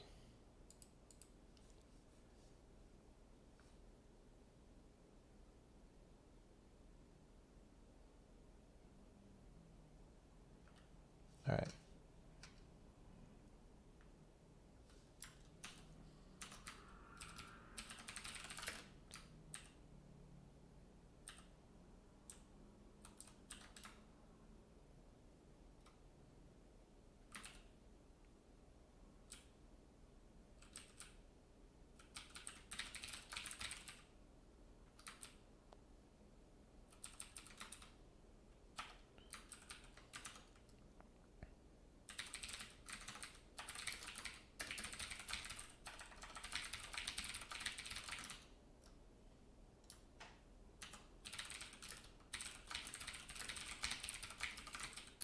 Okay.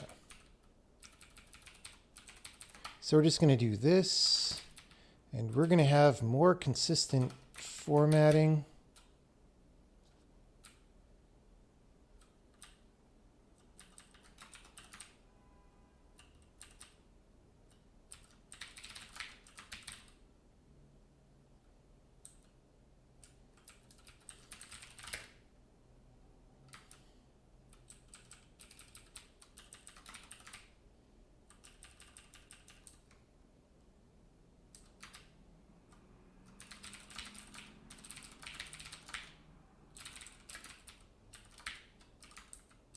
Whoops, type wanted, type given.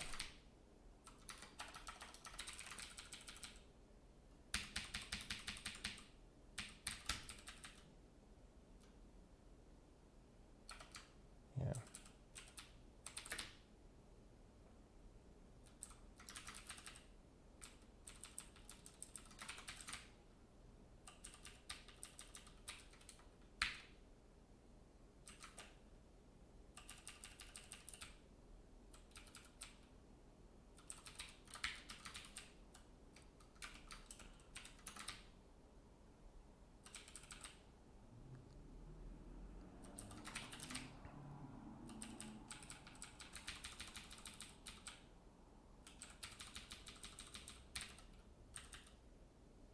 Okay.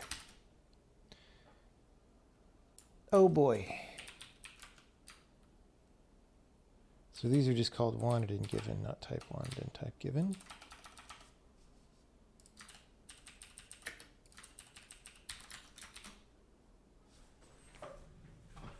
Thoughts on fixed point? You mean fixed point math numbers? You need them sometimes. Okay.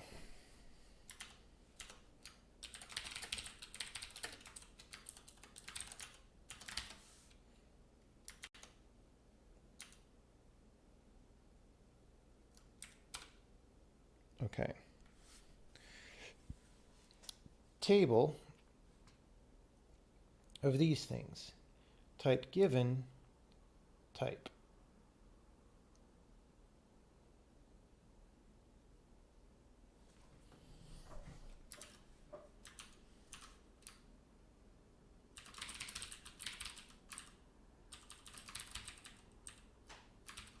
All right. Okay, we have greater consistency in our error messages, and we are not using parentheses, which means in the case where we do have parentheses, it's not as big of a deal. As I've said, it is maybe a good idea to add like a short mode here.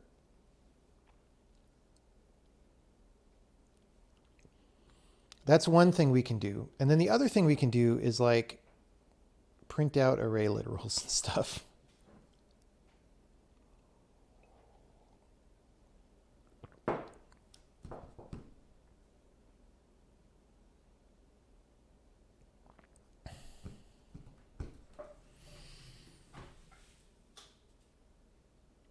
Shouldn't use scope-free strings. Well, no. I mean, when I report errors, I leak right now usually because I don't care.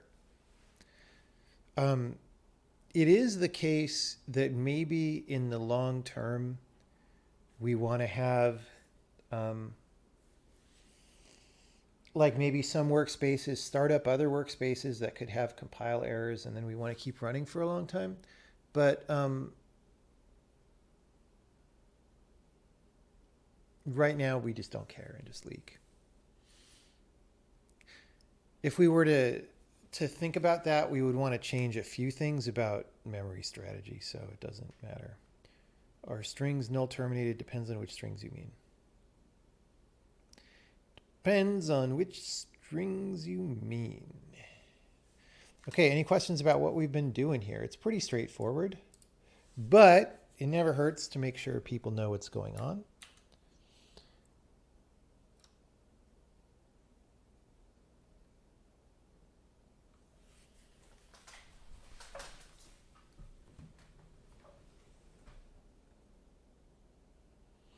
I guess, Microsoft C compiler, when it gets a template error in the error message, it says like the equivalent of like wanted table of T where T equals blah, blah, blah. In fact, I even got that error like this morning, I think, which is super annoying way of reporting it. I would rather do this or even, the no names version of it.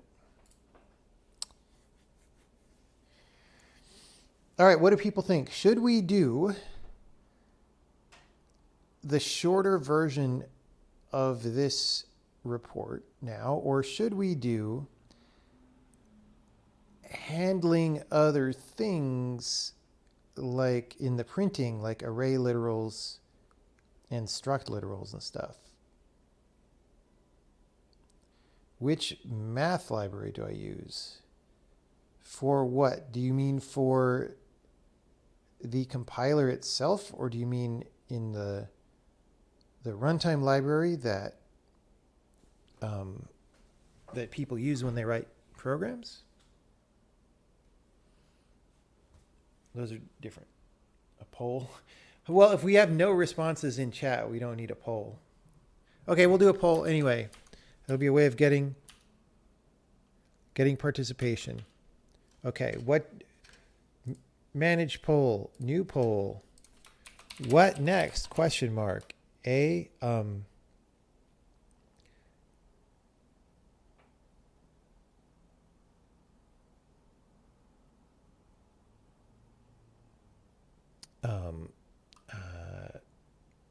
Shorter reporting of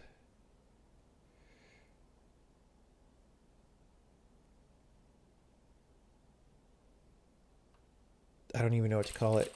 Dude, this poll doesn't let me put any characters.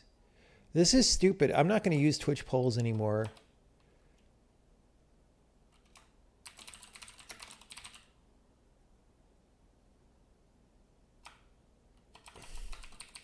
Shorter error message versus handle print more types. Dude, whoever did this poll feature on Twitter is a bad person. Wait.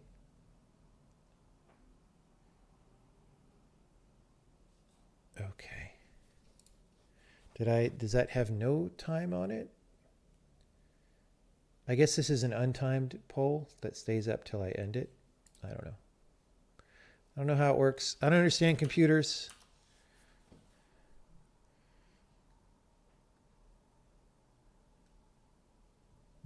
No, we will not have garbage collection.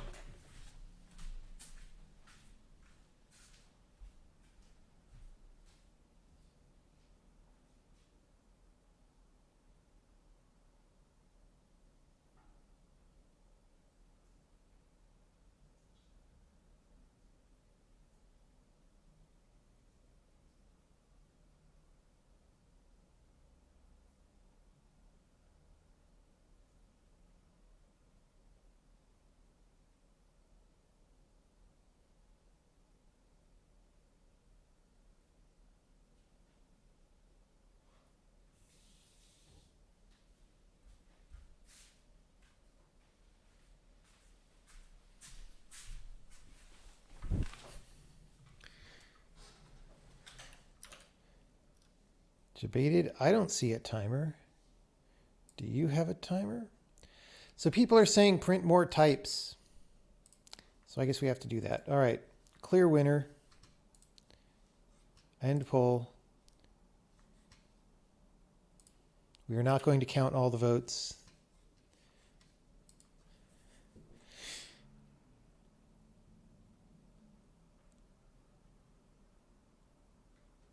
Okay.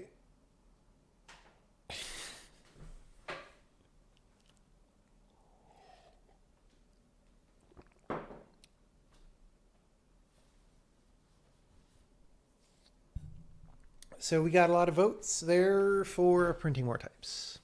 So to know that we printed more types, we should make some tests. So let's go here and we'll be like, wait, are we running A? We're running A. So we'll go to A. See, the thing is, I don't want to mess with hash table. So we could just make this a different thing. We'll make this a banana. All right.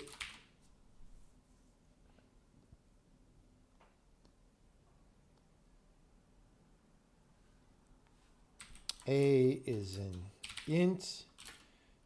B is a string.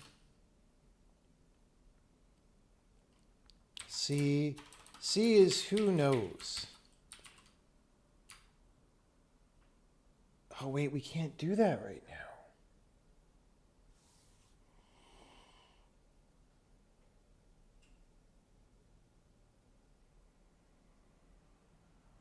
This is like one of these. I don't think we can do that in a struct, which is silly. We should be able to. It's something I've wanted to fix for a while. Banana implements fruit. Okay.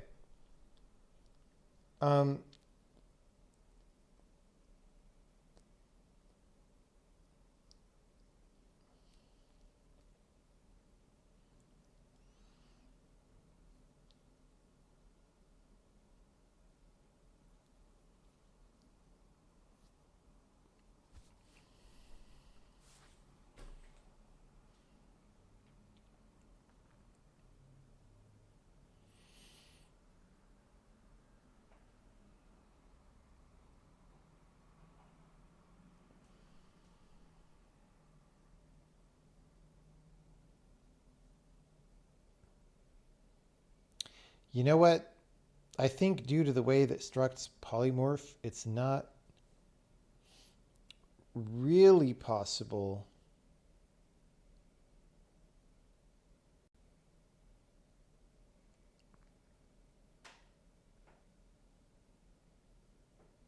to get an array literal here right now, which is actually, that's been filed on me as a different bug.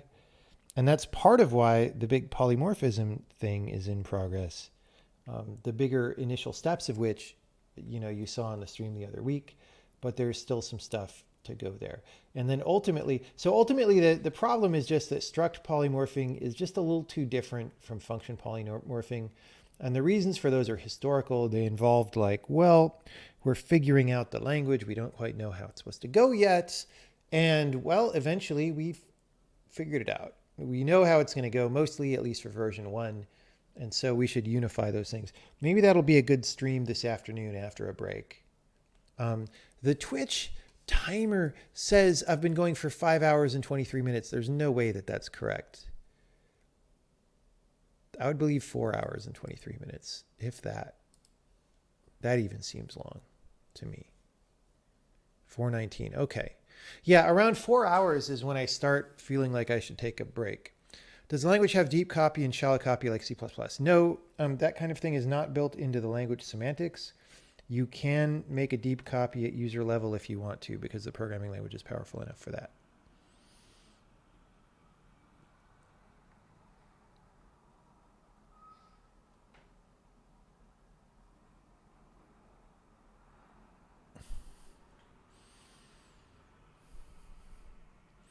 What's the difference between a struct function and a function? There's no such thing as a struct function. What you're looking at, I think, when it looks like this or this, that's just the syntax for writing parameters for a struct, but that doesn't make it a function, really. I mean, unless you want to have a very functional language way of thinking about it, I guess. But it's just a struct with parameters. What do I do on my breaks? I don't know. Something different every time. Different every time. Okay. Let's just at least test. I'm just going to put this in the to-do.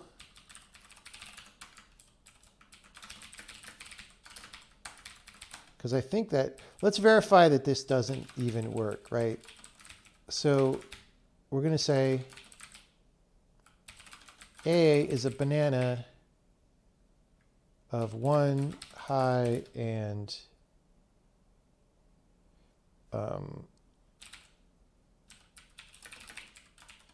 right.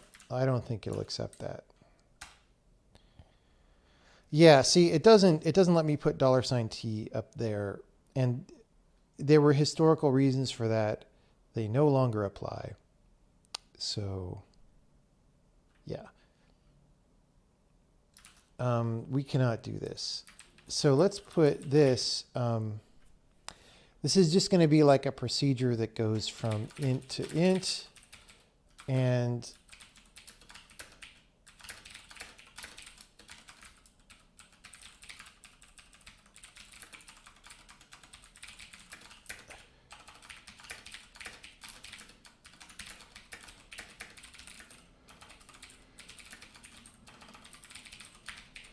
okay, so we'll do that. We'll do A is banana of these things, right? And then B is banana of 2 by and sailor, right? Okay, that compiles. Now,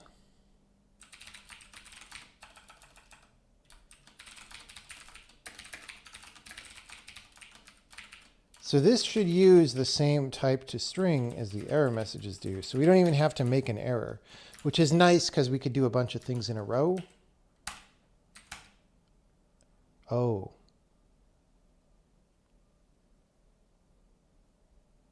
Okay, never mind. Okay, this type printing is the user level type printing, which is a totally different thing, which we may want to modify to do all this stuff. But actually, that's different. Yes, that is different. Sorry, that's me being 4.5 hours in. We do need to make an error message to get the compiler to do a thing. So let's say F is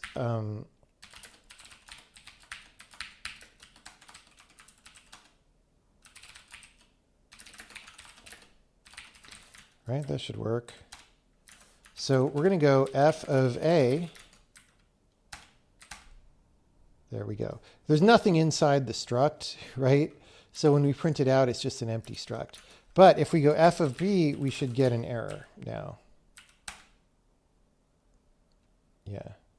Incompatible specializations of banana. Okay, that's our other error message that we copied from, interestingly. And we don't know how to print the functions.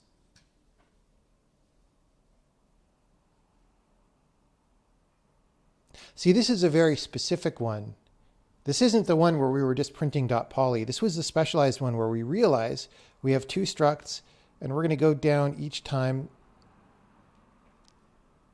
and say that they don't, the things that don't match, right?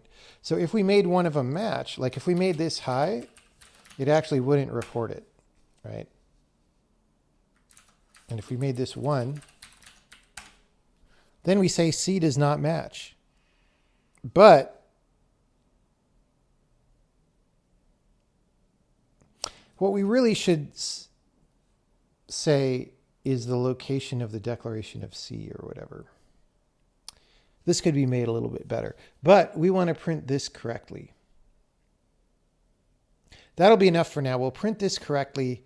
I'll take a break. When I come back, we can chase down that other assert that we got, if I can remember what that is. And then maybe we can start, like, make bake arguments and all that stuff, work on structs, which will be great. And then we could make that $T thing that I just complained about actually work on structs. And that would be enough even to deliver a beta to people. Because I think they would appreciate that being ironed out.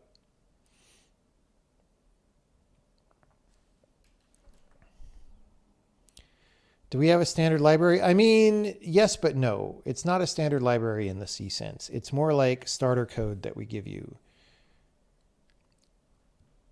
Static or dynamic introspection? Both. You'd have to be more specific about what you mean by those things. What if you just pass banana? Just passing banana will give you the same error as before.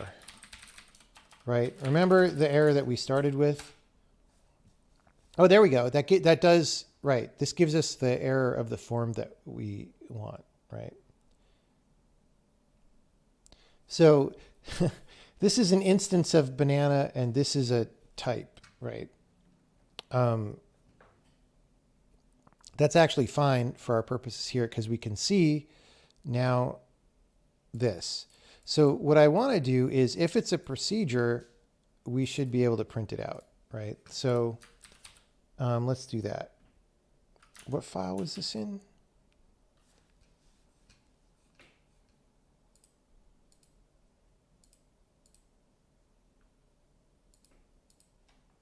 Print asked. Okay, if it's a lambda, did we get 3 question marks? No, we got 2 question marks.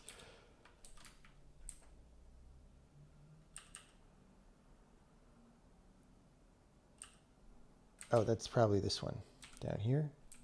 Yes.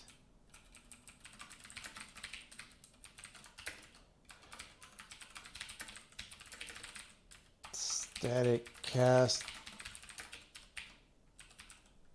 value.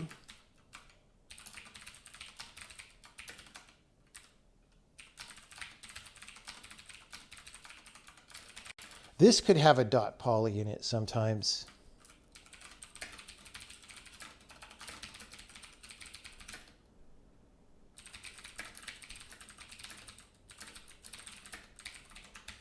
Otherwise,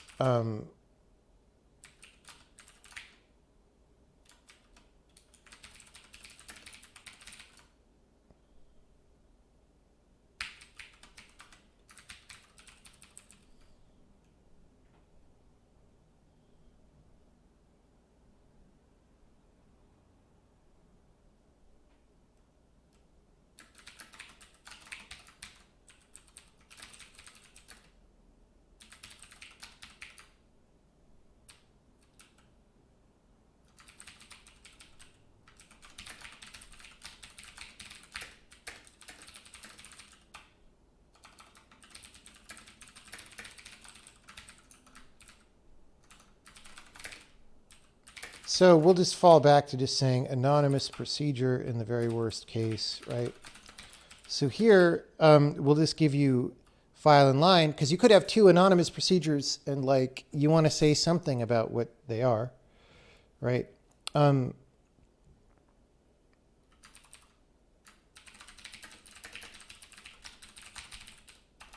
Load fino.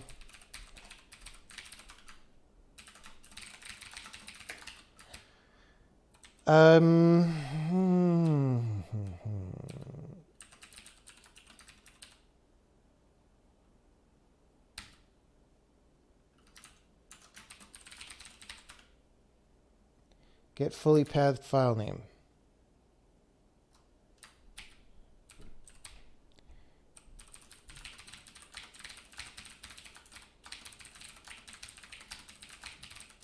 All right. So we do that. Whoops.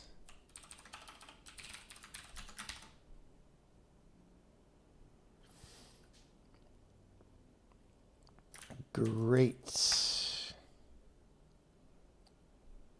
Oh, I didn't break, so we still get the question marks because of the magic of C switch statements. All right. So that's fine.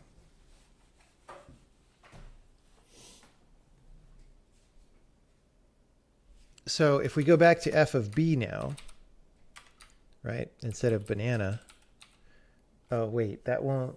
Well, okay, it'll go the other mode of printing, right? Wanted factorial, got Sailor. We could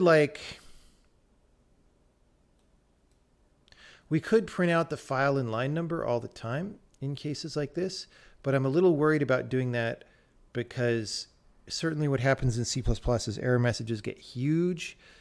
So I kind of want to avoid that unless we decide for specific cases that it's the right thing. Instead of saying C does not match, I'm going to say parameter. I'm going to say struct parameter C does not match because that makes it a little clearer.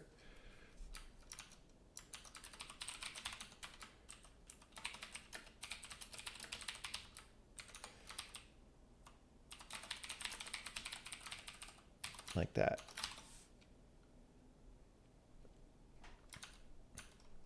Because you might be like, you know, maybe sometimes there's a function that has the same variable name as the struct or whatever.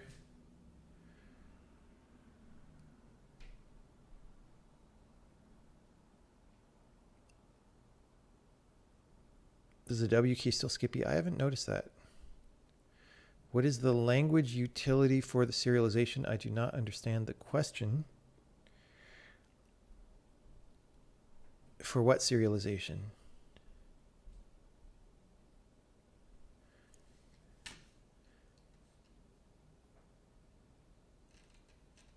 If a function wants a lambda as input, how would you pass an overloaded function to it?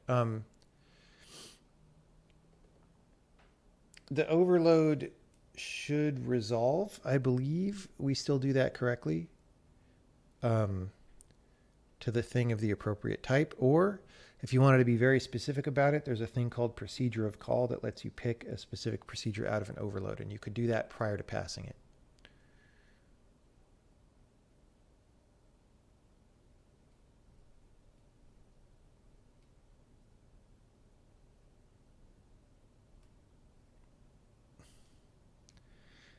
It's called constructor argument. No, it isn't.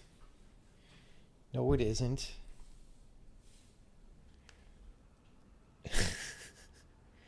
Constructor argument. No. No.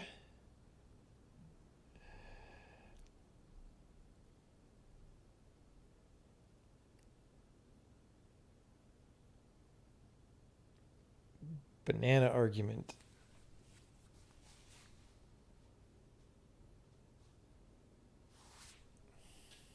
All right.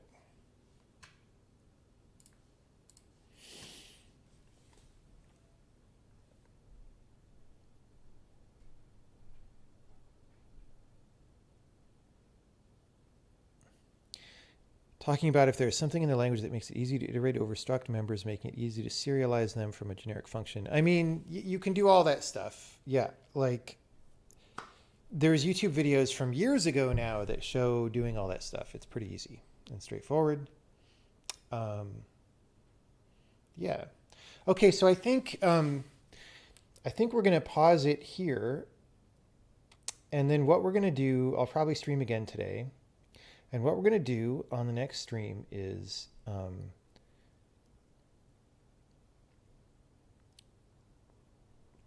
start hammering on some of that struct polymorphism stuff.